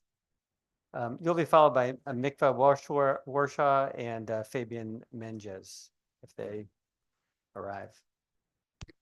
Hi. You can proceed. I'm Sam Pudlin. I'm a co-founder of the Hartford Jewish Organizing Collective, which is the city of Hartford's largest Jewish organization by membership. I'm here in opposition to SB 980. In the past year, we at HJOC have been honored to witness and support a beautiful flourishing of Jewish life on Connecticut's college campuses. Students from schools around the state have come to us for help in organizing prayer services, holiday celebrations, and Jewish education programs. These kids are getting in touch with their heritage and their faith like never before. And every cynical claim you've heard about anti-Semitism today was referring to that, to Jewish students and faculty being allowed to freely practice their religion. SB 980 threatens to criminalize that. It will not only allow but require the state police to come on campus and investigate and arrest any students accused of practicing traditional, non-Zionist Judaism or any other unapproved religion. I want to remind you that any claims that have been made that this bill is about something other than policing are intentionally inaccurate. Even if we were to remove all the sections of the text that refer explicitly to the police, the only function that the task force and the reporting requirements serve is to mandate having students arrested for political and religious expression. Only about a quarter of Jews under the age of 40 belong to the sect that's using this to seek the exclusive right to speak for our community and manage Jewish students' spiritual lives. As you've heard from some of the other speakers today, there have already been threats and disciplinary actions against students who openly practice traditional Judaism, and SB 980 will make it mandatory to replace those with arrests and incarceration. This bill is a sectarian nightmare. Once the wall of separation between church and state has been eroded, nobody's religion will be safe. Please stand up for American values and vote no on 980. Thank you very much for your testimony. Next up is Mikva Warshaw, joining us remotely, followed by Fabian Menges, followed by John Brady. Hi, thank you, dear members of the Higher Education and Employment Advancement Committee. My name is Mikva Warshaw. I am from New Haven. I am Jewish, a leader of Mending Minyan, a Jewish synagogue in New Haven, a mother and a nurse. I, like many here, am testifying in opposition to SB 980, an act improving safety on campuses of institutions of higher education. This proposed bill, specifically Section 4, but many other parts, will have a very significant seen and unforeseen negative impact on student safety and freedom of speech. I'm a practicing Jewish woman who, because of my Jewish values, have stood in companionship with Palestinian brothers and sisters for over 15 years. When I was in college, I worked alongside Christians and Jews and Muslim students to demand our college divest from companies profiting off of Israel's military. If I was a student 15 years later, today in 2025, under this new bill, I could have been called a terrorist simply because I criticized the state of Israel. It would not matter that we use nonviolent means to make our voices heard. I may never have been able to become a nurse. It is anti-Semitic to equate Israel, the nation state, with the Jewish people and with the religion of Judaism. Jewish people are vast in many different stories and family lineages. Within Judaism, there's a long, long history of challenging the politics and ideology of Zionism, even from within Israel. It is the Christian far-right agenda to equate all Jewish people with Israel. This bill, if passed, will be playing right into the Christian right and Project 25 and Trump playbook, as many have said here. By creating a partnership between higher ed police forces and state police to coordinate security, we would be giving unchecked authority to surveil and silence our students. The term coordinated security is Orwellian doublespeak. It could mean anything, and is giving away unforeseen amounts of authority to outside institutions to define and control. Again, Zionism, i.e. believing that Israel has a right to discriminate against all non-Jewish people, is not an ethnicity or a religion. It is a political ideology and should not be considered a protected class. Being Jewish does not mean being Zionist, and to make any assumption as such is anti-Semitic. I wear my Star of David proudly because it does not mean I'm a Zionist. Please, as a Jewish mother who hopes to send her Jewish children to university someday, do not pass this bill. Do not start calling our children terrorists. They already are being called this anyways. Because they expose political opinions counter to the current administration. We desperately need more freedom for our students today, not more draconian interventions. We Jewish people do not need more outside policing to feel safe. What we need is more people willing to speak up and come together like the many people who have come bravely before you today, whether Muslim, atheist, Christian, or any other creed. Trust our students, trust our faculty to do what they've been doing to protect each other without more guns, without more surveillance. Please, and thank you for your time. Thank you very much for your testimony. Perfectly timed. I don't see any questions in the room. Next up, I'll just mention Fabian Menges. I don't see that person online. Next up will be John Brady, followed by Nigel Harris and Tyler Yee. Mr. Brady. Good afternoon, Senator Slapp, Representative Haddad, and members of the committee. My name is John Brady. I'm a registered nurse and the Executive Vice President of AFD Connecticut, a union of 34,000 members in education, healthcare, and public service, including members of the Connecticut State University system through our proud affiliation with AAUP. I testify today in favor of House Bill 6885 to extend tuition assistance program to the 4 Connecticut State universities. When I decided to return to school at age 35 to pursue a degree in nursing, 2 factors weighed heavily on me: cost and location. For me, Three Rivers Community College provided an answer to these 2 concerns. Three Rivers was relatively inexpensive, and it was the closest college or university to my home. Had not been the case, I likely would not have become a registered nurse and served 21 years in the Bacchus emergency room. But what about the student who does not live near a community college with a nursing program, rather lives near one of the state universities that has a nursing program? Many of these students are priced out because of tuition, and that robs all of us of years of potential service to the patients of Connecticut. The governor recently reminded us of the healthcare workforce shortages by proposing an elimination of licensing fees for healthcare workers. What better way to encourage Connecticut residents to fill our shortage areas in healthcare and in education than to make the path to a high-quality education more affordable? We should look at this not as an expense, but as an investment in Connecticut's residents and investment in Connecticut's workforce. I urge support of HB 6885. Thank you very much for your testimony. I don't see any questions in the room, so we thank you for your testimony. I'm going to go back one to Fabian Menges, who's now joined us remotely.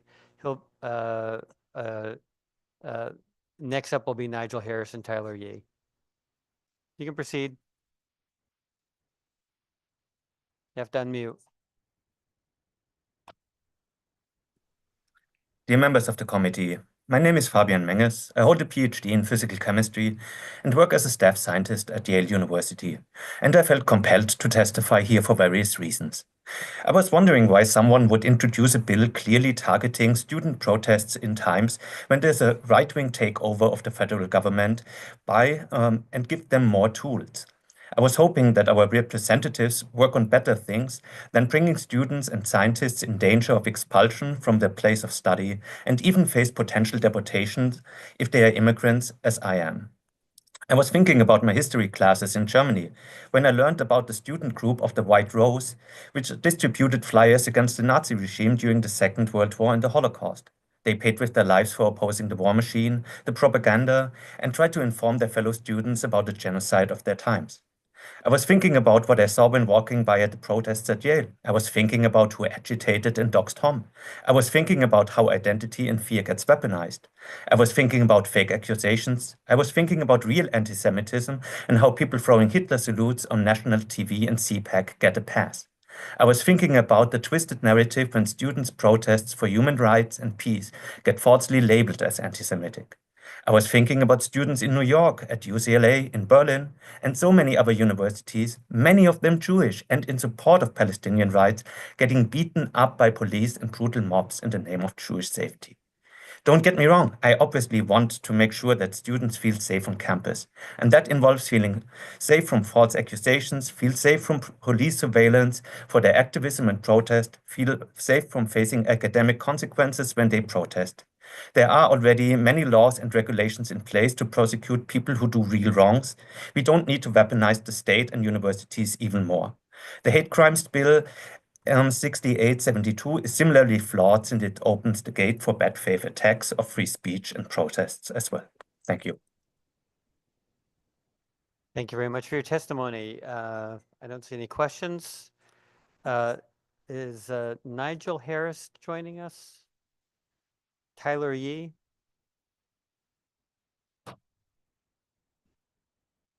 Will be followed by Sophia Rifkin, followed by Christina Barman. Good afternoon, Senator Slapp, Representative Haddad, and esteemed members of the Higher Education and Employment Advancement Committee. My name is Tyler Yee, and I am a current resident of Cheshire, Connecticut. I am a first-year student at Central Connecticut State University, majoring in political science. I am testifying on House Bill 6885 to extend the Mary Ann Handley formerly PACT tuition assistance program to the 4 Connecticut State Universities. I support this bill because it ensures that public higher education is affordable for any resident of our state, which reduces inequity and allows for a renewed betterment of our state's economic future. I have been able to receive generous federal grants and state grants that have allowed me to attend Central without the worry of having to drop out or take a leave of absence due to a lack of funds. However, as a senator of the CCSU Student Government Association, I have witnessed many of my fellow students at Central express frustration due to the cost of university. Many of them had to either drop out or take a leave of absence, which hindered their academic careers. These financial difficulties, which threaten to undermine our educational institutions' goals of fostering the future workers of Connecticut, are the antithesis of what the Connecticut government stands for. It is upon the pillar of education that humanity may be lifted up, allowing our people to forge lifelong careers, which should not be blocked by any socioeconomic or financial barriers of any kind. Because of this, it is disheartening to see so many of my peers struggle with financial burdens that disrupt their academic journeys. The Mary Ann Handley program's expansion would ensure that more students can complete their education debt-free without the fear of financial hardship. The CSUs are instrumental in providing accessible and equitable education to a diverse student body. By offering a range of programs and support services, the CSUs equip students with the knowledge, skills, and resources necessary to excel in their future chosen fields. They play a crucial role in fostering a well-educated workforce that contributes to the economic and social well-being of Connecticut. Investing in the CSUs through the extension of the Mary Ann Handley program is not just an investment in individual students, but investment in the future of our state. By ensuring that every student can complete their education without the burden of student debt, we are empowering the next generation of leaders, innovators, and professionals. This support is essential for creating a more substantial and prosperous society where everyone has this chance to succeed.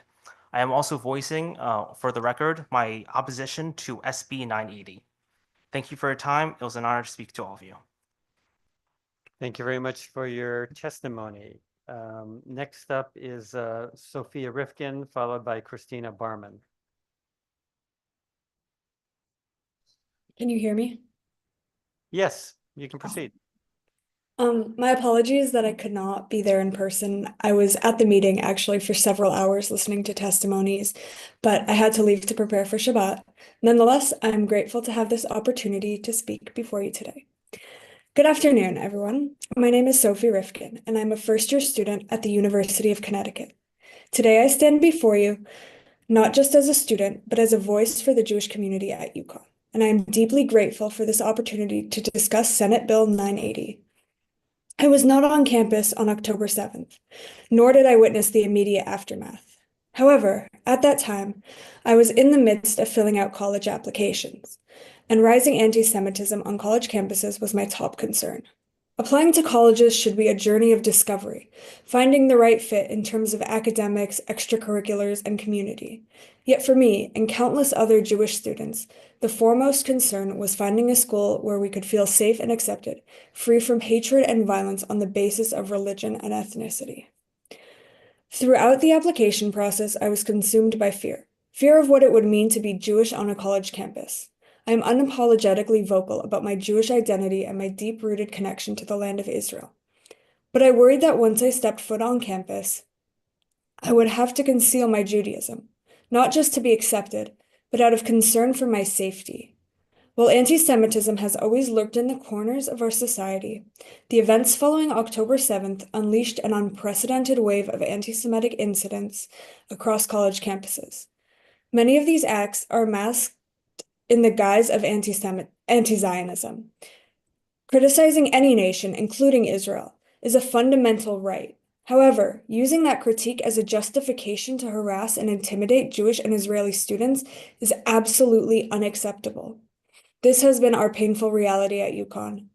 I myself have felt intimidated and silenced on several occasions throughout my first year at college.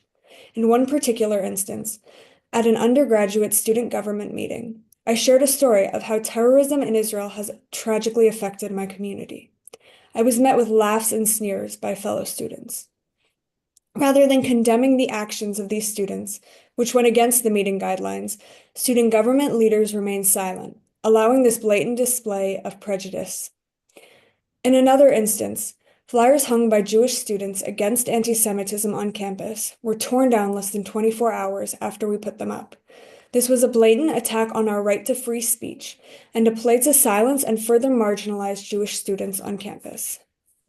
We, the Jewish students in higher education, are strong, we are proud, we are courageous, but we are tired, exhausted by the relentless need to justify our presence at universities and frustrated by the lack of condemnation from administration.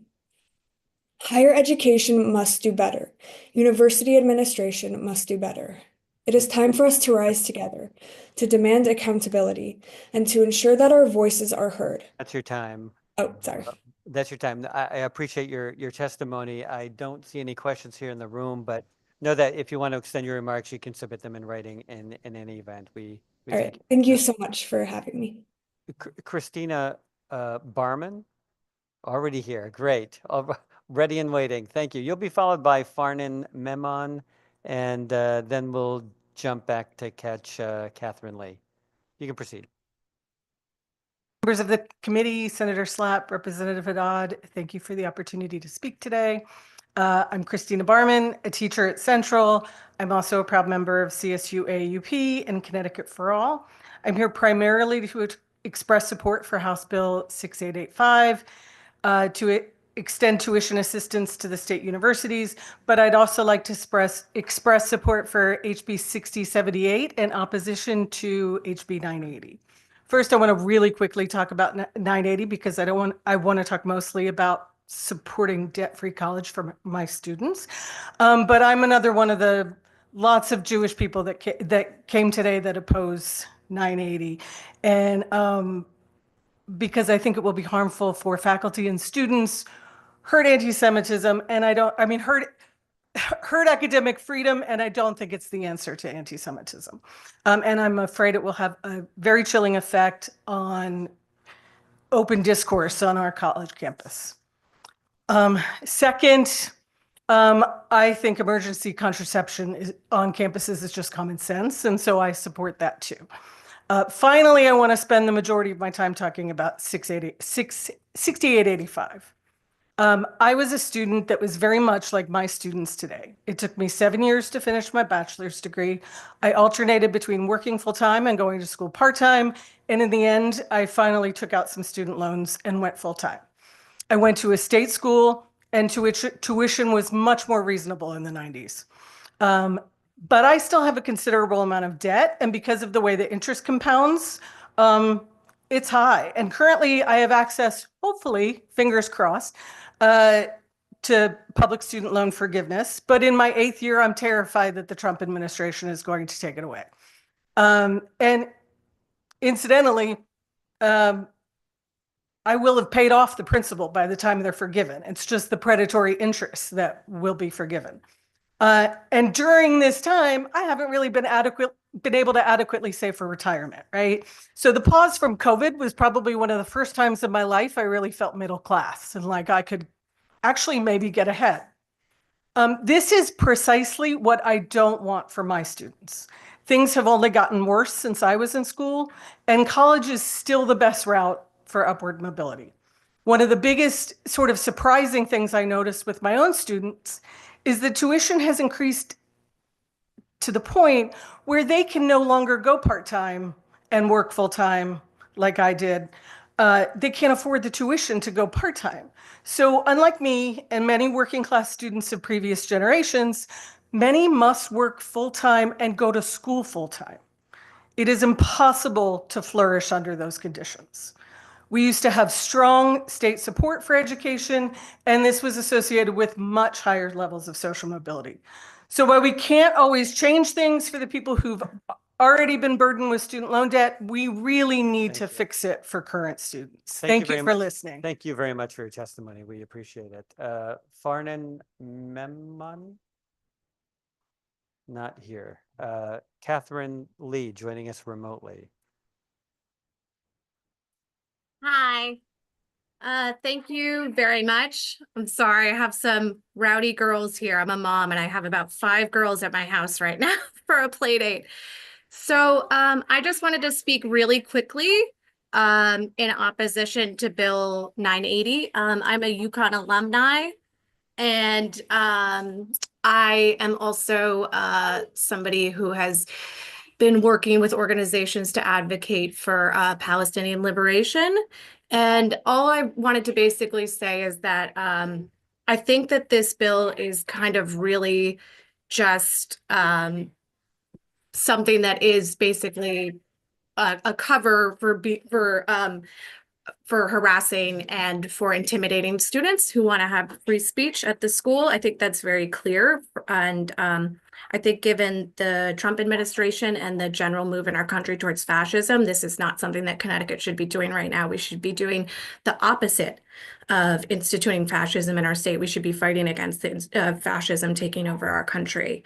And I just also want to say, as a mother raising my daughter in a way that she believes in social justice, if she ever went to a university in Connecticut like I did, and there was a chance that she could be basically targeted by police or authorities in that way, I would be completely alarmed.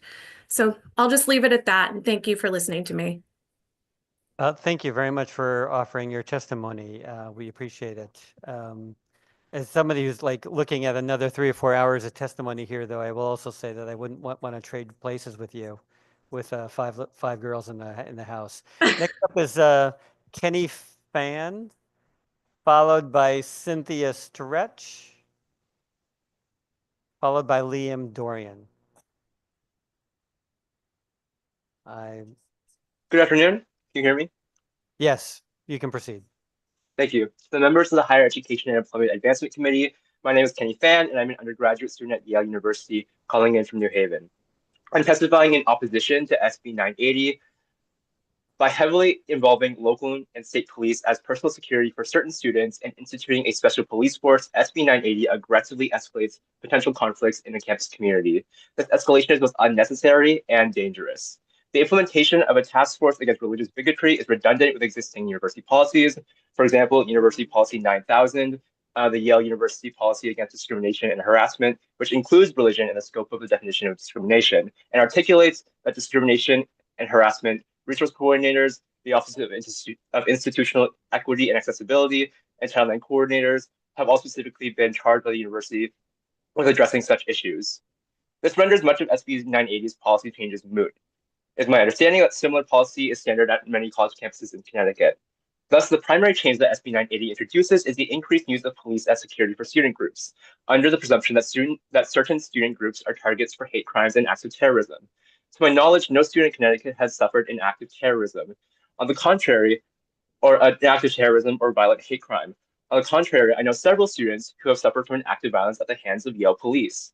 On May 1st, 2024, a peaceful protest by some 30 students who were singing, quote, "I do not want to study war," was kettled and attacked by Yale police. Students were shoved to the ground, police knelt on a student's neck, and police ultimately forced one community member into medical leave. You could hear the screams and cries of pain echo off of Yale's law school and the historic residential halls. This police violence is what SB 980 would ultimately amplify by including police in our universities more than they already are. This is a future where, outside of the #1 law school in the country, you would be able to see students beaten for expressing free speech. All that to say, thank you for your time. I urge you to vote no on SB 980. Our students and our communities deserve so much better. Thank you very much for your testimony. We appreciate that. I don't see any questions, so we'll move on to Cynthia Stretch, followed by Liam Dorian, and then we'll go back to a couple people we missed earlier. Good afternoon, Representative Haddad, Senator Slapp, Representative Bronco, Senator Martin, and members of the Higher Education and Employment Committee. My name's Cindy Stretch. I'm a proud member of my faculty union, CSU AUP, a coalition member of Connecticut for All, and an affiliate member of Connecticut AFT. I'm here to voice my strong support of HB 6885, which proposes a debt-free, place-based scholarship program for the Connecticut State Universities, Central, Eastern, Southern, and Western. Before I go any further, I just want to comment on the fact that Alexia Murphy, who was on the speakers list, was here in the room earlier but had to leave for a shift at Starbucks. That's a little dramatic irony. In my testimony, I want to take you all back to 2015 when this body passed Public Act number 1575, an act implementing the recommendations of the Planning Commission for Higher Ed. The act lays out what is essentially a 10-year plan. The Connecticut General Assembly has followed through on all the bureaucratic reorganizations mandated by that law by the January 1st, 2025 deadline, but we have not made the progress that I know the current members of this committee desired on the parts that would accomplish its three goals. The first of those goals was to increase the educational levels of the adult population of the state for purposes of ensuring the state has a workforce with the skills necessary for achieving and sustaining a competitive economy. The measures by which that goal was to be achieved include the following. First, reducing socioeconomic disparities. Southern, the school I know best, where I teach English and have for 27 years, at Southern, over 40% of our students are Pell eligible. The undergraduate students. So there you have the socioeconomic disparities right there. The second mechanism was to reduce the achievement gap between whites and minorities. In the fall 2024 entering class was just over 60% minority students at Southern. Improving the lives of residents living in the most urbanized areas of the cities of the state. The 4 CSUs are located in Danbury, New Britain, Willimantic, and New Haven. And last in that goal, ensuring that the quality of post-secondary education is improved. Southern just was granted R2 status. In spite of the chronic underfunding, my colleagues at all 4 CSUs are dedicated to their students and their academic disciplines and committed to providing an excellent university education for our students. The second goal of that act was to develop a globally competitive workforce and economy in the state by cultivating an environment that attracts and retains a highly educated, diverse population. I'm quoting from the statute here. Now, it's me. The CSUs educate not only nursing, engineering, athletic training, social work, education, including special education, counseling, and public health graduates, desperately needed to keep our economy strong and the social safety net intact, but we also educate the artists, the cultural advocates, the innovators, the entrepreneurs, the thought leaders who generate the robust cultural environment that corporate leaders seek and that elevate all our spirits. Thank you. We're doing the work.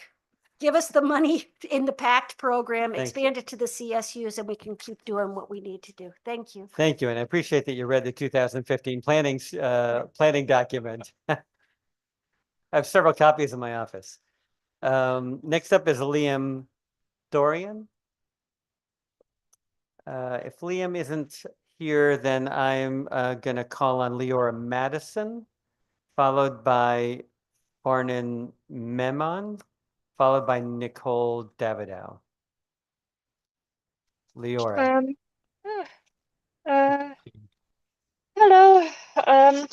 My name is Leora Madison. I live in Southbury, Connecticut, and I'm here to testify against SB 980. I'm Jewish. I am someone who cares about anti-Semitism, and I care equally about all other forms of hate, such this discrimination and oppression. I am concerned dealing with the problem. Now, I'm concerned that SB 980 tries to deal with these problems by bringing police onto college campuses, and it would be great if police would enforce the law equally, and everybody's hate would be taken care of. However, however, I don't find that particularly likely. I am very concerned about anti-Semitism. Unfortunately, I am also concerned that there has been the politicization of anti-Semitism, and a certain conflation of pro-Palestine sentiment with anti-Semitism in very inappropriate ways. And unfortunately, because the state of Israel has unfortunately politicized the definition, leading to a lot of people to associate any pro-Palestine many innocuous expressions of pro-Palestine sentiment with terrorism, with anti-Semitism, and I'm concerned that the reading of the bill would lead to things like people's like feelings of intimidation when seeing a kafaya, for example, being considered as intimidation or even a terrorist threat based on this anti-Palestinian prejudice. So, and if that happens, it could lead to police discrimination against Palestinian students, against pro-Palestinian students, and against the pro-Palestine movement. And I've also was on the Yale campus when police went and attacked nonviolent protesters there. And so, and if that happens, if Palestinian and pro-Palestinian students are attacked by the police in the name of fighting terrorism and anti-Semitism, that just makes it harder to talk about actual anti-Semitism, including when it does show up in the pro-Palestine movement.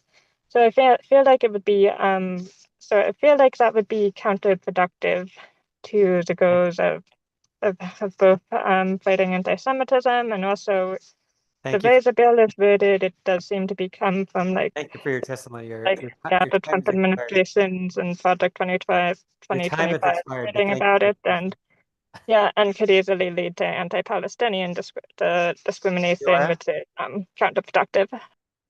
Leora, thank you very much for your testimony. We appreciate that.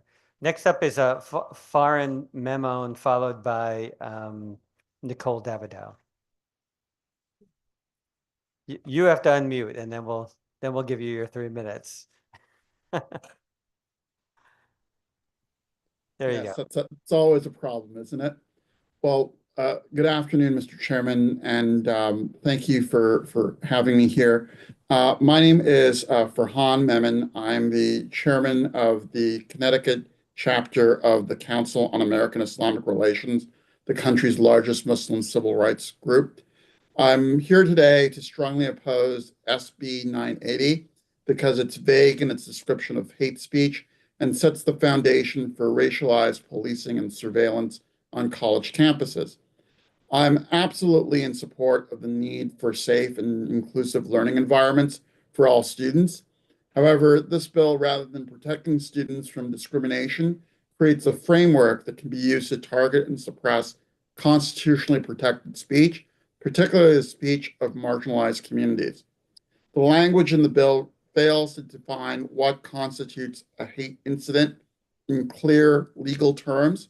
Without specificity, there's nothing preventing subjective enforcement where political speech, student activism, and discussions on global issues, including Palestinian human rights, could be mischaracterized as harassment. Even more concerning, this bill paves the way for racialized policing and surveillance. History has shown us that exactly how these policies play out in practice. Studies like Mapping Muslims, the NYPD spying on it and its impact on American Muslims, have shown that after 9/11, under the pretext of safety, the NYPD placed entire Muslim student organizations, campus mosques, and businesses under unwarranted surveillance for years without a single criminal lead. Students reported fear of attending prayer services, joining campus clubs, and even discussing their political views in classrooms. Similarly, another report when the FBI NOx, racialized state surveillance of Muslims, documents how law enforcement disproportionately targets Muslim and Arab students for questioning and monitoring, often without any cause. We've seen this now in New York, in Los Angeles, and now we're at risk of seeing it here in Connecticut. This bill, by embedding Title VI coordinators and vague hate speech policies, creates the same infrastructure that's been used to silence and intimidate communities rather than protect them. The solution to campus safety is not racial profiling, surveillance, or the erosion of free speech. It's fostering education, dialogue, and community-based solutions, not vague, overbroad policies that can be weaponized against students.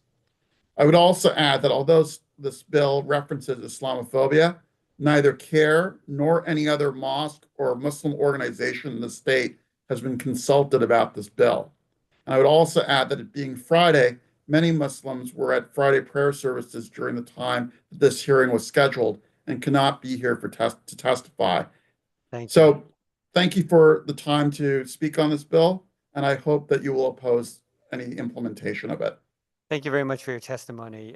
I don't see any questions by members of the committee, but we appreciate you taking the time to offer your perspective with us. Next up is Nicole Davidow, followed by Daniel Garrett and Adam Bolmash. Nicole, you can proceed. Good afternoon, members of the Higher Education and Employment Advancement Committee. My name is Nicole Davidow. I live in Southington, and I'm testifying in opposition to Senate Bill 980.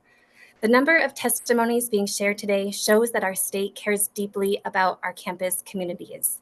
But let us be clear, heightening surveillance and adding special police forces while intimidating students and putting measures in place to prevent them from exercising their First Amendment rights is not promoting the safety of our communities. It is adding to a culture where critical thinking, questioning, and dissent is met with police brutality and punishment. I am particularly concerned by the ample use of the phrase, but not limited to, which appears 5 times throughout proposed committee bill number 980. The consistent employment of this phrase indicates that those putting forth this bill don't even know what exactly it is that they are going after. I will echo what others have testified. Ambiguity does not make everyone in our communities safe.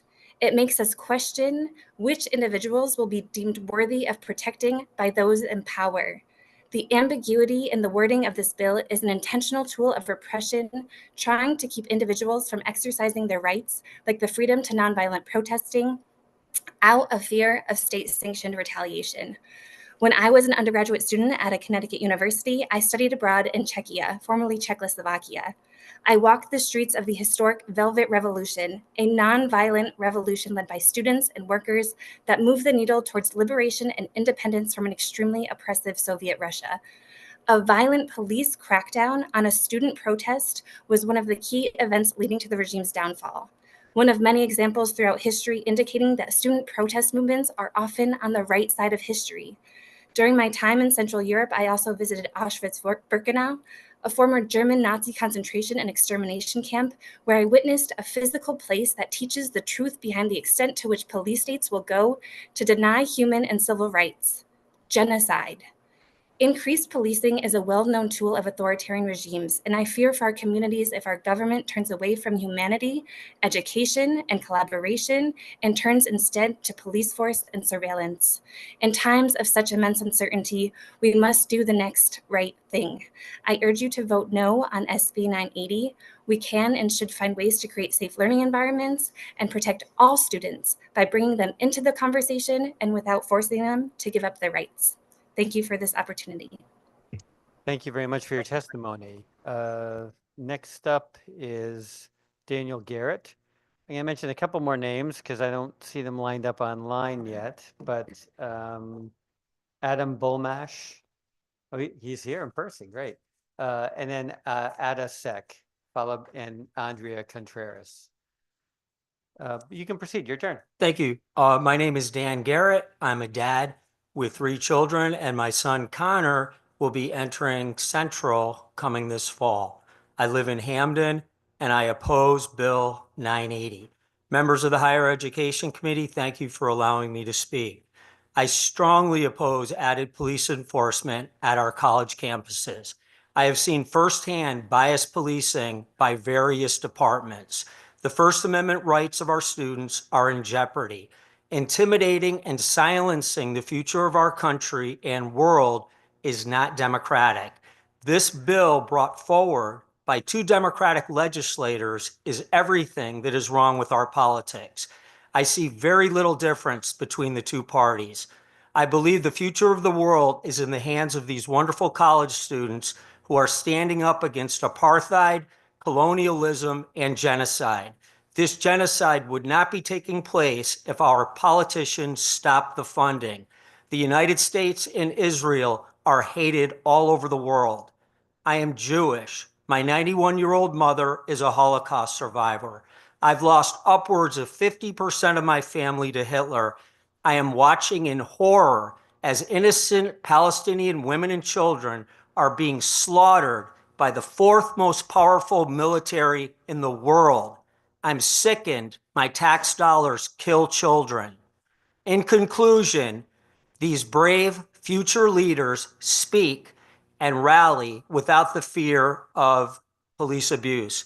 The Vietnam War was brought to an end because of engagement on college campuses, but not before 4 Kent State University students were shot to death by the National Guard. All it takes is one Jewish student to claim, and most likely falsely claim, they are worried for their safety.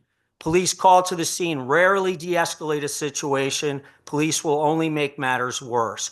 False information spewed by the Israeli media and Joe Biden claimed 40 babies were decapitated, justified to many the killing of over 300,000 Palestinians.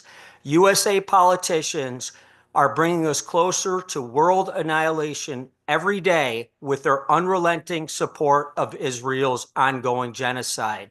We need young progressives to run for office and clear out Democratic neocons. Thank you for your testimony. Next up is Adam Holmash, followed by add a second, Andrea Contreras. May I start? Thank you, members of the Higher Education and Employment Advancement Committee, for being here. My name is Adam Bolmash. I am from Farmington. I'm a member of both the Hartford Jewish Organizing Collective and Connecticut Social Workers for Palestine. I am a Jewish man, and over 60 members of my family were murdered in the Holocaust. I am here to oppose SB 980 and act improving safety on the campuses of higher education. Rather than protect students, faculty, and the community from hate, this bill would threaten those who are targeted by the far right by subjecting them to heightened surveillance. What's more, it would abridge the rights and freedoms of students, particularly their First Amendment rights to free speech, association, and assembly. Finally, this bill provides no protections whatsoever for pro-Palestine students who are actually facing harassment, intimidation, and violence.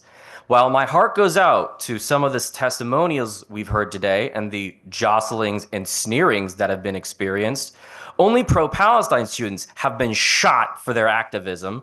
Only pro-Palestine students have been beaten by the very cops with whom you now want their universities to collaborate. And only pro-Palestine students have had their names, faces, addresses plastered on vans and websites like Canary Mission to be harassed and blacklisted from their careers. Where in this so-called safety bill are your protections for them? The only thing this bill is designed to do is target pro-Palestine students, conflate any advocacy for Palestinian rights with anti-Semitism under the false and deceptive IHRA definition, and silence any dissent on an internationally recognized genocide. This is a gross perversion of what anti-Semitism actually is. Anti-Semitism is not a shield to defend mass murder. And so I'd like to speak on a more personal note to the bill's sponsor, Matt Lesser, and to the people who support him. Matt, from one Jewish man to another, how dare you weaponize our faith and our collective trauma to attack fundamental democratic rights and to defend genocide? You, sir, have forsaken our values, you have forgotten our history, and you have disgraced our ancestors in their sacrifice. They did not suffer persecution so that we could turn around and persecute another people. The fact of the matter is, there is no anti-Semitism to be found in the movement for Palestinian liberation because we are not a people who feel threatened by the freedoms of another. The Jewish people are not oppressors. Our duty as God's chosen people is to heal the world, not destroy it further. How dare you and the Zionists you enable try to gaslight our community and the rest of the world into thinking that genocide and apartheid are a fundamental part of the Jewish faith. That, Senator, is real anti-Semitism, and there are no protections in your so-called anti-Semitism bill to guard against such murderous perversions of my people's faith and our teachings. And so I ask everyone in this room, how can a man who has so clearly lost touch with what it means to be Jewish presume to tell anyone what it means to respect the Jewish people? I stand in opposition to this bill, and I stand in opposition to you as a Jewish man, Matt Thank you, sir. Your Leffer. time's up. Number 26 now on our list. Please, no applause. We've already made the rules very clear. Number 26, Ada Sek is up next. Number 126.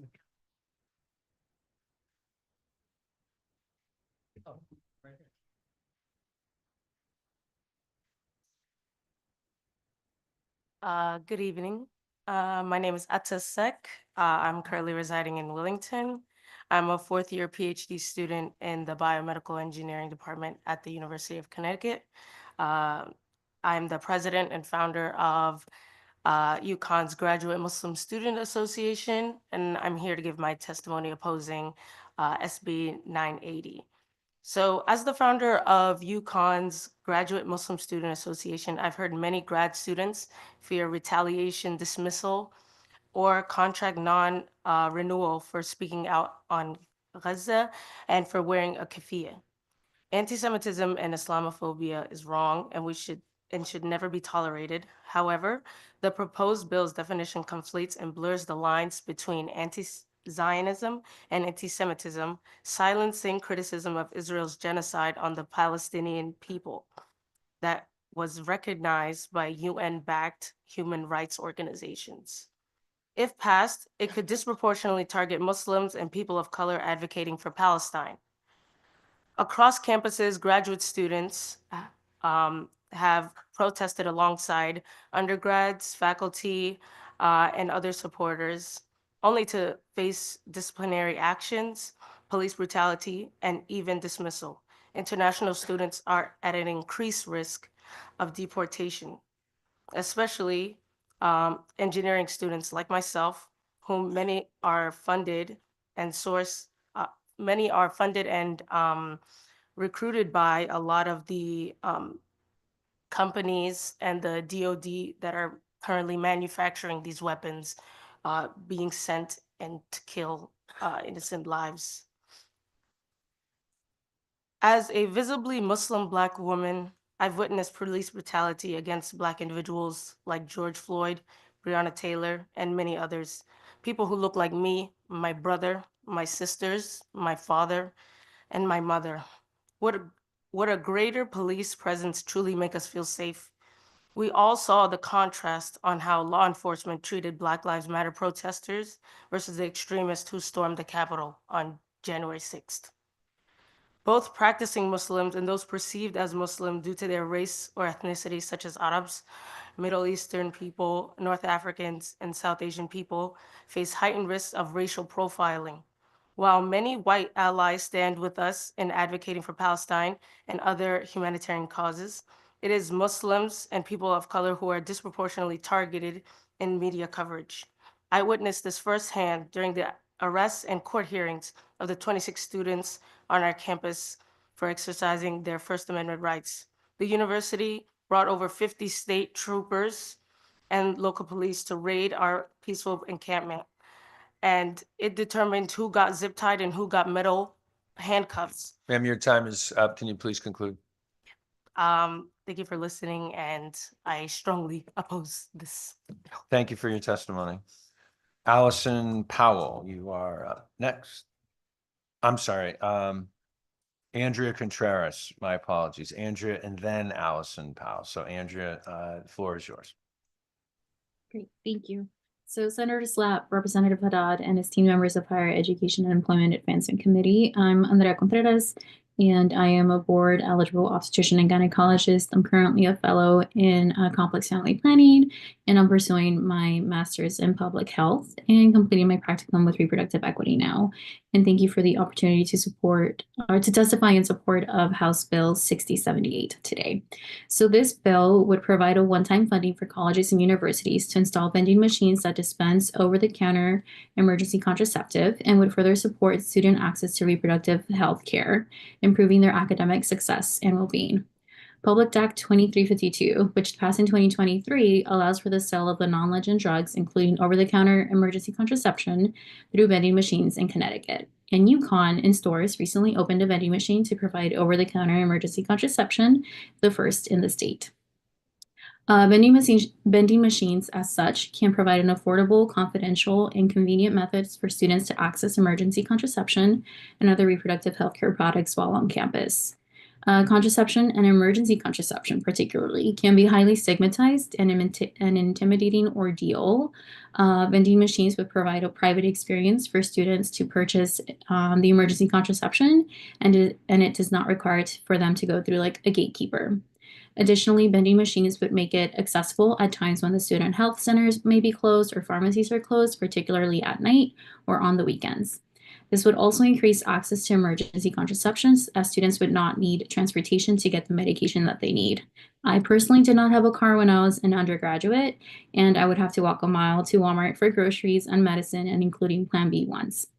This is particularly important as time is of the essence when it comes to emergency contraception, as the sooner it is used, the more likely it is to be efficient.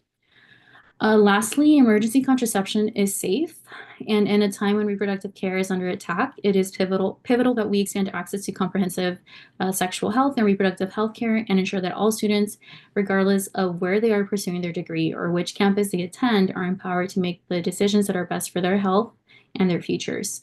In conclusion, I urge you to support this bill to provide funding to campuses to increase student access to reproductive health care. Every student, regardless of school or campus, should be able to access the care that they need. And I just urge you to favorably vote on this bill out of the Higher Education and Employment Advancement Committee, as doing so will advance the well-being and health of Connecticut students. Thank you. Thank you. Thank you for your testimony. Allison Powell, you are up next. And then Shyheim Jones, I believe, will be testifying in person. Allison. Good afternoon, members of the Higher Education and Employment Advancement Committee. My name is Allison Powell. I'm a junior mechanical engineering major at Yukon Stores, and I'm a proud Jewish student and community member. I'm testifying in strong opposition of SB 980. From a young age, my Jewish mother taught me and my siblings the importance of Tikkun Olam, the pursuit of justice for all people in the world.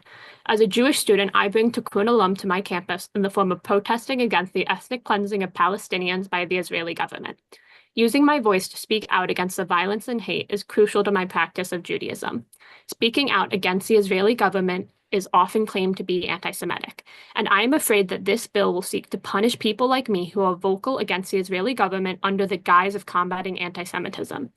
SB 980 will not help protect students, staff, and community on campus. Heightened surveillance and more police presence on campus will not lead to me or my Jewish and Muslim friends being safe. The passing of this bill will negatively impact First Amendment rights on campus and allow for the targeting of people advocating against genocide through the use of the proposed campus task force. On campus, police surveillance does not improve my safety as a Jewish student. During the encampment at Yukon, almost 1 year ago, I experienced 24/7 surveillance. While my Jewish friends and I ate, prayed, held a Passover Seder, slept, and peacefully protested, we were met with the looming eye of multiple campus police officers. Waking up at 6 in the morning to a police officer standing over me, taking a photo of me as I slept was terrifying. Never have I felt more unsafe on campus. This type of invasion of privacy and repression should not be something any person has to experience. I fear experiences like my own would be more likely with the passing of SB 980. Additionally, at Yukon, we are already in a budget crisis. Many of my friends fear that their major programs will be dissolved and the professors and classes they love will be cut. The proposed actions of SB 980 will worsen the ongoing budget crisis. These actions will take away funding from other campus programs. As a Jewish activist, this bill could target me, take away funding from other important campus programs, and further conflate Judaism with the state of Israel. Please listen to my voice as a Jewish student who would be harmed by this bill. Please vote against SB 980 as it puts students, faculty, and campus communities at risk by exposing them to over-policing and surveillance. Students like me deserve better. Thank you. Thank you, Allison. Appreciate your testimony. Mr. Jones is next. I see he's going to be joining us remotely. And then Josephine Muchin also remotely. Mr. Jones. Greetings to Senator Slapp and members of the Higher Education and Employment Advancement Committee. My name is Shaheem Jones, and I am a recent graduate of Southern Connecticut State University. I'm here today to advocate for Bill 6885. As a first-generation college student, I know firsthand the challenges that come with pursuing a higher education. Being the first in my family to earn a 4-year degree was both a great achievement and a heavy responsibility. I wanted to inspire others in my family to consider higher education, but the financial barriers, especially the burden of tuition and long-term student debt, stood in their way. During my time at Southern, I worked multiple jobs to support myself while being a full-time student. The financial strain was a constant challenge, and balancing work with academics made it even harder to focus on my studies. That's why I am so passionate that you please consider Bill 6885. This initiative has the power to reduce the financial burden for future students, allowing them to focus on their education, not the fear of crippling debt.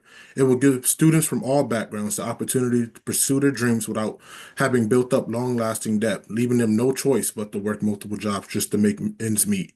I urge you to consider how passing Bill 6885 to all of Connecticut state universities can create a positive change for generations to come.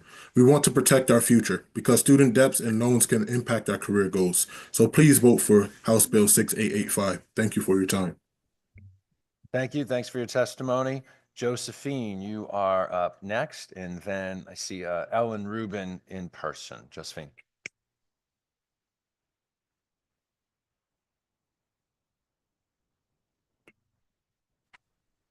Hi, sorry. That's all right. Go ahead. Hi, my name is Josie Mace-Mushin. Thank you for having me speak today.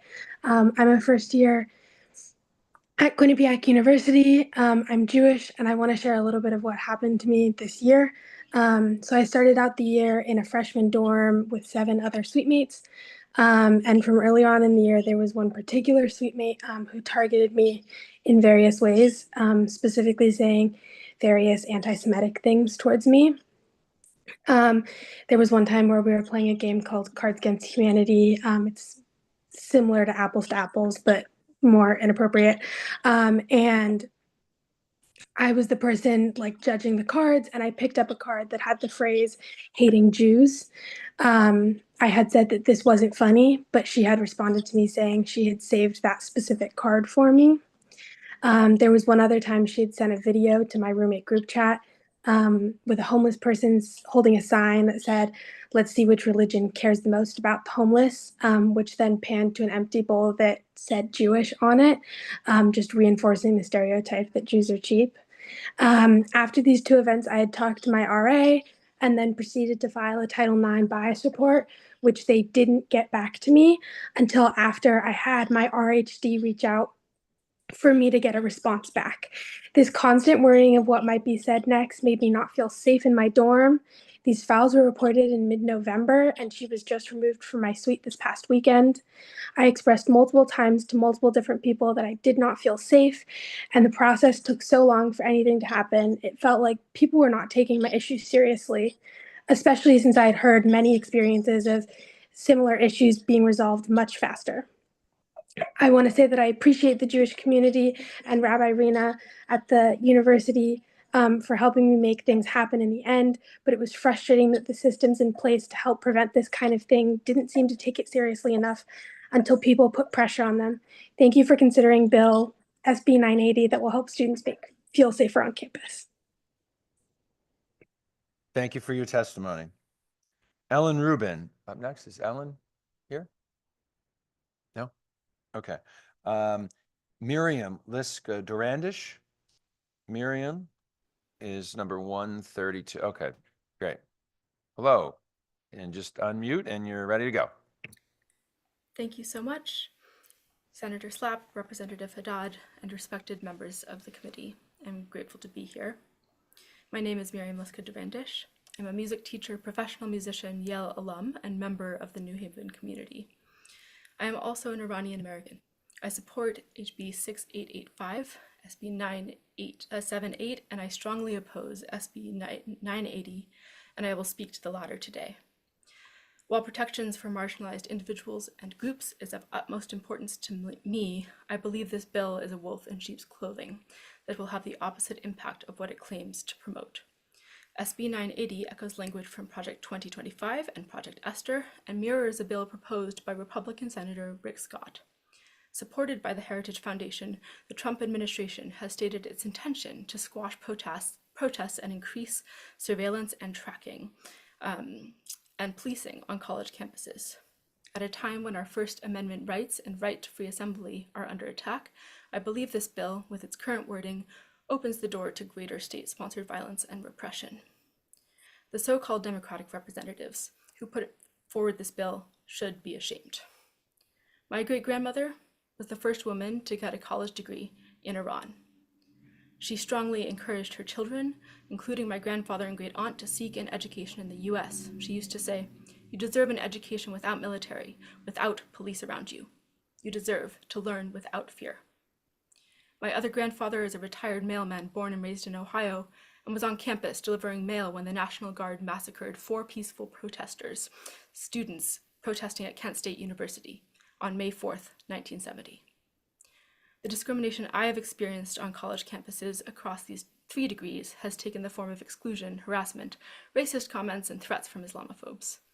My intellectual views and arguments have been dismissed by professors because I have a Middle East bias. I have been ignored by administrators when voicing concerns about structural Islamophobia, racism, and demonization of students of color. This has largely come from Zionists in the past year and a half, being yelled at and antagonized on campus, being shouted down, physically intimidated by Zionist counter-protesters at peaceful rallies supporting Palestine. All of these issues are either structural or complex community problems. None would be fixed by cops with guns.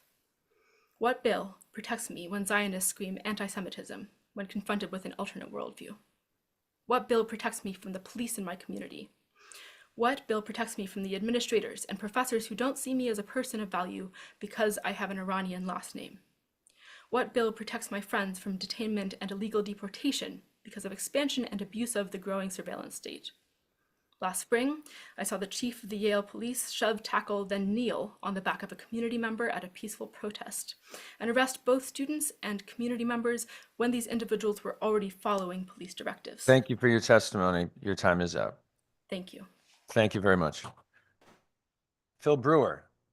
I see Phil online, and then Belong Ramiz is up next after Phil. Phil? Hi, thank you very much. My name is Dr. Phil Brewer. I'm speaking against Senate Bill 980. I'm a member of the New Haven chapter and the National Health Advisory Council of Jewish Voice for Peace. And I'm also a member of Healthcare Workers for Palestine and Doctors Against Genocide. My comments are my own. In his remarks at the beginning of the hearing, Senator Lesser, who noted the, quote, confusion, unquote, regarding the codification of police involvement in the management of incidents, announced that he would submit a new version of the bill without the police clause. It must not be overlooked that the bill as written calls for the creation of direct partnerships between police and certain student groups, and the fact that it was in the bill in the first place reveals concurrence with the rising spirit of authoritarianism in this country, as led by the Trump administration. This is far from the only reason to oppose this bill. I find the main reason is its inclusion of the term anti-Semitism without providing a precise definition of that word. Surely the authors of the bill are aware of the fact that certain organizations such as ADL have for some time promoted the conflation of anti-Semitism and opposition to Israel. We deserve to know if the authors of the bill subscribe to that definition. There are exactly 195 countries in the world, and Americans have the right to criticize exactly 194 of them without the threat of legal sanctions, criminal investigation, loss of livelihood, or academic suspension or expulsion. The one exception is Israel, thanks to the expanded but invalid definition of anti-Semitism, which criminalizes certain acts that would not be criminalized if applied to any other country in the world. The Anti-Defamation League reported a 361% increase in anti-Semitic incidents the year following October 7th, and almost all of the increase was peaceful protests, which were described as anti-Semitic expressions of support for terrorism. It doesn't follow that my strenuous opposition to Israeli policies, which have resulted in a finding of plausible genocide by the International Court of Justice, indicates that I myself am anti-Semitic, even if some people would say otherwise. I'm in good company with my friends in Jewish Voice for Peace and other groups, the great majority of whom agree with the quote from Dr. Paul Farmer, who said that the idea that some lives matter less than others is the root of all evil in the world. By omitting the strict definition of anti-Semitism, this bill will favor the weaponization of an invalid use of the term. Whatever the motivation behind the legislators who support this bill, it falls squarely in line with the Christian nationalist precepts found in the Heritage Foundation's Project 2025 and Project Esther, whose overt goal is the suppression of anti-Israeli protests both on college campuses and elsewhere. The bill plays into the hands of forces who oppose free expression, perversely twists opposition to violence and injustice into alleged expressions of violence and injustice, and jeopardizes the academic and professional careers of students and faculty alike. And my wish is that it dies a quick death in committee. Thank you, Phil. Your time is up. We appreciate your testimony, though. Thank you, sir. Next up is Boulang Ramiz, and then followed by, let's see, I'm seeing if I see number 135. I do not. So we'll go to 136. No. 135 is here. Oh, 130. Okay. Awesome. All right. You are on deck. All right, thank you so much, members of the committee. My name is Dr. Boulang Ramiz. I'm an alum and past employee of both Wesleyan University and CCSU, and have been a DEI practitioner scholar for over a decade, recently completing my doctorate, focusing my research on campus climate and DEI. I am here to testify in opposition to SB 980. While this bill claims to enhance campus safety, countless research shows that this bill would have an adverse effect. Is there data other than narratives of discomfort and hurt feelings informing its creation? Was a gap analysis conducted to understand what policies are actually needed to ensure campus safety? Was a comprehensive climate assessment done at each Connecticut state institution? This bill seems to ignore pre-existing policies and DEI efforts and risks being redundant at best and harmful at worst, adding unnecessary work to already understaffed and under-resourced institutions. While explicitly naming anti-Semitism and Islamophobia, it ignores unaddressed discrimination at our institutions, including ongoing anti-Blackness and anti-trans violence.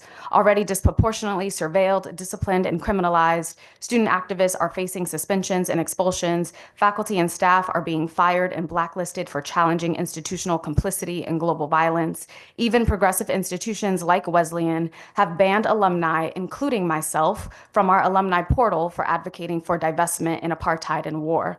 This bill will be weaponized to further suppress any dissent not supported by the institution or the state, undermining our First Amendment rights and academic freedom.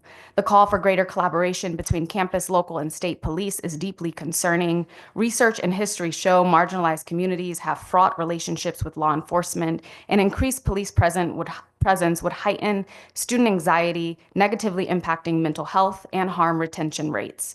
Federal officials have framed the very presence of some of us in these institutions as a threat.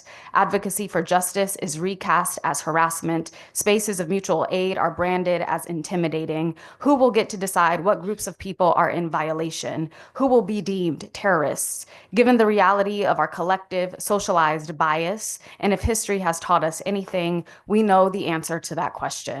I know this bill will not protect all of our campus community members. I know this both as a doctor of education who specializes in campus climate, who does research on DEI practitioners, and who understands that DEI practitioners, who are the few people equipped to do this work, are not positioned well at our institutions. I strongly urge you to vote no on SB 980 and vote yes to HB 6885, yes to SB 1413, and yes to HB 6078. Expand access to our institutions for all, regardless of identity or circumstance. That is what Connecticut residents deserve. Thank you for your time. Thank you for your testimony. Up next is Sahara Amar, who's joining us remotely. Good afternoon, Co-Chair Slapp, Co-Chair Haddad, and distinguished members of the Higher Education and Employment Advancement Committee. My name is Sohair Omer.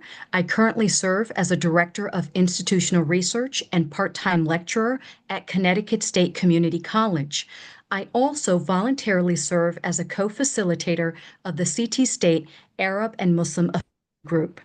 Today, I am testifying regarding the intent, context, redundancy, and unintended consequences of Senate Bill 980.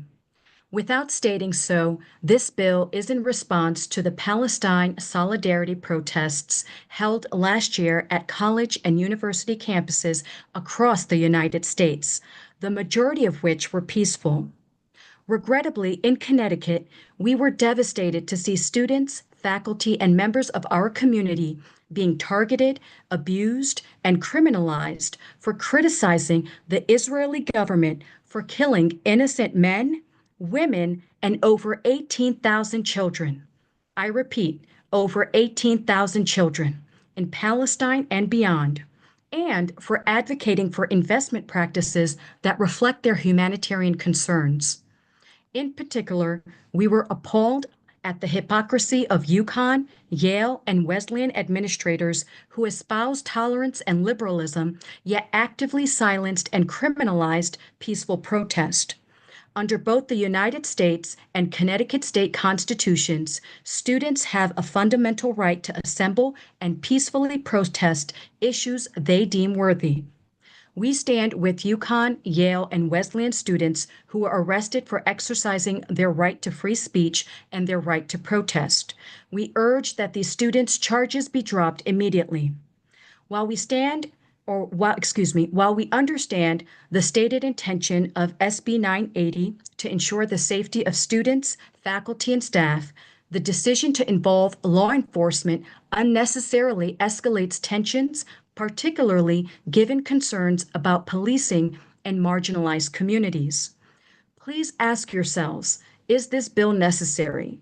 The state of Connecticut already has a robust security apparatus, including the state police, police departments in almost every city and town, and police departments and security personnel at every college and university, including police chiefs, captains, investigators, and hate crime units, to whom we are grateful. Additionally, almost every college and university in Connecticut has a diversity, equity, and inclusion, or DEI office, a civil rights coordinator, and a harassment prevention program already in place. When considering SB 980, please ask yourselves, is this bill redundant? Is it the highest and best use of limited public funds Time is to up. duplicate positions and services at institutions of higher education? Thank you for your time and consideration, and thank you for your public service. Thank you for your testimony. I'm looking for number 136 or 137. I do not see them remotely, so 138 I do see, though. Christina Bean. 137 is here. 137, there you are. Okay, floor is yours. Thank you. My name is Basma Bogoudi, and I am a sophomore at Yale University. I am testifying in opposition to SB 980. Rather than protect students, faculty, and community members from hate or harassment, this bill would threaten students, faculty, and community members by being targeted by far-right extremists by subjecting them to heightened surveillance. This act would only enhance the existing targeting, surveillance, and racism Middle Eastern and Muslim students experience daily. This bill intends for the police to not protect us, but to criminalize us.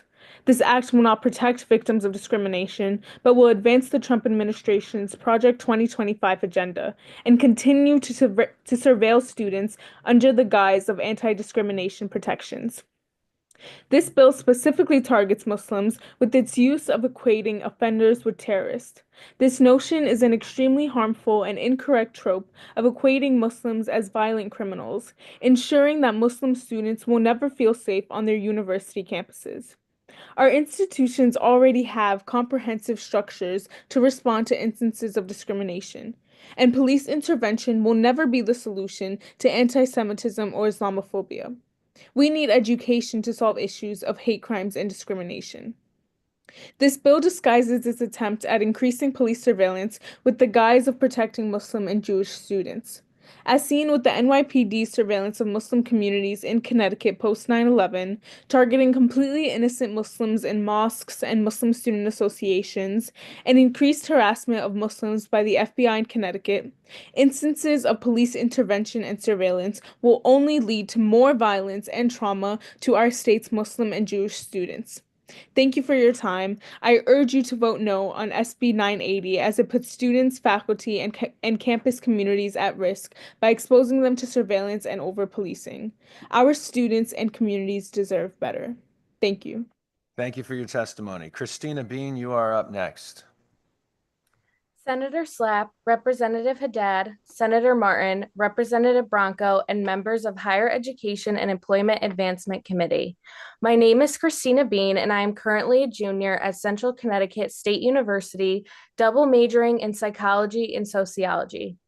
I am here today to testify in support of House Bill 6885, which would extend the Mary Ann Hanley Tuition Assistance Program, formerly known as PACT, to include four-year Connecticut State universities. I am a beneficiary of the PACT program myself, having attended Middlesex Community College.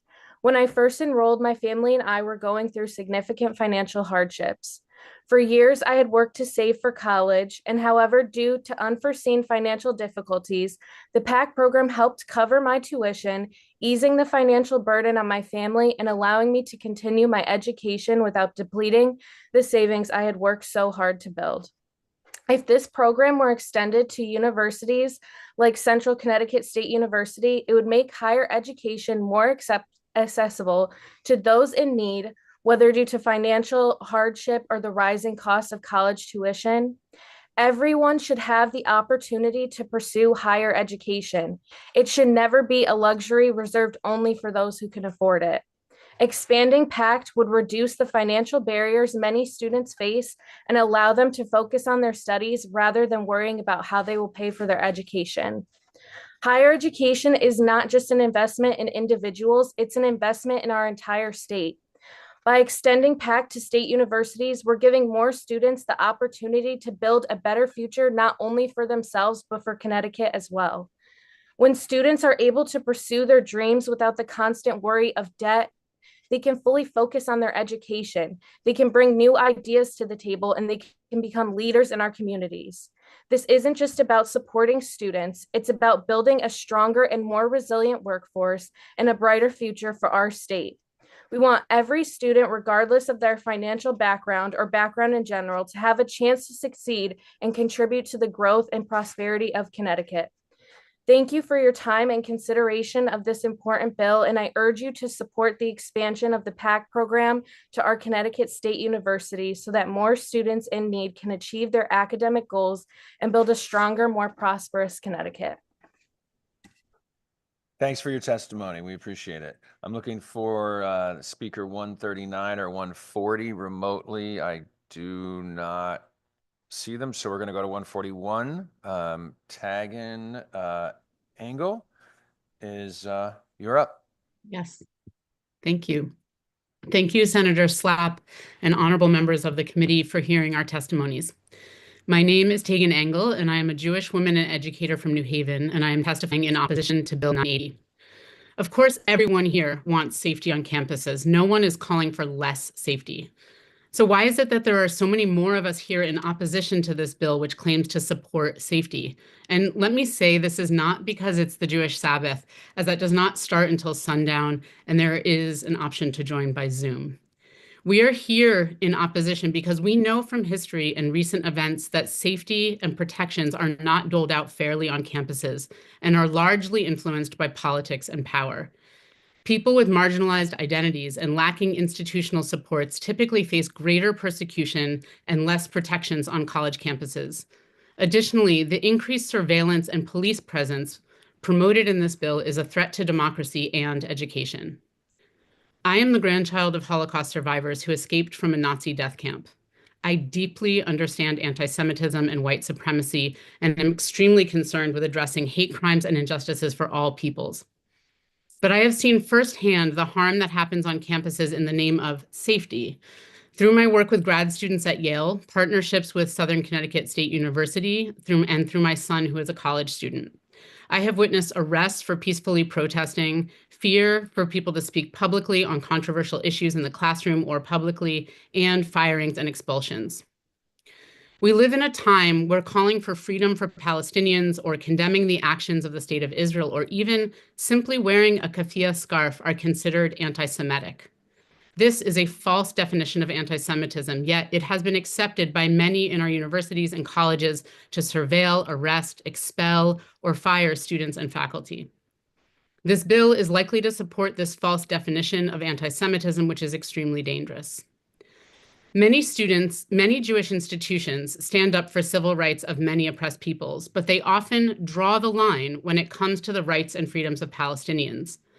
The reasons that you're hearing some differences within Jewish communities today is because for those of us who include Palestinians in the circle of humans who deserve full rights and freedoms, we are aware that the power of institutions and politics is used to severely suppress these views and anyone fighting for them. Pro-Palestinian students and faculty and others are not likely to face equal protections under this law or a bill like this. The reason many of us are talking about global and federal issues in relation to a Connecticut bill is because this bill is a response to these very issues and is aligned with the actions of our increasingly authoritarian federal government and with Project Esther. There are existing laws and policies to address bias and hate crimes. To address these issues better on campuses, we must use tools of education, dialogue, relationship building, and restorative justice, not the surveillance, suppression of free speech, and policing called for in this bill. I strongly urge you to vote against Bill 980. Thank you. Thank you very much. Thank you for your testimony. Next is Rhett Talk. Rhett is should be in person. No. Okay. Number 143, Adam. I see Adam online there, and then 144 is next. Adam, are you ready? Yep. You got it. Assalamu alaikum. I'm here speaking against SB 980. The images of the destruction of Palestine are seared in my mind. Maybe someone should remind you, Palestinians are not simply red entrails covering rubble. Arabs are not movie villains, and we are not savages. If Congress people actually saw us as people who bleed the same blood as you, you would have advanced a bill that at the very least divests from the country who currently slaughters us with our funding, our blessings, and with impunity, the state of Israel. I understand what most concerns a person who has power is maintaining that power, not doing what is right. I wouldn't be surprised if it hasn't dawned on Connecticut's Congress people that this bill will more than chill free speech on campuses, but further enable fascism. It's not about what the substance of the bill is, it's electoral calculations which determine how this bill advances. So I'm going to speak on that. I'm a registered Democrat, and this message is mainly for Democrats in office. Your party is dying. You will lose your elections and further ensure the destruction of the Democratic Party if you support the policies of the Trump administration. How is this unclear? The Harris campaign lost because she refused to listen to voters and instead chose the right-wing policies of supporting Israel, police, and mass deportation. I don't know if you noticed, but she lost. Now, the fate of your party is on the line. And let's be very clear, shattering this country's most fundamental right, freedom of speech, in this country's most traditional forum, college campuses, will destroy what little remains of American democracy and will ensure the destruction of your political power and your political party. Connecticut political darling Chris Murphy has seen the writing on the wall and has begun criticizing his own party. What makes you think you're insulated here at the state level? The stakes have only gotten higher. No longer will you be able to rely on the threat of Trump to maintain your seats. You will now have to actually take a position on issues and defend those policies. Scary, I know, for a party with the backbone of a jellyfish. It is absolutely laughable when anyone brings up the idea of a resistance to the Trump administration, federally or at the state level. Adam, can you please confine your remarks to the bill and the legislation in front of us? Yes, absolutely. This bill directly aligns with the Trump administration and is presented by a Democrat. What resistance? If you do the bidding of the Trump administration, how can you resist it? And this is regarding the bill. Our students of color are at a risk of oppression every day, and this bill advances that white supremacist cause. What do Democrats have to offer if you're willing to criminalize our students who speak out against a genocide using their fundamental right for freedom of speech? By advancing this bill, you are cementing the reality of a one-party system bound by white supremacy, and we will remember your cowardice. I urge you, for the sake of your seat of power, for what remains of our democratic institutions, and for your souls, to reject this Trumpian assault on freedom of speech and student activism. Do not advance SB 980. Free Palestine, end deportations now, disarm and defund the police, or you're going to lose. Tanisha, you are up next. Hi, everyone. Thanks for having me. My name's Tanisha Signor. I'm the policy director at She Leads Justice. We're proud members of, sorry, that's my daughter in the background. She's got a little bit of a voice there. We're proud members of the Connecticut for All Coalition, and I'm testifying today in support of HB 6885. I have a detailed written testimony with all the fancy stuff, and I will be submitting it. But I wanted to speak from a little bit more of a personal place today. I've been a Connecticut resident for most of my life. I'm the product of a public school system, and although it took me many years, more than normal, I have a bachelor's degree and a master's of social work with a concentration in community practice from Southern Connecticut State University. Even though I worked through the entirety of my college career, the only way for me to be able to afford tuition was to take out student loans. Because of the increased tuition and interest that has already accrued from predatory loan companies, I now owe a massive amount of student loans, and I will most likely be paying them off probably up until retirement. But I'd also like to talk a little bit about my sister. She's also a Southern graduate. She's a public school teacher in New Haven. She's been teaching at the same school for over 20 years. She's a single mom. She works multiple jobs, even though she's a full-time teacher, to make ends meet. She's still paying off her loans, and she is in her 50s now. So I will say, though, that my niece, her daughter, has been able to use the PACT program at Gateway, and I think a huge burden has been lifted because of that. I'm now a mother, and I hope that my daughter can have the option of attending a state school without accruing excessive, unnecessary, and cruel amounts of debt.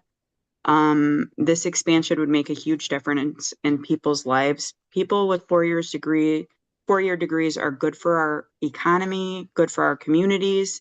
People who attend state schools are more likely to stay in the state and continue to build their lives and contribute. Investing in public higher education is just that.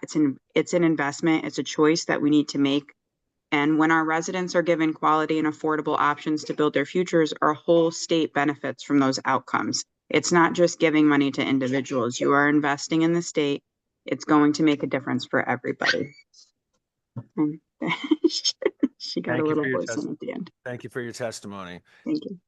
One note, I did say this 5.5 hours ago, so there may be some people who are listening then who are not listening now. But if you are testifying remotely, you have to accept the invitation to go into essentially the waiting room and be accepted as the panelist, and then you'll come in to be able to speak. Okay, I see Stuart Sabacol is online. Stuart, the floor is yours. Chairman Slapp, I think this is my first time appearing before your committee, and for a first-time chairperson with my last name, you nailed it, knocked it out of the park. Good afternoon, Chairman Slapp, Chairman Haddad, and members of the Higher Education and Employment and Advancement Committee. My name is Stuart Savicle, and I am the Chief of Staff for AFT Connecticut, a diverse state federation of over 30,000 public and private sector employees, which include state workers, healthcare workers, public school teachers, paraeducators, and higher education faculty and staff. We are also proud to belong to Connecticut for All. I would like to believe that the importance of higher education is, at this moment in our nation's history, self-evident. Exposure to different cultures, different viewpoints, new experiences, all while gaining valuable knowledge and skills to prepare an individual for the workforce are keys to becoming a contributing and engaged citizen. Now, perhaps more than ever, it is crucial that more of our population develop their critical thinking skills, and a college experience can be key to doing exactly that. The reality is that cost continues to be a deterrent for many people when it comes to attending college. One figure places the current level of student loan debt in our nation at $1.7 trillion. It does not take an economist to explain that when students graduate without debt, they have more money to invest in homes, businesses, and their communities. Add to that the reality that a well-educated workforce leads to higher paying jobs, increased consumer spending, and economic growth. At AFT Connecticut, we believe the shortage of nurses and teachers, especially those coming from diverse backgrounds, represents a significant challenge for our state. By making it free for students to enter those careers, we have an opportunity to ensure that Connecticut can lead the nation in healthcare and education, which would likely also make our state more attractive to potential businesses and young families. This legislation would represent an investment in our state, but it is not hard to imagine it having a return on that investment that easily exceeds the cost of its fiscal note. Again, on behalf of our members and the communities they serve, we implore you to support this plan. Thank you for your time and your consideration of this important legislation. Thank you for your testimony. Have a good rest of your day. You too. Z Rubin is next. Z is going to be in person, and then Ori Bloom after Z.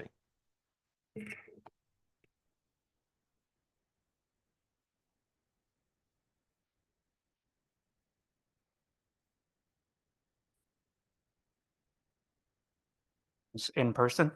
Can you hear me okay? Okay. Ramadan Mubarak to all my Muslim friends who came out today, regardless of being fasting right now. Good luck. My name is Z Rubin from the Hartford Jewish Organizing Collective, and I am staunchly opposed to SB 980, and I urge the committee to reject it outright. I'm a proud Ashkenazi Jew. I love being a Jew. I have no shame and fear in saying so. I love pickles, Fiddler on the Roof, learning Yiddish, bagels with lox. At my bar mitzvah, Rabbi Rosenberg declared me as a man, which may be the first thing I've ever disagreed with somebody on as a non-binary Jew today. While I'm a proud Jew, I'm not the kind of Jew that would be deemed acceptable by the standards of college administrators and politicians. While my Jewishness includes all the essential cultural aspects of being a Jew, it also includes deep criticism of the state of Israel, because there is nothing more Jewish than opposing genocide. While I cannot share all my socio-political opinions during this limited time frame, I can safely say that my opinions about Israel will be deemed as hateful by a task force established by SB 980, simply because I'm in opposition of Israel's acts of genocide against the people of Palestine. Broad stroke, vague, and sloppily composed legislature like SB 980 would penalize my free speech as a Jew. My opinions would be deemed as anti-Semitic blood libel under the IHRA definition of anti-Semitism. The same definition is upheld to suppress and punish the free speech of multicultural collective of college students and faculty who have found common ground in their critique of U.S. foreign policy in the Middle East and the genocidal actions of the State of Israel. My Jewishness is not represented accurately by any one institutional pillar that influences policy on campuses or across the United States. My Jewishness is not represented by Hillel, Chabad, the ADL, or the Jewish Federation. Certainly, the ADL doesn't represent me, as they happily defended Elon Musk's blatant Sikh Heil as awkward behavior. And with a salary of $200,000, David Warren doesn't represent me from the Jewish Federation either. So what in this legislation ensures that these organizations with an immense pro-Israel bias do not overpower voices like mine regarding what constitutes anti-Semitism? What in this legislation ensures that Christian nationalists can exploit this task force to target queer people like myself when nothing in the bill even mentions them? What in this legislation ensures that the right-wing groups like the Heritage Foundation's Project Esther won't use it to target left-wing activism? Let's address the true dangers of marginalized people in the United States, because it's not a college student in a tent. It's not a Palestinian waving their nation's flag or wearing a keffiyeh. But the most dire danger to our most vulnerable people are the fascists occupying the White House and the lobbyists who fund them. Vote no on SB 980. And while I still have a minute, Senator Slapp, I'd like to ask to expand on a future piece of legislation. In 2018, you put forward SB 425, which I wholeheartedly support, which brought genocide education to the school system. I'd like to expand that in the future and include the Nakba in that education. Thank you very much. Thank you, sir. Thank you for your testimony. Ori Bloom is in person. Next. I do not see Ori. No. Okay. Our 149th speaker I see online, Ahmad Hamdan, Ahmad, floor is yours. Thank you very much, Senator. My name is Ahmed Hamdan. I live in Brookfield, Connecticut, and I would like to stand in firm opposition to Bill SB 980. While this bill claims its intent is to protect students in institutions of higher education, the reality of the situation is that it is designed and written to do exactly the opposite. Over the last year and a half, the American people have begged their elected officials and heads of education to listen to their pleas for help as they watched their hard-earned tax dollars and tuition dollars be used to fund a genocide on the Palestinian people. This has included numerous ceasefire resolutions, protests, phone calls, conversations, and of course, what this bill is aimed at subduing: college campus student protests. Many on the other side of the aisle will claim these protests have themselves been dangerous and created a hostile environment on the campus. I have personally attended a handful of these across the state of Connecticut, and it was immediately clear that this was a welcoming and safe environment. What has created a dangerous and hostile environment across the country was when the universities sent local and state police to brutalize these peaceful protesters and threaten the education and careers of the students attending them. Even as recently as 2 days ago, we watched as Barnard College's administration lied to their protesting students, brutalized them in the streets, then led them back to the location where there was a supposed threat of explosive. The increase of militarism and police surveillance written in this bill will do nothing but continue to put our students, and particularly BIPOC students, in danger while furthering the fascist agenda being peddled by the highest office in the US. It feeds into the continued stripping of freedom of speech and constitutional rights that the state of Connecticut claims it is working to protect. If we have learned anything from history, the students have always been right in their protests. See the Vietnam War or apartheid South Africa as notable examples. If the intent is to protect the students, then I suggest bringing them to the table, hearing their reasonable demands, and urging their administrations drop their charges. Now is the time to ask yourself the following questions. Will I continue to be an arm in this country's descent into fascism and white supremacy while putting Connecticut residents and students in the line of fire? Will I continue to pretend like I do not see the modern-day Holocaust unfolding before my very eyes with my own tax dollars? Or will I gain the moral courage to do everything in my power to protect my state's students and stand alongside them on the right side of history? As you consider these questions, I urge you to vote no on SB 980 and support bills that actually support the students of Connecticut, like HB 6885 and HB 1413. Thank you for your time, and as always, free Palestine. Thank you. Your testimony. Jesse Torgerson is up next. Jesse, you here? Jesse.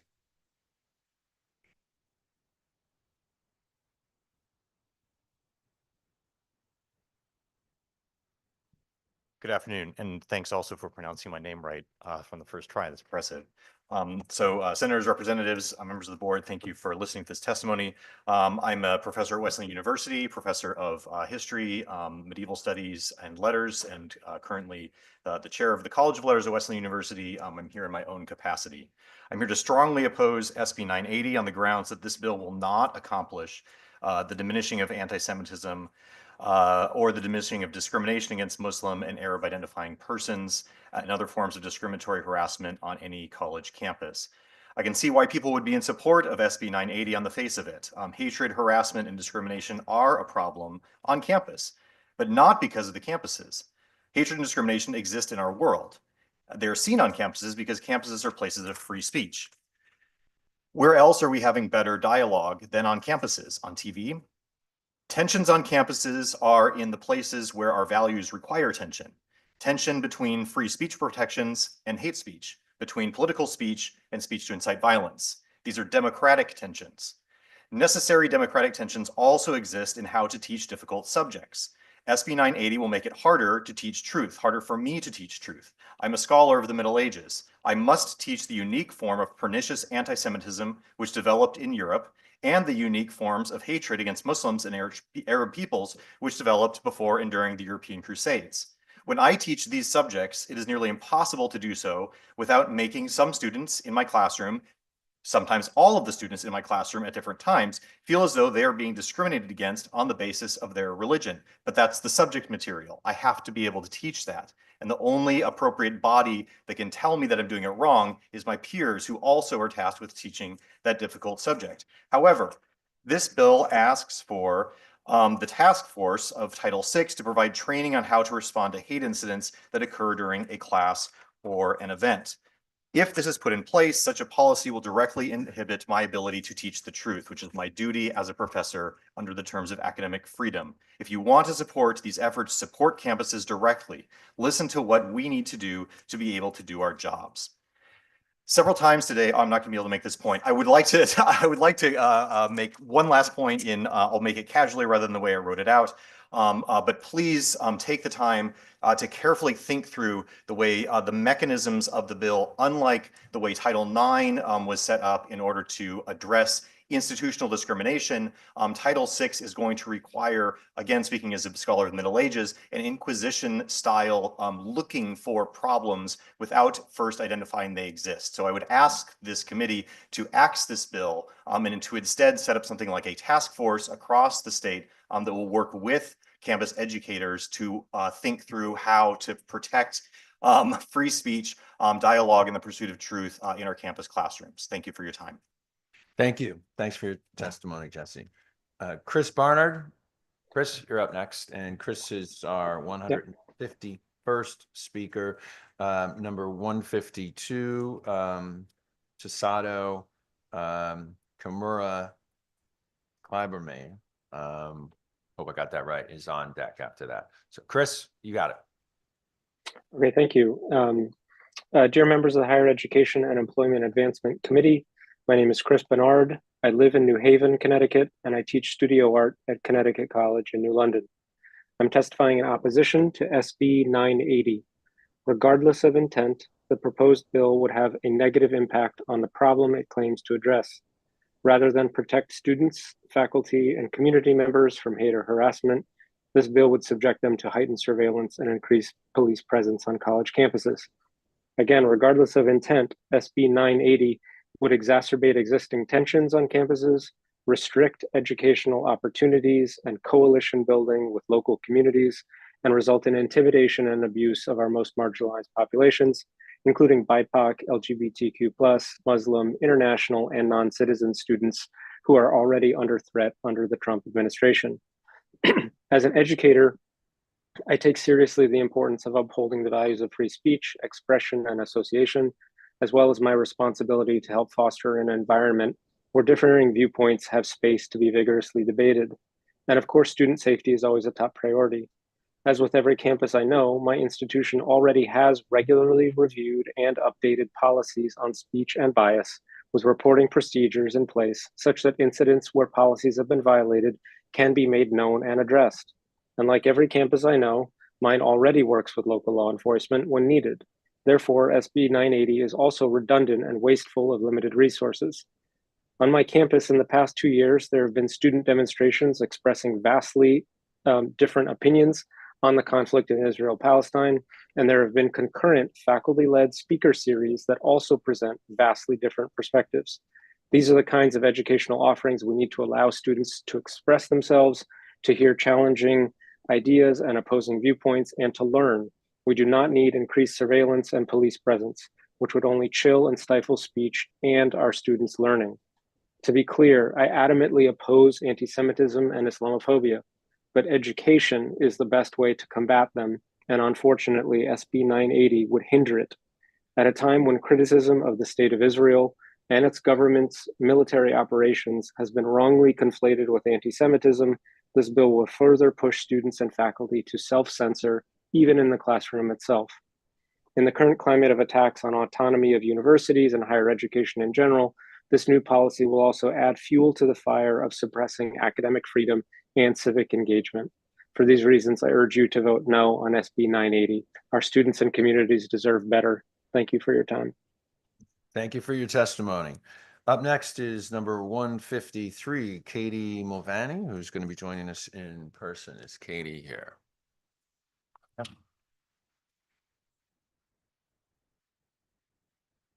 Good afternoon. My name is Katie Mulvaney, and I am an adjunct in the English department at Southern Connecticut State University. I am also a member of CSU AAUP. I am here today to urge you to support SB 6885 and the PACT program because I am tired of bonding with my students over our shared precarity. Listening to much of the testimony today, I've realized that one of the reasons I am able to take a precarious part-time job without benefits is because I do not have student loans to repay. In fact, much of my life in education, being underpaid and undervalued, has been subsidized by my ability to proceed without student loans. And I wonder who will do that in the decades to come. I work primarily with freshmen at Southern, and it is hard every semester to see students entering with energy and promise, setting themselves up for inevitable burnout.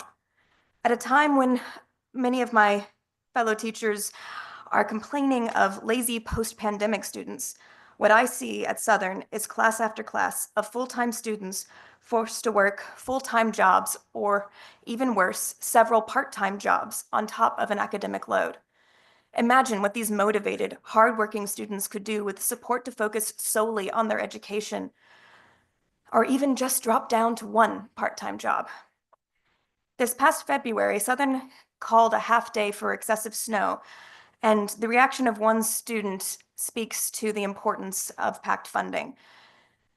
The afternoon classes were not canceled, but this student assumed they would be, and immediately took the opportunity to pick up another shift at her job, as she explained and apologized for misunderstanding the cancellation later because she needed the extra shift to deal with the increased price of groceries. So this student harmed her education in order to make ends meet. And that is what increasing PACT funding would prevent. And it is also sad that it is our students closest to the poverty line who are being asked to compensate for funding shortfalls and tuition hikes. Highly motivated students like her should not be worked into the ground. We must invest in them becoming nurses, teachers, social workers, and the future of Connecticut. We cannot afford for them to burn out halfway through their education when we could instead fund their future prosperity. Expand the PACT program to the CSUs. Use Connecticut's money to fund our students, not to surveil, police, and sell their data. And anyone who thinks that it is not also a private data concern that SB 980 is creating, I will remind you that even if the schools do not sell the data to data brokers, the New Haven Police Department already works with AI to make their police reports. Thank you for your testimony. Number 154, Chenoa Greenlee. And then followed by number 155, Chamar Logan.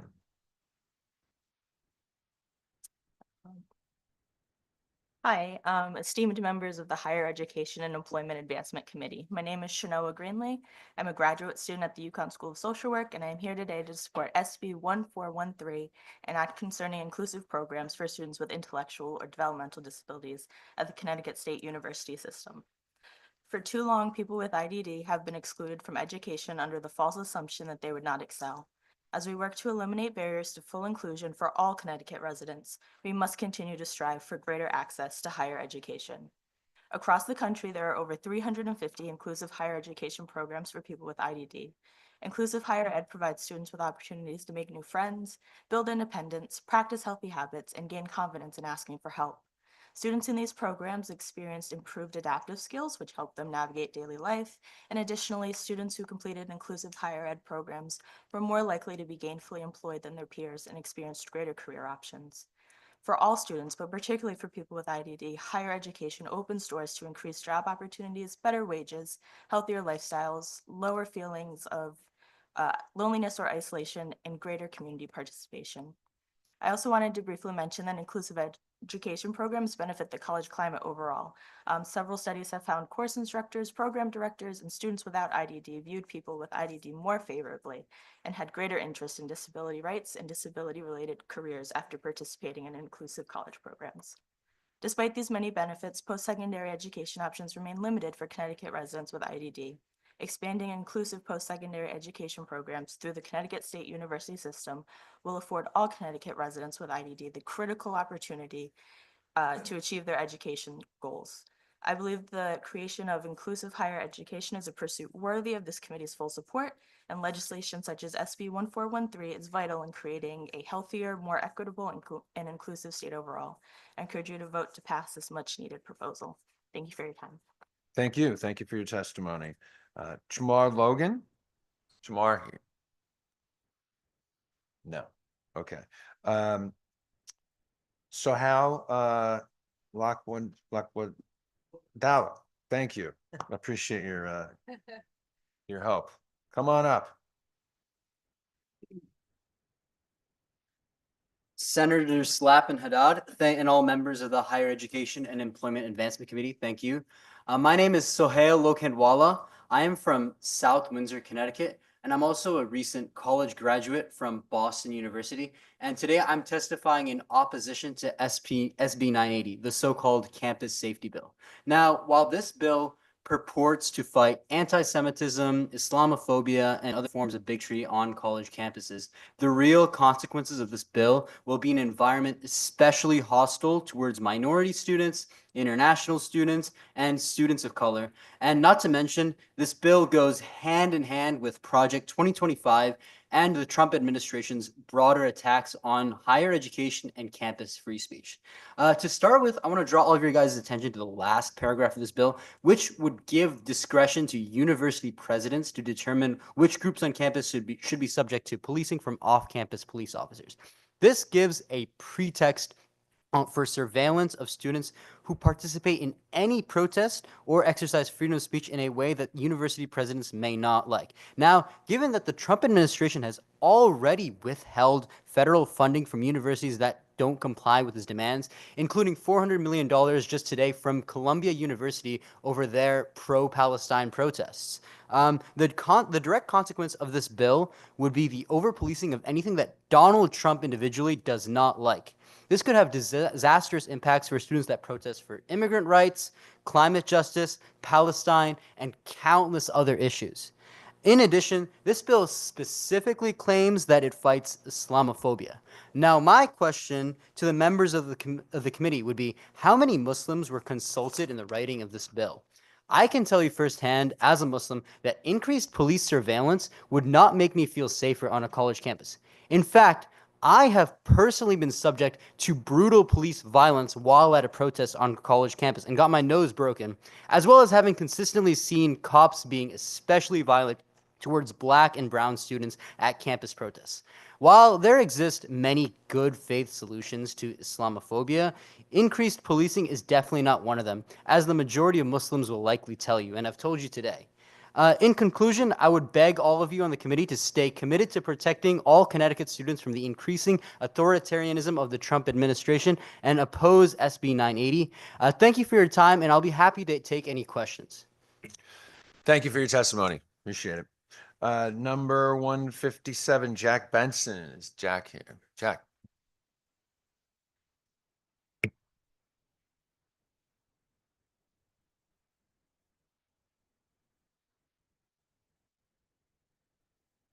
Good afternoon. Good afternoon, Senator Slapp, Representative Haddad, and members of the Higher Education and Employment Advancement Committee. I am a student attending Central Connecticut State University in New Britain, Connecticut. I'm also a member of Central Student Government Association. As a student government senator, I represent the views of thousands of Central students. And let me just say that over the past week, I've spoken to hundreds of students on campus at Central. And what I've seen is a need for financial assistance and a lowering of costs when it comes to university in Connecticut. Therefore, I am testifying in support of House Bill 6885 to extend the Mary Ann Handley, formerly PACT, tuition assistance program to the 4 Connecticut state universities. I believe that education in our state universities should be based first and foremost on academic merit, though unfortunately right now, financial barriers prevent that from being the case. I personally am an alumni and graduate from the Naugatuck Valley branch of CT State Community College, where my education was enabled greatly by the tuition assistance program known then as PACT. While in high school, I'd been extremely hesitant to attend college based on the price alone, despite my affection for learning and a desire for a successful career. I am extremely grateful that this program allowed for me to begin my college career, letting me earn an associate's degree and realize that college was for me, leading me to transfer to Central, where I currently attend. I am also grateful that the program allowed me to work towards attaining a career of my choice, allowing me liberty and opportunity to chart my own course through the beauty that is academic devotion. Expanding this tuition assistance program would greatly help eliminate inequity and inequality when it comes to higher education in Connecticut, where currently wealthy individuals attend college disproportionately more than all others.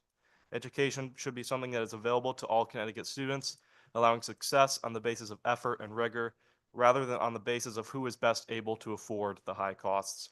Our state schools should be institutions in which hardworking individuals are lifted up by their efforts, rather than having their careers and aspirations become stagnated by financial burdens. The economic future of everyone in Connecticut will be improved if more people who would otherwise not attend a university did so, with unemployment likely to go down as education rates go up. Therefore, I strongly support House Bill 6885 to extend the Mary Ann Hanley formerly PACT tuition assistance program, and I believe that this would help Connecticut students achieve financial liberation just as I have myself.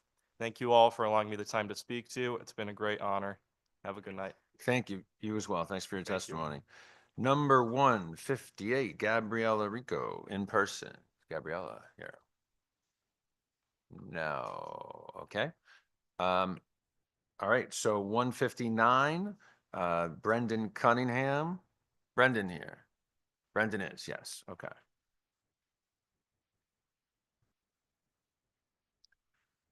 Good evening. My name is, sorry, don't know which one. My name is Brendan Cunningham.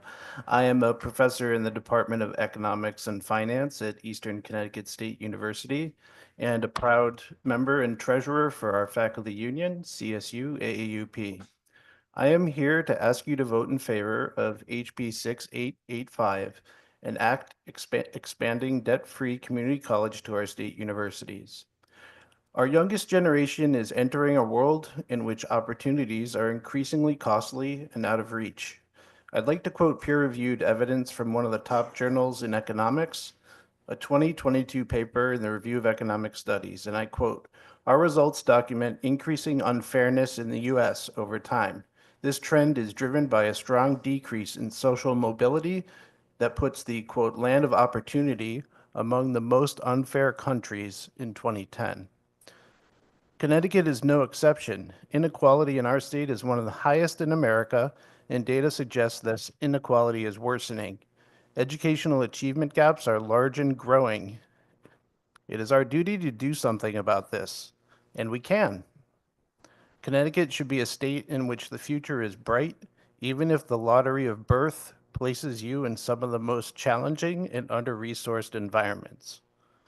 Our legislature was wise when it first passed the debt-free community college program.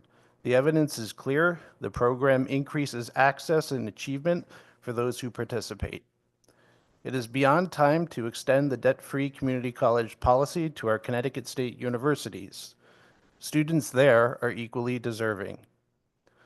I have seen longtime members of our legislature bemoan the poor relationship between faculty and management at CSCU. You've seen the votes of no confidence. You've heard plenty of negative things about both sides. But faculty and management have set aside those differences when it comes to HB 6885 because we know it is the right thing for our students. It will pay for itself in the long run. Connecticut taxpayers earn at least a 16% return for each dollar invested in our students. Please pass HB 6885. We have the resources, and it is the right thing to do, both from a financial perspective, but also because we want Connecticut to be a place of opportunity and success. Our students deserve nothing less. Thank you. Thank you for your testimony. Audra King joining us remotely, I believe. There she is. Hi. So good afternoon, members of the Higher Education, Employment, and Employment Advancement Committee. My name is Audra King. I am Chair of Philosophy at Central Connecticut State University and a proud member of CSU AUP and Connecticut for All. Today, I'm here to sort of urge you to support House Bill 6885 and to oppose Senate Bill 980. And I want to begin with a story about one of my dear students, Carissa. She's the first in her family to go to college. She dreams of becoming a doctor, and she talks about one day walking through the doors of a hospital and providing the kind of compassionate care that so many people in her own community struggle to access. She's bright, she's determined, and she is full of promise, but she's also struggling to hold on. She works 2 jobs. She also takes care of her siblings, and all the while juggling a full course load and trying to do extracurriculars so that she can boost her chance of getting into med school. And she's exhausted. And each semester, she sort of has to ask herself whether she can afford to stay in school. And I think the problem is that she's not alone, right? So right now, Connecticut is failing students like Carissa, so many of them, and so many of them go to Connecticut State Universities and the community colleges. These are students who are brilliant, hardworking individuals who have the ability and passion to contribute so much to our state and to our world, but who are being shut out of higher education because of the increasing tuition costs. Nearly 50% of CCSU students worry about running out of food.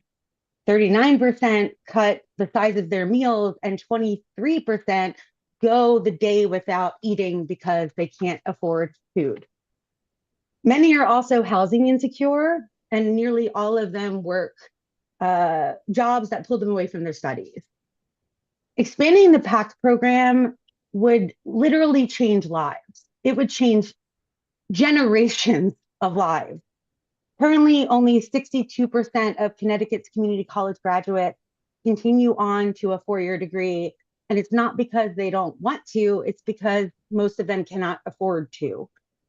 The US Bureau of Labor Statistics projects that 2/3 of the nation's fastest growing jobs will require a higher ed degree.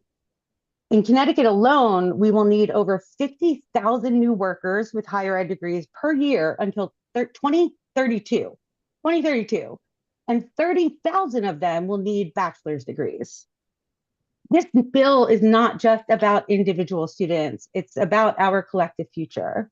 When we invest in students like Carissa, we invest in Connecticut. And I want to sort of end by strongly opposing Senate Bill 980. While PACT expands opportunity, 980 would undermine it by subjecting students and faculty to increased police surveillance and suppressing speech. Thank you for your testimony, Yes. Audra. One thing, this All is right. a time for Connecticut to stand against fascism, not to support it. Thank you. Thank you. Margot Weiss, you are up next. Yes, thank you so much. My name is Margot Weiss. I live in Hartford, and I'm a professor in the Anthropology and American Studies departments at Wesleyan University, and I'm testifying in opposition to SB 980. My testimony today concerns the dangers of weaponizing anti-Semitism in the context of the Trump administration's attack on free expression and higher education. We all know about the far-right Christian nationalist Heritage Foundation's Project 2025, which aims, among other horrors, to censor our curricula and prohibit protest and free speech. Less attention has been given to their Project Esther, a sweeping program of surveillance, propaganda, and criminalization that targets the Palestine Solidarity Movement under the guise of fighting anti-Semitism. As a queer Jewish professor, I do not take anti-Semitism or discrimination lightly, and yet real anti-Semitism is not the target here. The Trump administration is targeting progressive speech and scholarship, activism and social movements, threatening violence, arrest, and deportation, and surveilling students, faculty, and staff under the guise of anti-discrimination protections. The January 30th executive order to combat anti-Semitism declares that the Department of Justice will investigate and punish anti-Jewish racism in what they describe as leftist, anti-American colleges and universities. Just today, I read that the State Department will use AI to comb through international students' social media posts to try to find evidence of terrorist sympathies to revoke student visas. This is not about combating anti-Semitism or discrimination. This is about attacking protest, free expression, and higher education itself. In this context, SB 980 plays right into their hands. Our classrooms and our campuses are spaces where controversial issues and ideas are discussed and debated freely. This is what education means. Sometimes learning makes one uncomfortable. Sometimes people express views with which one disagrees. But we must refuse to allow those feelings to be weaponized against us. In this past year, I have seen false accusations and disproportionately harsh penalties levied on student activists. I have spoken with faculty who are already afraid to teach materials that someone might consider controversial. SB 980 contributes to this chilling effect, precisely the aim of Project 2025 and this administration. There are real threats before us. Our institutions of higher education and our rights to free speech and academic freedom are under attack. SB 980 will not make us safer, unlike HB 6885 and SB 978, both of which would actually improve the health and well-being of our students and serve higher education in Connecticut. Please vote no on SB 980. Thank you so much for your time. Thank you for your testimony. We're going to jump around here just a little bit. Abdul Osmano is up next, joining us in person, and then we will go to Joelle Fishman right after that.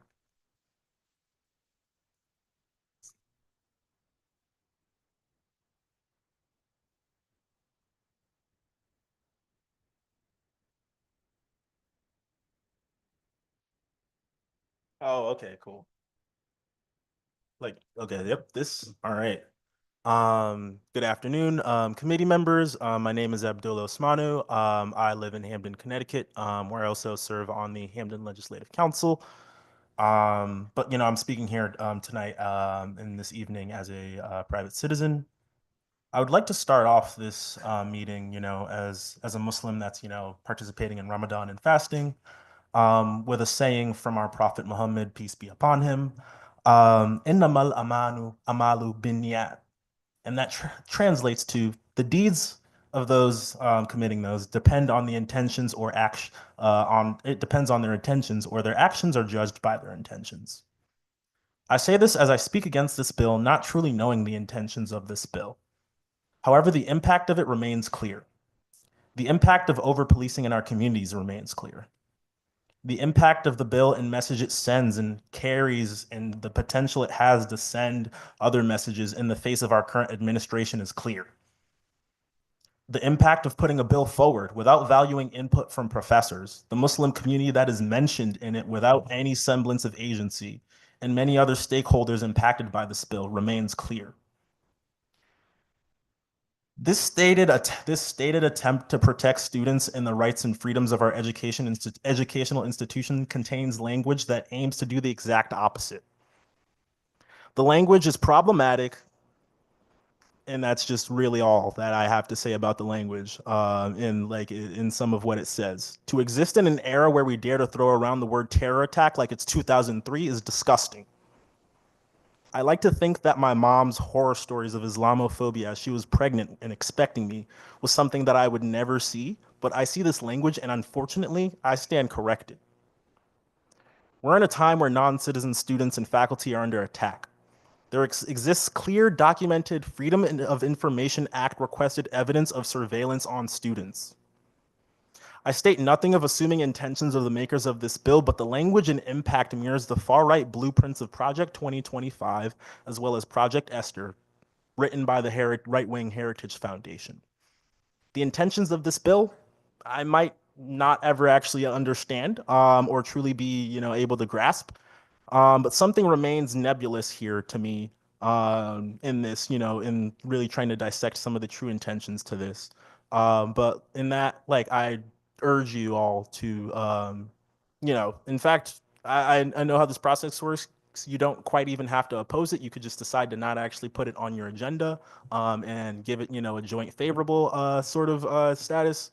So I urge you to do that. And if we really are caring about the communities that we are mentioning in this bill, I would not like to see a bill passed about us without us. Thank you. Thank you for your testimony. Joelle is next, and then Karen Sutton right after that. Joelle.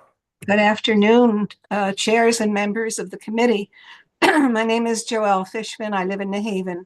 I'm speaking on HB 6885 in support of extending the Marianne Handley Tuition Assistance Program to the 4 Connecticut state universities and in opposition to SB 980, excuse me. I'm testifying for the Connecticut Communist Party and work with Connecticut for All. I'd like to share a small experience at Gateway Community College. My mom passed away last year at 102. In her 90s, I took her to Gateway 3 times a week so she could sit in on classes. We had the privilege to get to know some of her young classmates.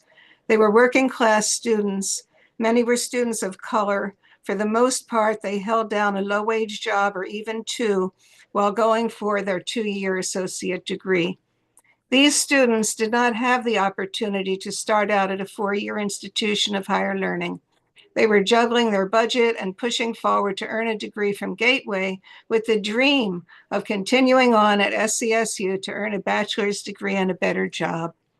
Extending tuition assistance would make it possible for that dream to become reality for more young people, to the benefit of themselves, the entire community, and the economy.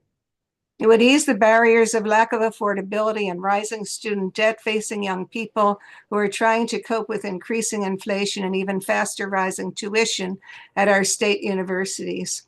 This investment in the future of young people would allow enrollment to expand at our state universities, help to address economic and racial inequities in our state, and is a win-win. We should take note of how this bill relates to the struggle for democracy as the foundations of our country are being called into question. Historically and today, equal quality public education is a bedrock of democracy. It's how young people prepare for participation in the economy and the civic life of their community. No one should be locked out. An investment in extending tuition assistance in higher public education opens the door. It enriches our state because it allows for everyone to have the chance to learn and develop and contribute their skills and talents in all fields. And in this regard, I also speak in opposition to SB 980 and urge you to listen to the thoughtful messages about the fear of criminalization and use of police against student activism and vote this bill down. I worked with Senator Marianne Handley as a part of the efforts of the Coalition to End Child Poverty in Connecticut to correct our regressive tax structure and fund human needs. So it's a real honor to testify in favor of HB 6885, extending the Marianne Handley Tuition Assistance Program to the Thank you for your testimony, Joelle. You are out of time, but I do appreciate your time and your patience today. Thank you. Okay, Karen, you are up next. Hi, can you guys hear me? Yes, we can. Great. Well, thank you for having me today. So as a lifelong Connecticut resident and proud University of Connecticut alumnus, I believe it's critical that our state takes action to address the growing issue of anti-Semitism and hate of all kinds on campuses. So I'm speaking in support of SB 980. According to the Anti-Defamation League, in 2021, anti-Semitic incidents in the US rose by 34%, with a significant number occurring on college campuses. I've heard firsthand accounts from my younger sister while she was a sophomore at UConn in 2021. 4 years ago, on March 27th, 2021, during the Jewish holiday of Passover, a swastika was found on the side of a chemistry building directly facing the UConn Hillel building. The next day, March 28th, a Jewish student was walking past Mirror Lake holding a kippah and a box of matzah when a student driving past slowed down, rolled down the window, and yelled anti-Semitic comments. Next day, Monday, another swastika was found on another building at UConn. All of these incidents are clear intimidation tactics targeting Jewish students. These are not isolated incidents just at UConn either. Connecticut must step up and pass a state bill requiring our universities to create comprehensive policies and procedures to combat hate and support students who are affected. Universities must be held responsible for what happens on their campus, which serve as a student's home away from home, a place where they should feel safe and protected. It's time for Connecticut to ensure that every student, regardless of their background, can feel secure on campus. Thank you for your time. Thank you for your testimony. Number 163, Samuel Pappas, looking for number 163. I do not see Samuel. Before we go to 164, and I do see number 164, we're almost ready. So Andrew, hang on. I would just say, last time I said this, by the way, was at 11 this morning, but just reminding people that there is a 3-minute time limit. And so, we're going to be here till the end when everybody will get to testify who's on the list. So it's not about us getting out of here earlier, but it's just about making sure that everybody gets a chance to testify. So if you're thinking about your remarks, and I hate to cut you off if you still have something to say, but you can condense it to make sure that you get it in 3 minutes. That would be that'd be good. So okay, Andrew, you are up. Floor is yours. Hi, thank you. Hello, members of the Higher Education and Employment Advancement Committee. My name is Andrew Ianni. I live in Southington, Connecticut. I'm an adjunct professor of sociology at Central Connecticut State University and a proud member of CSU AAUP. I am testifying in support of HB 6885 to extend the Mary Ann Handley, formerly PACT, tuition assistance program. I support this bill because it ensures that public higher education is affordable for any resident of our state. In addition, it promotes equity, can reduce the amount of large debt that would take decades to pay off, and enhances local communities with more active and committed residents.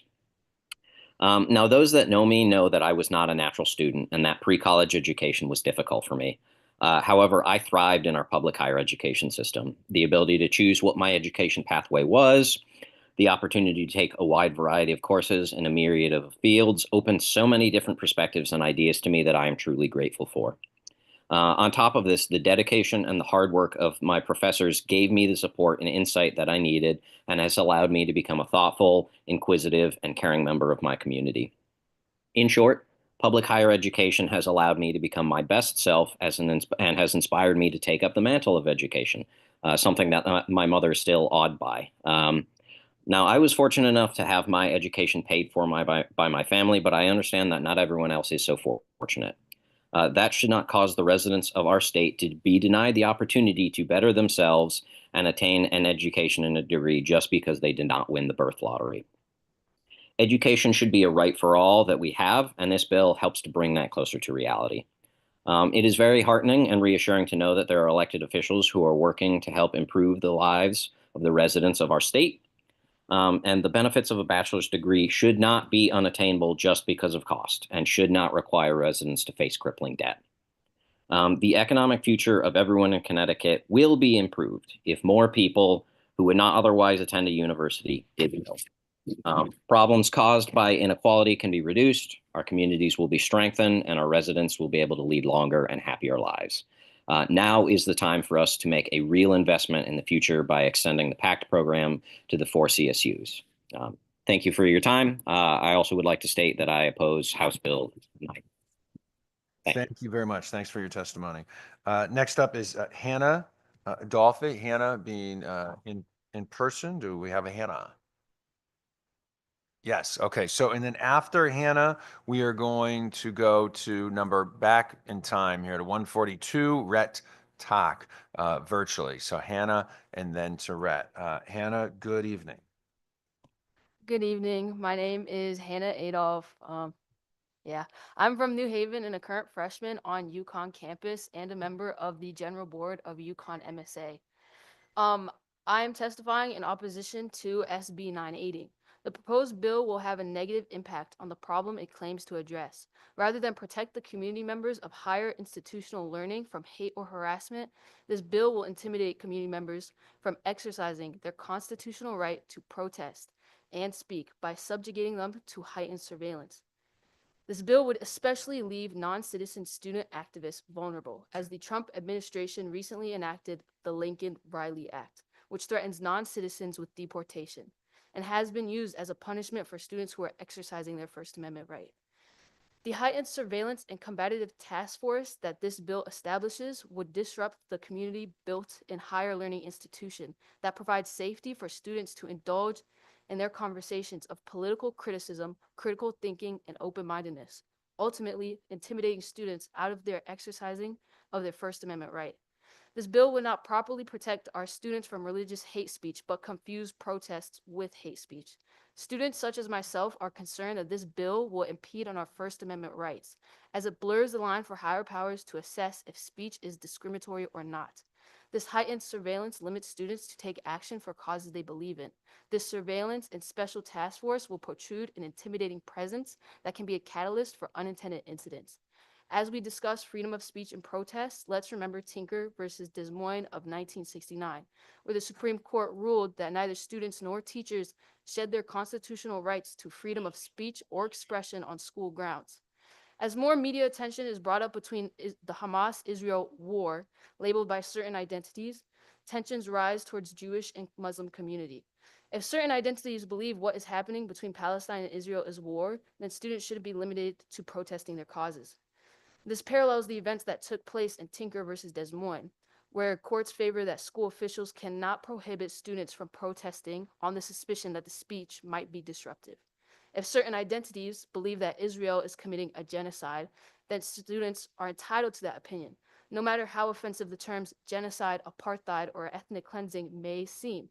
Students have the right to use such language as addressed by Cohen versus California of 1971, where a 19-year-old worker expressed his opposition to the Vietnam War by wearing a jacket that said F the draft and the war. Cohen was arrested under California policies that denounced display of offensive messages. So the question was prompted, did California's policy to prohibit such expression violate the individual's freedom of expression that's protected under the First Amendment? The Supreme Court ruled yes. While provocative, there's no evidence that the message would invoke physical violence of any kind. Therefore, the First Amendment protects the use of certain offensive words and phrases to convey political messages. This bill would be contradictory to the Constitution and endanger student minority groups to unwanted intentions, unlawful authority interactions. Thank you for your time. Thank you for your testimony. Okay, Rhett Tak, you got it.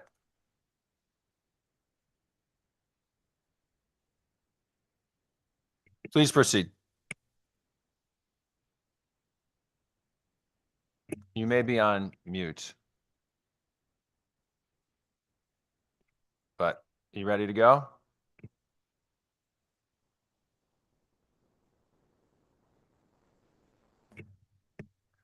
Hello, Rhett. Are Hi, you? is this you instead? Go, Hi, sorry about go that. ahead. I apologize. Thank you for putting me back in rotation. So as an educator I'm at the University of Hartford, we already have a duty to protect our students on campus, and that's something that is addressed by university policy already. SB 90 is something I'm confused about as why it is being introduced in particular. We already are intended to be shielding our students from anti-Semitism and Islamophobia.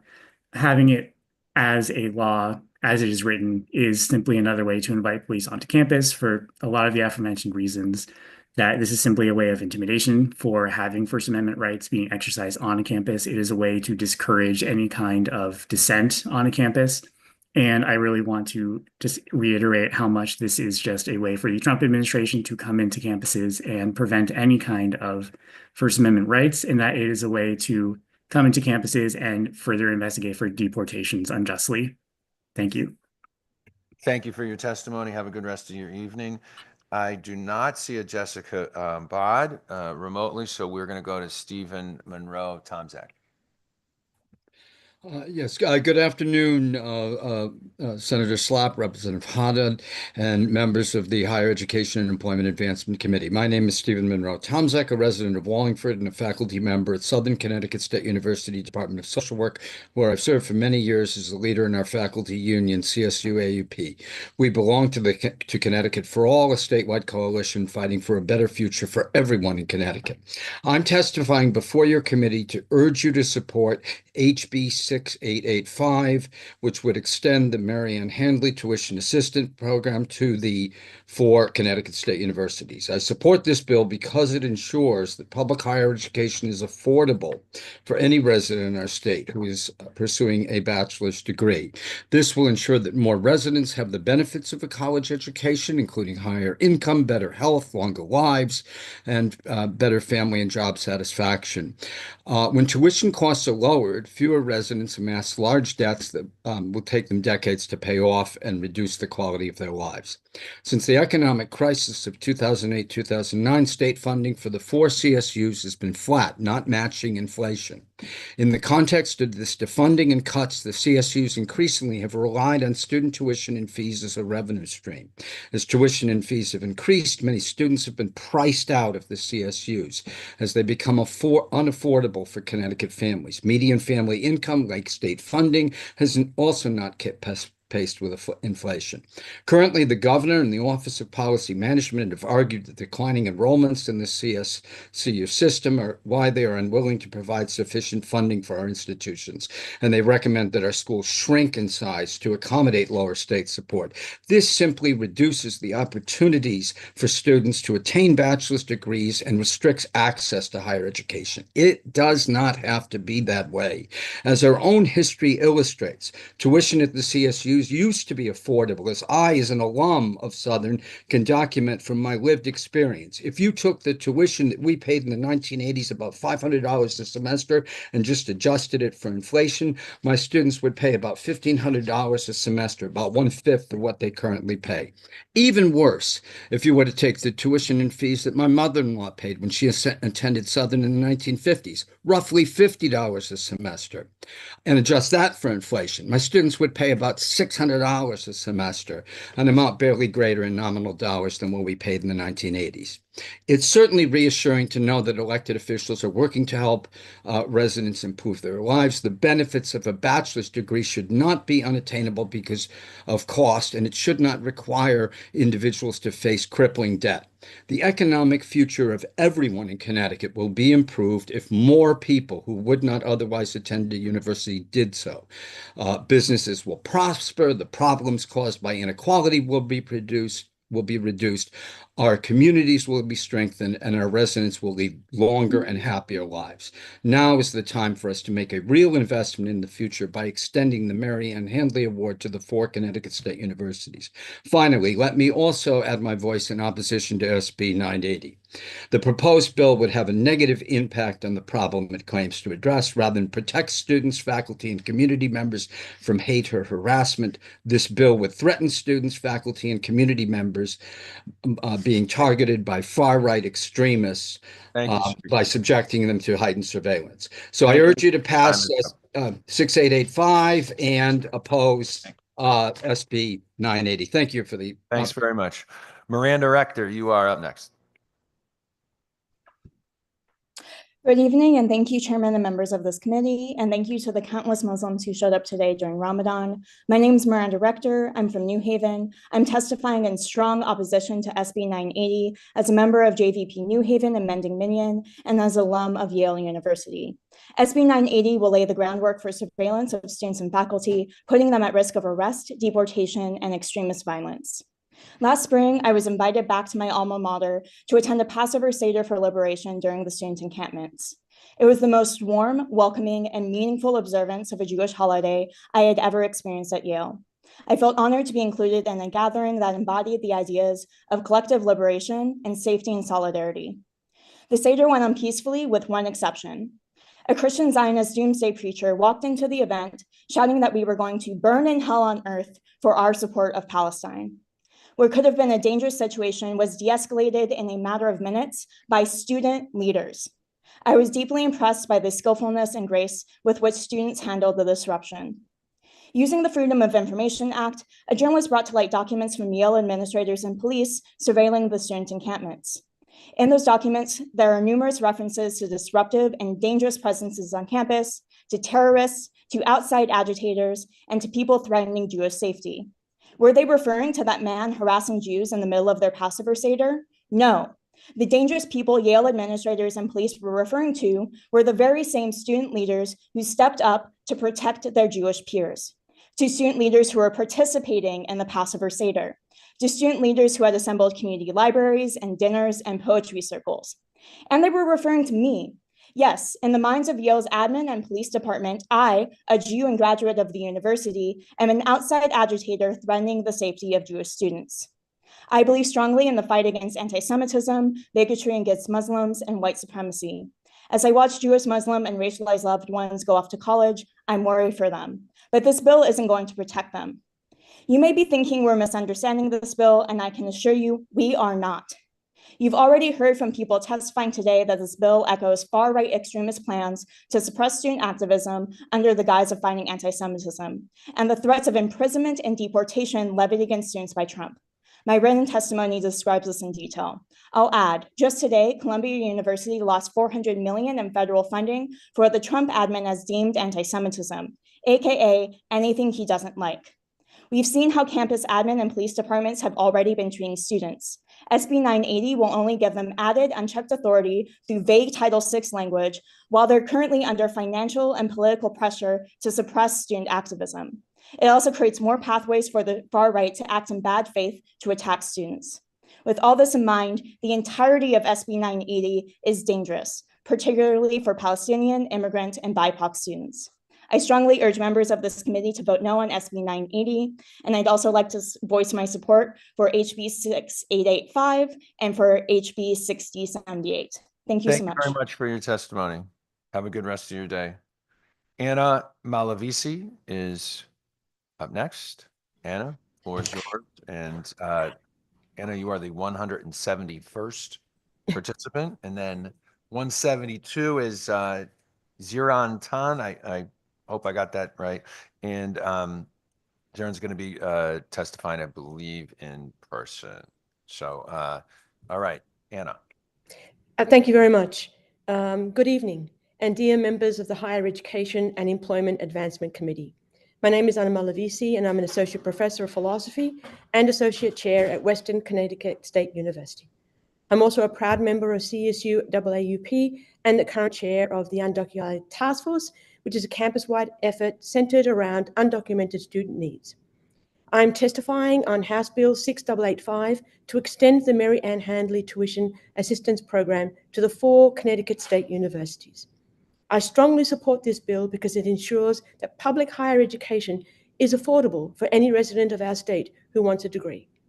Many students in my classes juggle full-time jobs and a full credit load. I know how difficult it is keeping up with coursework. When I was a graduate student and a single parent with 3 children, I too was juggling working, studying, and mothering, but I paid no tuition. While not many students are also student parents, some are. And the ones I have known have been women and single parents. Imagine how beneficial it would be for these students to access free tuition for their studies. Last semester, I received an email from a student who said this: "My funds are a bit low due to constant Ubers, expenses towards food, and paying off some cards of mine. Truth be told, I am struggling with money at the moment." They didn't have a car. Another student, a single mother with 2 young children, had to drop out of college because she couldn't cope with the stress. Providing free tuition to eligible students would go a long way in helping these students not only achieve their dreams, but provide them with some stability and financial security for their futures. The existence of the PACT Fund is a clear sign that the state government of Connecticut is willing to support students at community colleges. This does not go unrecognized, and there is much gratitude. Expanding the PACT Fund is only a win-win situation for the state, but also for its residents. In a state which is known for being a wealthy one, but also one of the most racially segregated, here is an opportunity to change. A recent report by City Data stated that Black residents were about 30 to 70% less likely than white non-Hispanic residents to have a bachelor's degree. Hispanic Latino residents were about 60 to 80% less likely to have a bachelor's degree. Now is the time to make a real investment in the future by extending the Mary Ann Handley Award to the 4 CSUs. I would also like to state for the record that I strongly oppose Senate Bill 980 and its intentions to increase surveillance of students and faculty on our college campuses. Please leave the universities to fulfill their role as places of learning, free thinking, and free expression. I urge the committee to vote no on Senate Bill 980. Thank you for your time. Thank you very much for your testimony. Is Ziran here? No? Okay. We are going to go back then to number 170 real quickly. Najeli Clavajo. I pronounced that right. Yes, go ahead. You can begin your testimony. Nice. Good afternoon, everyone. My name is Nayeli Clavijo, and I am a Danbury resident. I work with Connecticut Students for a Dream as the Danbury organizer. And T4D is a youth-led organization that helps undocumented the students and their families in Connecticut. I am also an MIS Management Information System junior student at Westcon State University. I am here to support Connecticut for All, a statewide coalition fighting for a better future for everyone in Connecticut. I'm testifying on House Bill A6885 to extend the Mary Ann Henley, formerly known as PACT, tuition assistance program to the 4 Connecticut State Universities. I support this bill because it ensures more residents have the benefits of a bachelor's degree, including higher income, better health and longer lives, and a family and job satisfaction. As the Danbury organizer with Connecticut Students for a Dream, I work with high school students closely, and now I have more than 10 students graduating this year. They have started to look for colleges and to apply for them since last year, and they have also participated a lot in different clubs, organizations, and programs, so they can get as much of community hours so they can apply for scholarships because the cost of college is very expensive.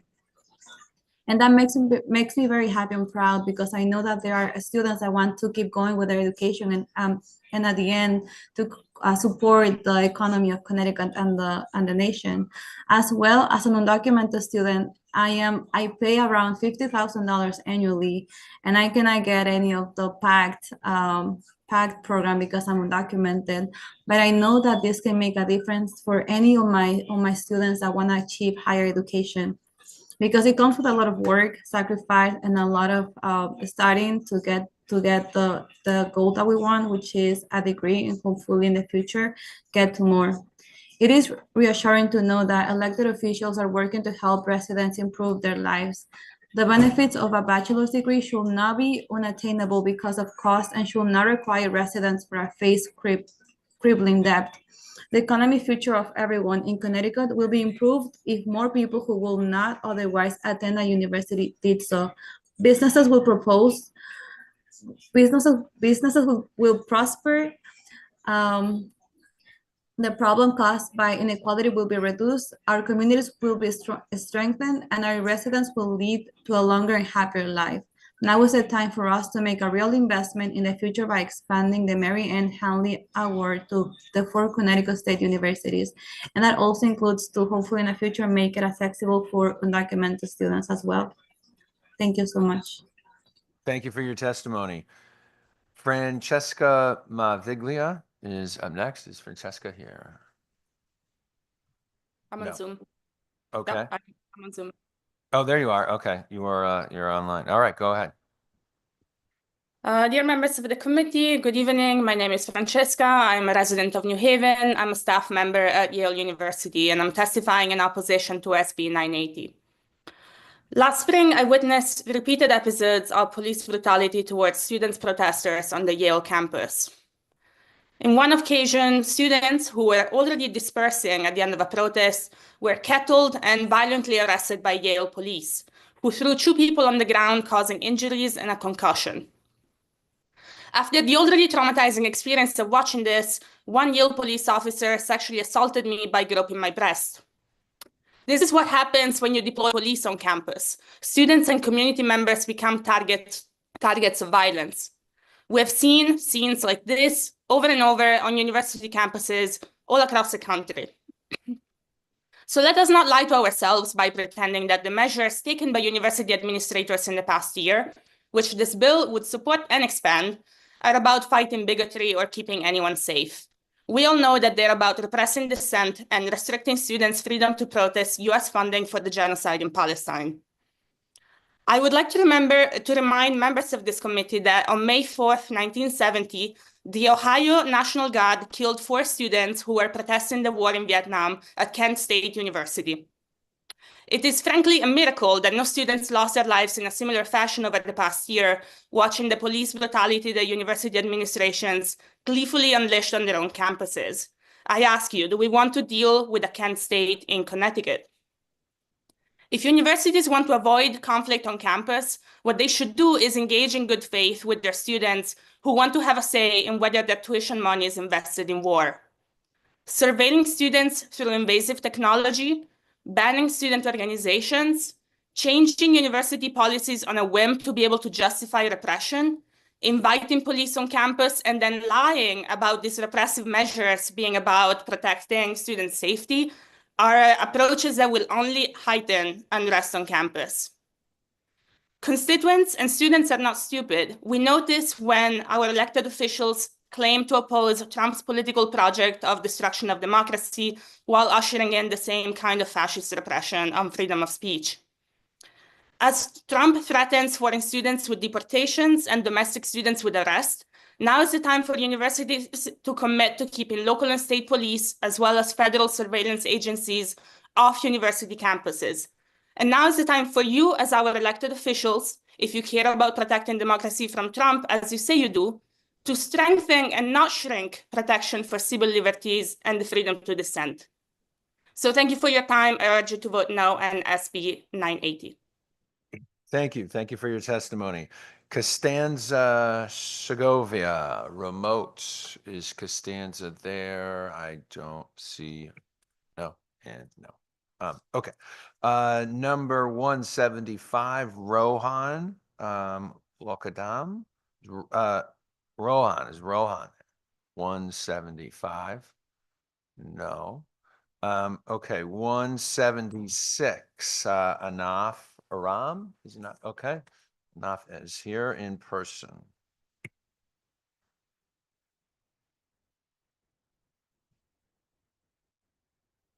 Dear members of the Higher Education and Employment Advancement Committee, my name is Naf Iram. I'm a recent college graduate from Boston University who has family and friends in Connecticut. I'm testifying in opposition to SB 980. Rather than protect students, faculty, and community members from hate and harassment, this bill would curb their right to free speech by subjecting them to heightened surveillance. Throughout our history, institutions of higher education have been at the forefront of public discourse and change-making. In fact, it is not the classroom lessons that make the American college so special, but it is the freedom of thought and the ability to express oneself fully. Students can only do that when they're not under constant surveillance with threat of being persecuted by a special police force as enshrined in the last two paragraphs of this bill. The text of this bill seems to be something out of the Parliament of the European Union or the Chinese Communist Party. This bill fails to grasp the concept of the First Amendment and our national identity. The right to free speech does not mean that we protect speech that we agree with, rather the speech that we disagree with.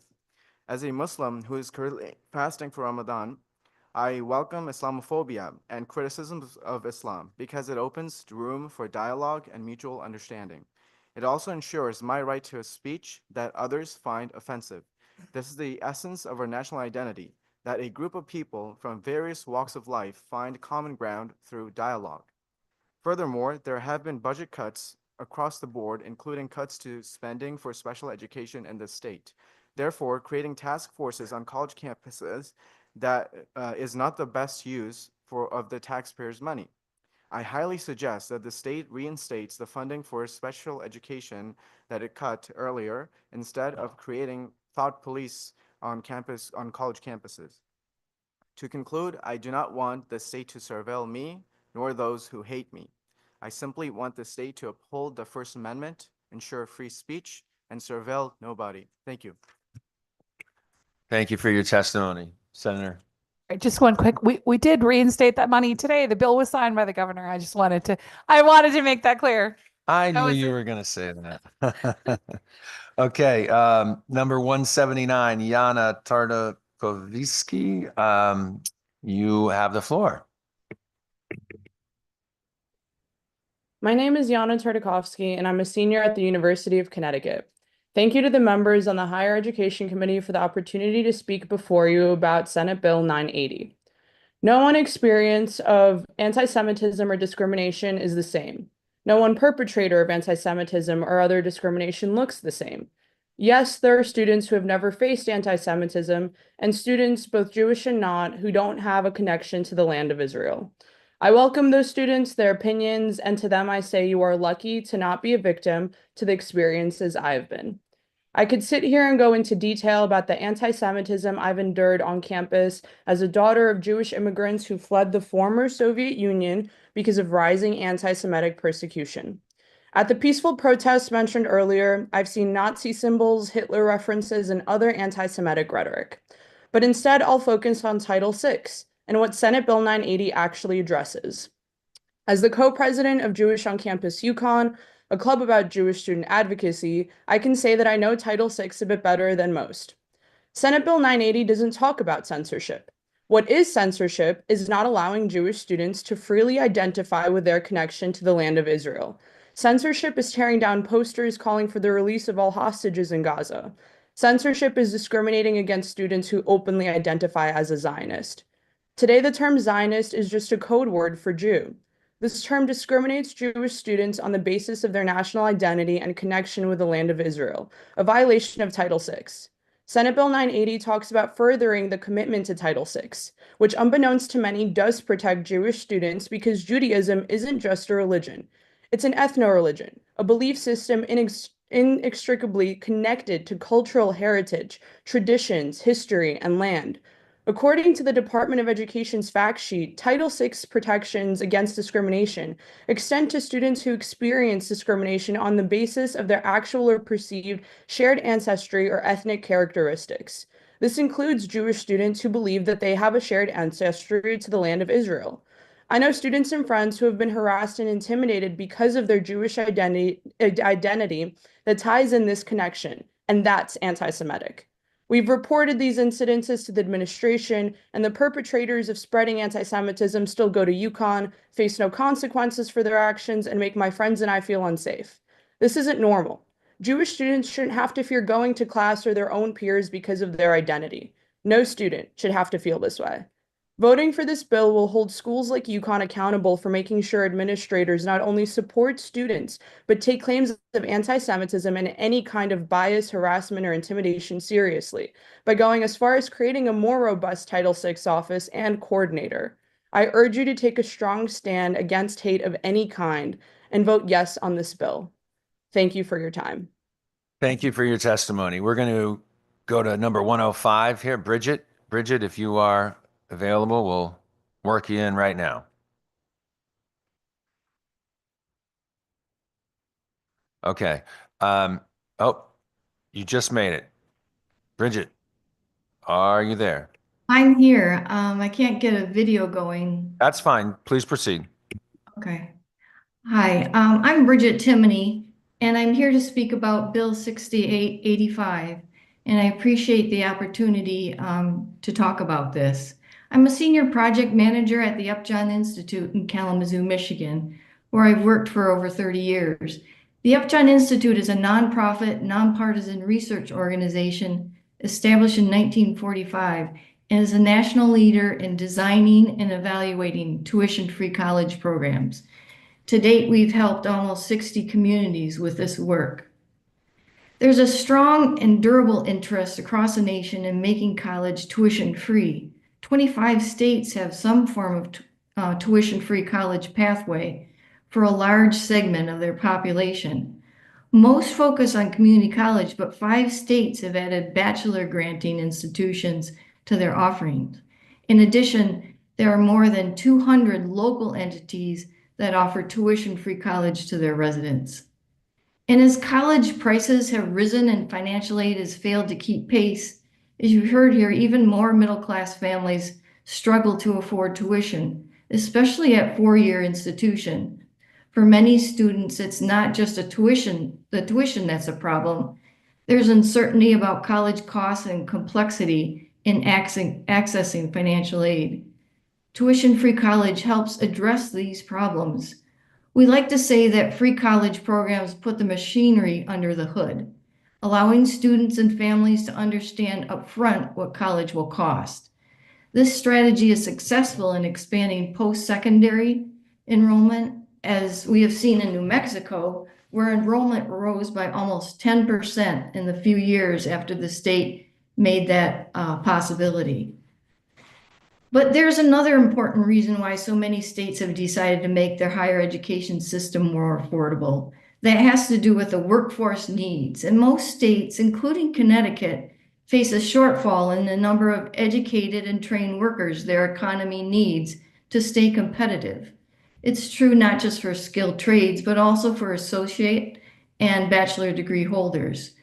Tuition-free college can help generate more educated workers, and as it has in Tennessee, where post-secondary attainment rose from 33% to 49% in the 10 years following the introduction of the Tennessee Promise.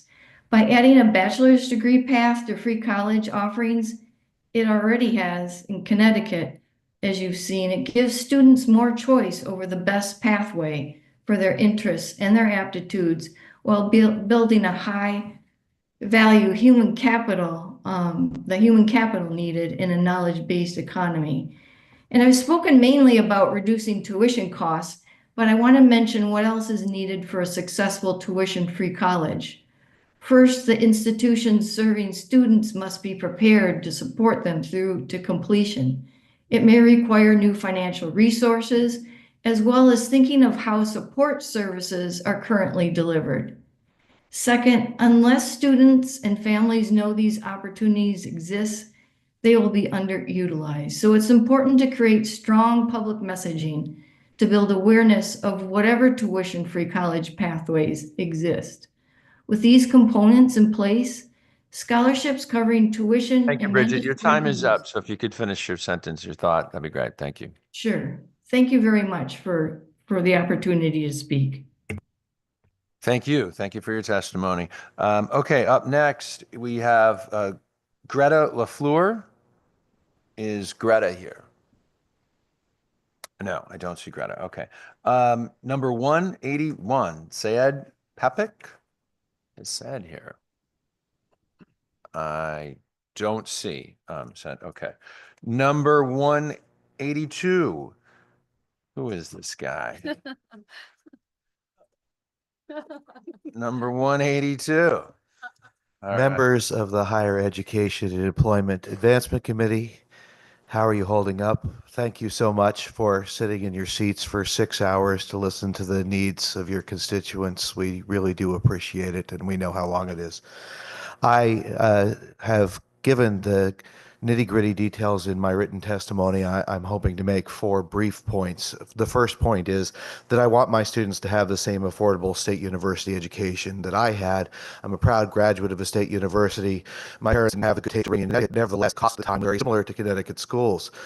I paid $17,000 for 4 years of tuition and fees. Today, WestCon students pay $54,700 or thereabouts. Even adjusting for inflation, that's more than $20,000 more to attend WestCon than I paid to attend UC Berkeley. And although my daughters are fond of thinking that that must have been before the invention of fire or the wheel, it was in fact only about 25 years ago.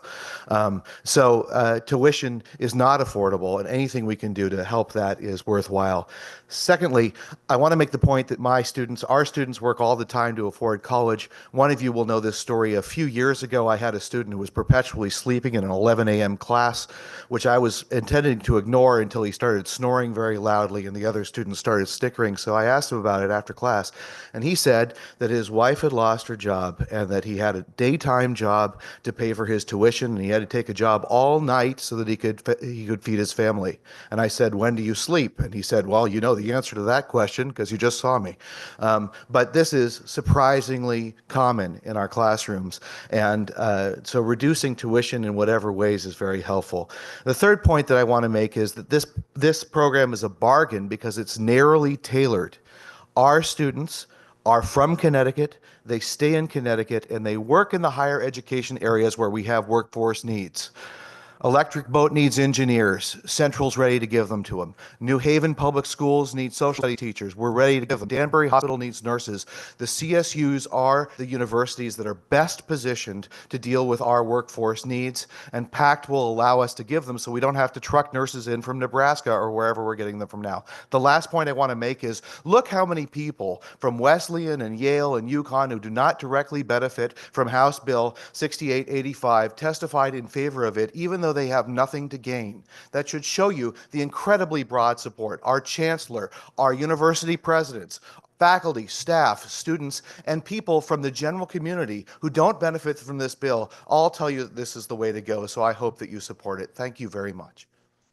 Thank you for your testimony. No. Questions at home.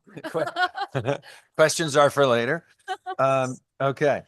Elizabeth Chang Davidson, do we see her? She is going to be testifying remotely. I do not see Elizabeth. Claire Adler testifying remotely. I do not see Claire. Mark Hand, back to 140 we go. Mark, you're up. Good afternoon, Senator Slapp, Representative Haddad, members of the Higher Education Employment Advancement Committee, and fellow citizens who care about our wonderful state. My name is Mark Hand, a proud Connecticut-grown resident in Old Saybrook, and I'm testifying in strong opposition to Senate Bill 980, an act improving safety on the campuses of institutions of higher education. I speak to you as a Christian husband to my Jewish wife and father of 2 young Jewish daughters, who I am hoping can one day go to college in Connecticut. My family, like so many others, has diverse opinions and feelings about issues concerning most things, and especially the issue of Israel and Palestine. In our discussions, feelings sometimes get hurt and disagreements ensue, just like in public discourse. That said, I don't try to shut down my wife or my daughters when they disagree, and they don't try to shut me down. We all believe in the inherent worth and dignity of everyone. This bill will be used to silence dissent, which the state of Connecticut and our universities have already made clear they are willing to do. We have laws to protect our citizens from assault. If someone threatens someone at a protest, arrest them. Don't arrest everyone because someone was using a bullhorn. We already have laws to protect people from assault on the books. Protests are to be controversial by nature. Hyperbolic claims of injury because someone disagrees with you does not give rise to all of us giving up our rights. The very idea that a campus would be a place where only one side of an argument can be heard legally runs counter to the ideals we profess as a state. Let us not forget, particularly those opposed to this bill, that this bill cuts both ways. If the political tides shift, it could be used to suppress your voice too. Silencing the voices of our young people because the people in power, like large donors to UConn, don't want Palestinians or their supporters to be able to speak publicly against Israel goes against the liberty we claim to value. This bill wasn't proposed until Israel's genocide of the Palestinian people resulted in mass protests throughout our country and state. University presidents have been fired. Dozens of students in Connecticut have been arrested for exercising their First Amendment right to free speech, and people are now afraid because they must decide whether to speak their conscience or continue to receive an education. If you are on campus and are arrested for protesting, you are not safe. All students, not just the students in favor of Israel, should be safe from harm and illegal arrest. Let me reiterate what so many have said. Being opposed to Israel's genocide is not anti-Semitism, it's a basic respect for human life. Zionists do not represent all of Judaism and don't get a veto over the rest of our opinions and voices. I don't want my children to learn America is a place where you can't speak your mind. I want them to know the importance of speaking truth to power. I don't want Connecticut to turn into Florida. Like Benjamin Franklin said, those who would give up essential liberty to purchase a little temporary safety deserve neither liberty nor safety. A legislator that disagrees might as well pack up and go home. Let this proposed bill disappear. Thank you. Thank you, Mr. Hand. We appreciate your taking the time to testify before our committee today. Thank you. Next up is April Anson. Kathy Brillick. I apologize if I've mispronounced your name. Pretty close. Pretty close. Close enough. Welcome to the committee. You can start your testimony. Thank you. Good evening. Thank you for the opportunity to speak on an issue that affects every single person in our state. My name is Kathy Verlick. I'm the founder of the Advancing Heroes Fund, a nonprofit established in 2022 in memory of my husband, Jeff, who was an ER nurse. I was a volunteer EMT, and my son is a working paramedic who had just started the Echo Hose program when his father passed and now works in the field. When we started Advancing Heroes, we thought we'd fund a scholarship and move on. But in our work, we've witnessed a crisis facing Connecticut's EMS providers, who we call Connecticut's strongest. They often lack access to health insurance, mental health support, and financial resources for training. Our organization fights for them, but we're small, and that's why we support HB 7131. When you call 911, you expect help to arrive, but EMS systems across our state and the nation are at a breaking point. A trained paramedic can mean the difference between life or death in a cardiac arrest, trauma, or a stroke. Becoming an EMT requires about 150 hours of training. Becoming a paramedic, over 1,200 hours on top of that. Training that rivals and in some areas surpasses the training given to a nurse. Paramedics lead teams in the field, administer critical medications, interpret EKGs, and perform advanced life-saving interventions. Here's the problem. EMTs earn about $41,000 a year. The cost to become a paramedic, $11,500. Many programs offer a small number of grants and payment plans, but it's still a burden. Paramedics earn about $55,000. They may lack health insurance and all benefits. Meanwhile, a manager at your favorite national coffee chain makes about $46,000 a month or a year with health benefits, vacation time, and mental health support. And chances are they've never had to intubate a patient in the back of an ambulance moving 60 miles an hour. A 2023 National Association of EMT survey found that 63% of EMT professionals consider leaving due to low pay and poor work-life balance. A 22 EMS 1 report revealed that 1/3 of EMTs and paramedics leave the field within 4 years. We are hemorrhaging trained professionals at an alarming rate. So what can we do? By improving access to funding and funding sources, we can relieve some of the financial burden that prevents EMTs from advancing their training. Though woefully inadequate, at least paramedic training approaches a more realistically livable wage. There are 10 paramedic programs in Connecticut. Only 1 is in the community college system and PACT eligible. Most programs will make payment arrangements, and there are very few scholarship programs available. But let's be honest, this isn't just a workforce issue, it's a public health issue. The state needs to examine and reform reimbursement practices for Medicare, Medicaid, and private insurance, but that's a long road. We get it. At Advancing Heroes, we've seen firsthand how financial support can help. We conduct a variety of fundraising events all year and are guided by the Valley Community Foundation. Connecticut's strongest don't hesitate when lives are on the line. Many other jobs offer better pay and benefits with less stress and less danger. I urge you to support HB 7131 and equally as importantly, champion future bills to sustain our EMS workforce. Thank you very much for your testimony. I see Representative Rochelle wants to be the first legislator in 7 hours to ask a question, so No pressure. I will allow it. Thank you for the indulgence, and I will keep this brief. I want to thank Kathy for waiting at 201 people testifying. She's 186 because it's that important to her. So I just wanted to clarify a couple things. It is your testimony that out of the 10 programs in the state that train paramedics, only 1 offers financial aid right now? Only 1 is in the community college system and therefore qualifies for PACT. Most of them do offer some sort of a payment plan. The only one that we are aware of that offers full financial aid would be University of New Haven, where the tuition is probably not in line with the earning potential for a paramedic. And for anyone that was not here earlier, I believe that the previous person who testified in this bill said that the payment plans do not allow you to get your certification until after you pay the full tuition. Is that correct? That's correct. And full tuition is how much? $11,500, which is roughly 25% of an EMT salary. Okay, that was my next question. Is that if you're an EMT making $45,000 a year, you need a quarter of your salary in order to go through this program, and then you have to pay it in full before you can get your license to become a paramedic? That's correct. Okay. And you are, to your knowledge, are there any other nonprofits besides you in the state that are offering scholarships for paramedics? It is our understanding that we are the one and only. Okay, and how many people, you do a year's worth of fundraising. How many people can you sponsor in a year with your efforts? So we've been fundraising for 2.5 years. We fundraise year round.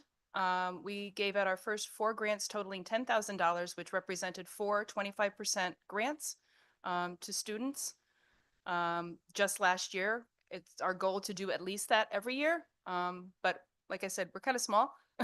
We work really hard, but So essentially, with the exception of your heroic and monumental work, there's absolutely no financial aid for these low-paying jobs for these people who are trying to advance their career and work in a critical workforce. That's correct. Thank you for waiting it out today to share your story and your testimony, and thank you for indulging me. Thank you, Representative Rochelle, for those questions. Next up is on the list is Soren Stokes. I don't see that person here, so we'll move on to number 188, Bruce Putterman. You have the floor. Thank you. Thank you, Representative Haddad, Senator Slapp, members of the committee. Thank you for your service to our communities and our state. I'm Bruce Putterman, publisher and CEO of the Connecticut Mirror. We're the largest public policy-focused news organization in Connecticut. To set the scene, 2 weeks ago, the #1 story on the Connecticut Mirror in terms of number of readers for that week was written by an aspiring young journalist who wrote that story when he was a participant in a Connecticut Mirror fellowship program. So I'm here in support of HB 7099, a bill to establish funding for journalism fellowships. I'm not asking you to support journalism per se. I am asking you to support other young journalists who want to pursue a career that creates stronger communities and better informed constituents and reduced public corruption and greater government accountability. I'm also asking you to support young journalists in a field that has suffered massive employment erosion over the last couple of decades. And that includes here in Connecticut, where newsroom employment declined 65% from 2013 to 2023. So we understand the fiscal challenges that the state faces. We report on them all the time. We understand that the state does support strengthening communities and informing residents in other ways. But we also have seen the research that shows that reductions in local journalism lead to more government corruption, less civic engagement, increased polarization, lower voter turnout, more misinformation, higher costs for local government, and less knowledgeable voters in national and local elections. So I know that you all and elected officials, your colleagues, embrace the goal of supporting local journalism. Many of you have told me that yourselves. One way to do that would be through fellowships that enable newsrooms to add just a little more capacity to produce a little more journalism and also train the next generation of journalists at the same time. So we at the Connecticut Mirror hire 12 interns and fellows every year for roughly 10 to 12 weeks at a time, and including, by the way, 2 legislative fellows in conjunction with UConn. Our experience is that the fellows and interns produce meaningful, high-quality work that, frankly, if they weren't producing it, we don't have the capacity, given all the other work that we're doing, that we'd be able to do. That we'd be able to do that work that the interns do, and other news organizations around the state have the same experience. So fellows and interns can make an immediate contribution to strengthening Connecticut communities and informing the public about issues they care about and what's going on in our state. So thank you. Thank you very much. I do not see a question by a member of the committee, but I want to thank you for hanging in there with us and offering us the first testimony on HB 7099. The other person scheduled to testify in that drew number 199. So I guess it's bad luck for HB 7099 in terms of your position. But thank you very much for testifying today. Thank you, Representative. Tanya Malik. Logan Roddy. Number 191, Michelle Miller Adams. Number 192, Obed Sierra. I see you online. Yes. Can you hear me? Thank you for testifying with us today. You can proceed. Thank you for your time. Good afternoon, Senator Slab, Representative Haddad, Senator Martin, and members of the Higher Education and Employment Investment Committee. My name is Obed Sierra. I'm an organizer with Connecticut for All, and I live in Stanford. I'm here today to support HB 6885, an act expanding the debt-free community college program, and I'm also testifying in opposition to Senate Bill 980, an act improving safety on campuses and institutions of higher education. I graduated Western Connecticut State University, go Wolves. Sadly, many of my classmates, just like I, struggle because of the rising cost of everything around us, from housing, food, healthcare, and education. It's difficult to start a life when everything is so far ahead. I am happy to see that the Mary Ann Handley, formerly PACT program, was implemented in the community college across the CSU system. This is what it means to invest in the future of Connecticut. Expanding this program would lead to many positive impacts across the state. It would allow Connecticut students to not fall into debt. According to the Education Data Initiative, since 2005, home ownership among college graduates has declined 1.8% for every $1,000 of their student debt loan. There is a lot of economic potential in helping Connecticut residents by lowering the upfront cost to higher education. Connecticut is ranked 46 out of 50 states in the number of residents with the student debt. Making higher education more accessible has an overwhelmingly positive impact. The more financially accessible higher education is, the healthier its recipients are. This bill would also have a positive impact in addressing the increasingly widening racial and socioeconomic wealth gap that Connecticut is experiencing. Connecticut, as one of the wealthiest states in the country, should be a state where every student has access to free, high-quality public higher education. Expanding PACT is a step closer to providing us, Connecticut residents, the tools to move forward, giving us, the resident students and families, the opportunity to have access to better jobs, healthier families, and healthier communities.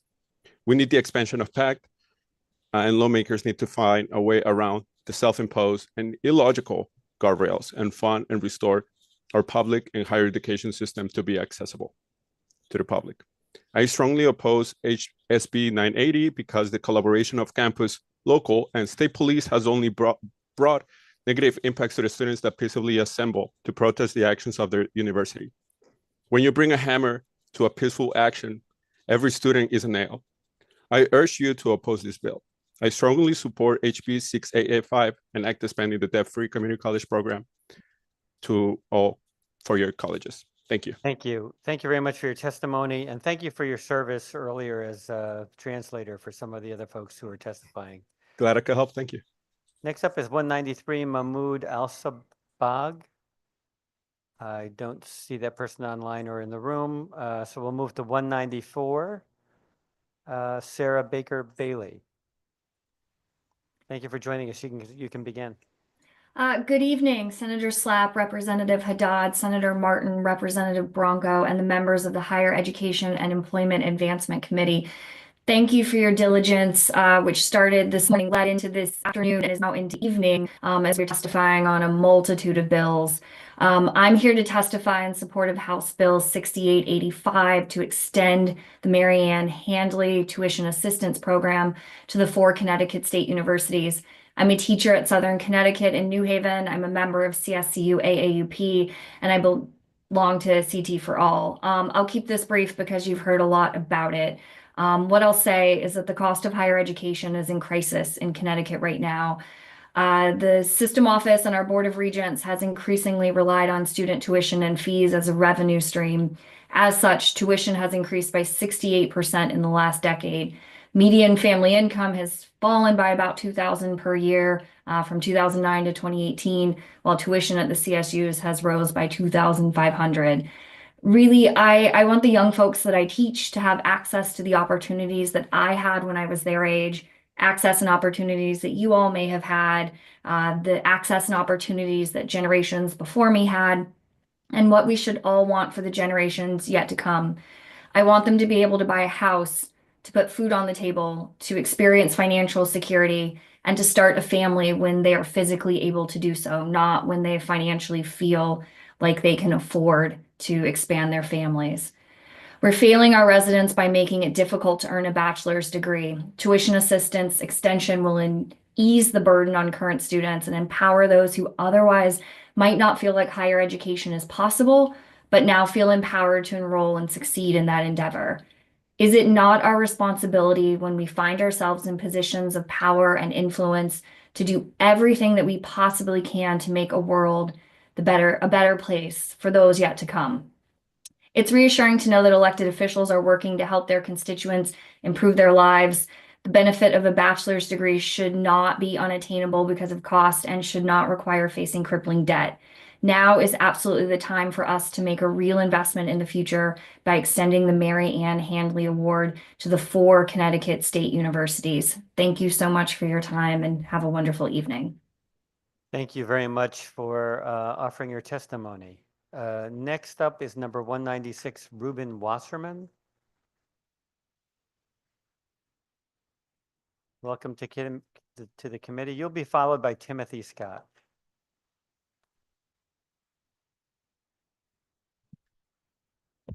Good evening. My name is Ruben Wasserman, and I'm a first-year student at Wesleyan University, and I'm here in opposition to SB 980. You heard earlier, also in opposition to this bill, that we don't want Connecticut to turn into Florida. I'm here as someone originally from Florida. When I was applying to colleges just last fall from Florida, my classmates always asked me, what Florida universities are you applying to? And I said, no, none, not applying to any. And part of the reason I didn't, a big part of the reason I didn't, was because I knew about the student repression and the attacks on free speech and academic freedom on those campuses. I knew those policies really, really well. My parents are both professors at a public Florida university. And so I saw firsthand the impacts that increased state scrutiny had on their classes, their conferences, and on students and faculty alike. I watched anti-free speech measures create an atmosphere of fear, not only on their campus, but extending off campus into my life at home and in school as well. When I was admitted to Wesleyan, I saw a chance to attend a college that I really enjoyed and also a chance to escape student and faculty repression. This measure would destroy my chance at that. And the worst part, it destroys this chance in the name of my protection. I proudly identify as Jewish. My father started wearing a yarmulke after the horrific Tree of Life shooting in a show of resistance to anti-Semitic violence and rhetoric. I watched my peers in middle school do Heil Hitler and sneer at me and the 3 other Jewish students in my class. So I'm very familiar with what anti-Semitism looks like. It's impacted me, it's impacted my family, and of course it's impacted my community for centuries.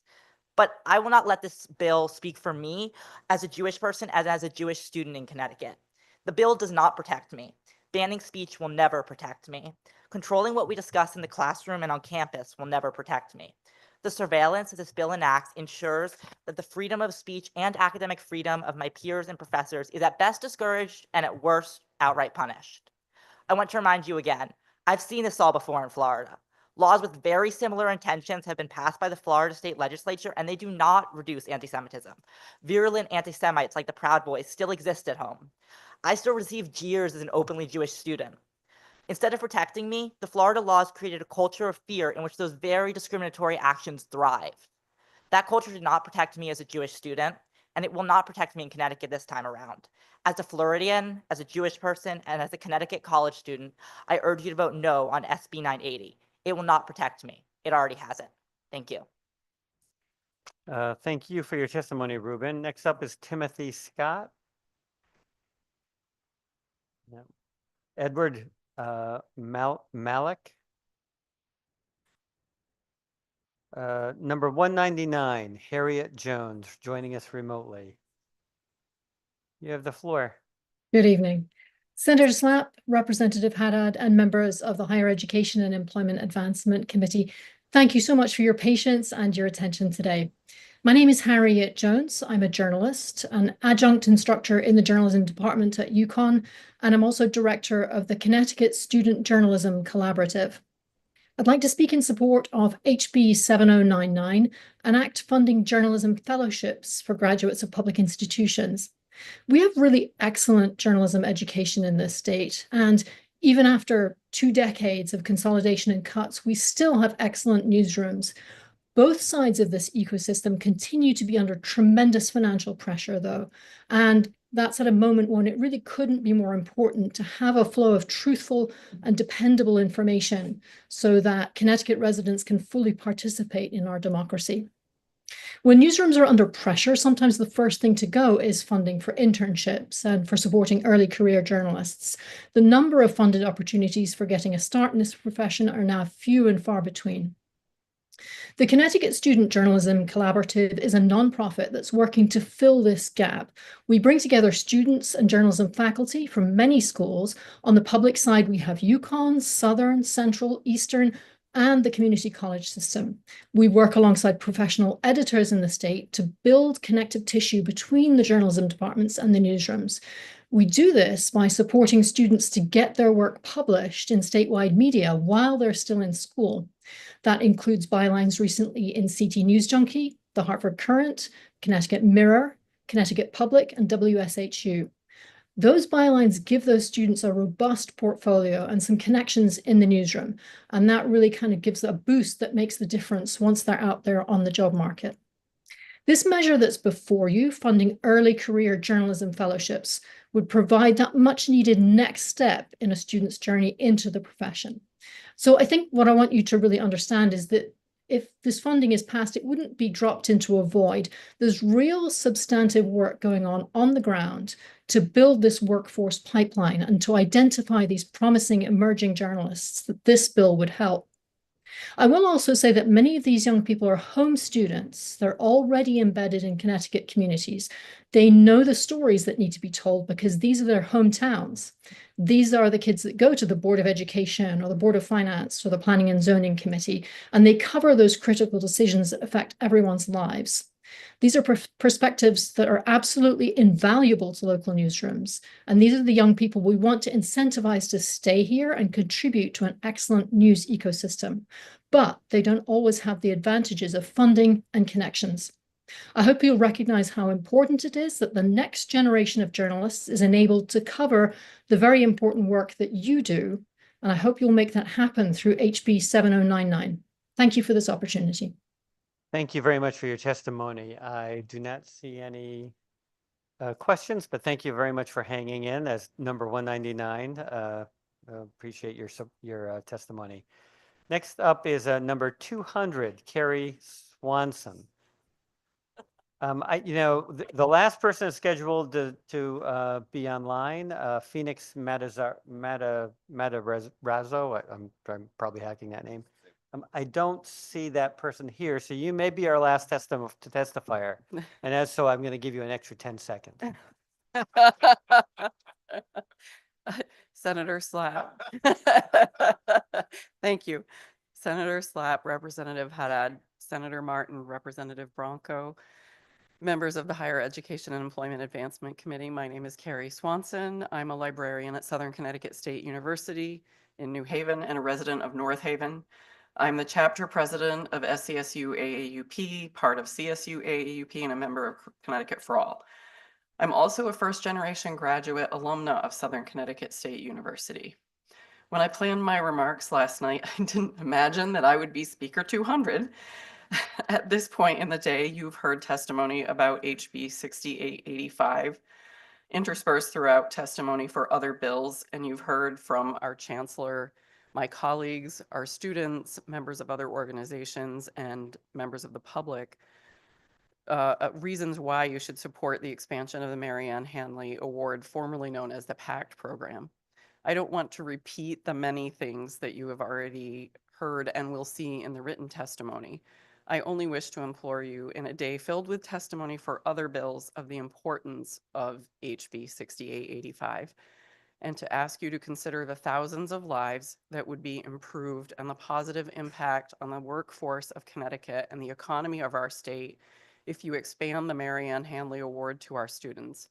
Many thanks to you for taking time to hear us, and I yield. You didn't even use the extra 10 seconds, but thank you very much. You did get the final word today, so thank you. I don't see anybody else online, and there's nobody else in the room who's registered to speak, and so we will adjourn this public hearing. Thank you. Thank you.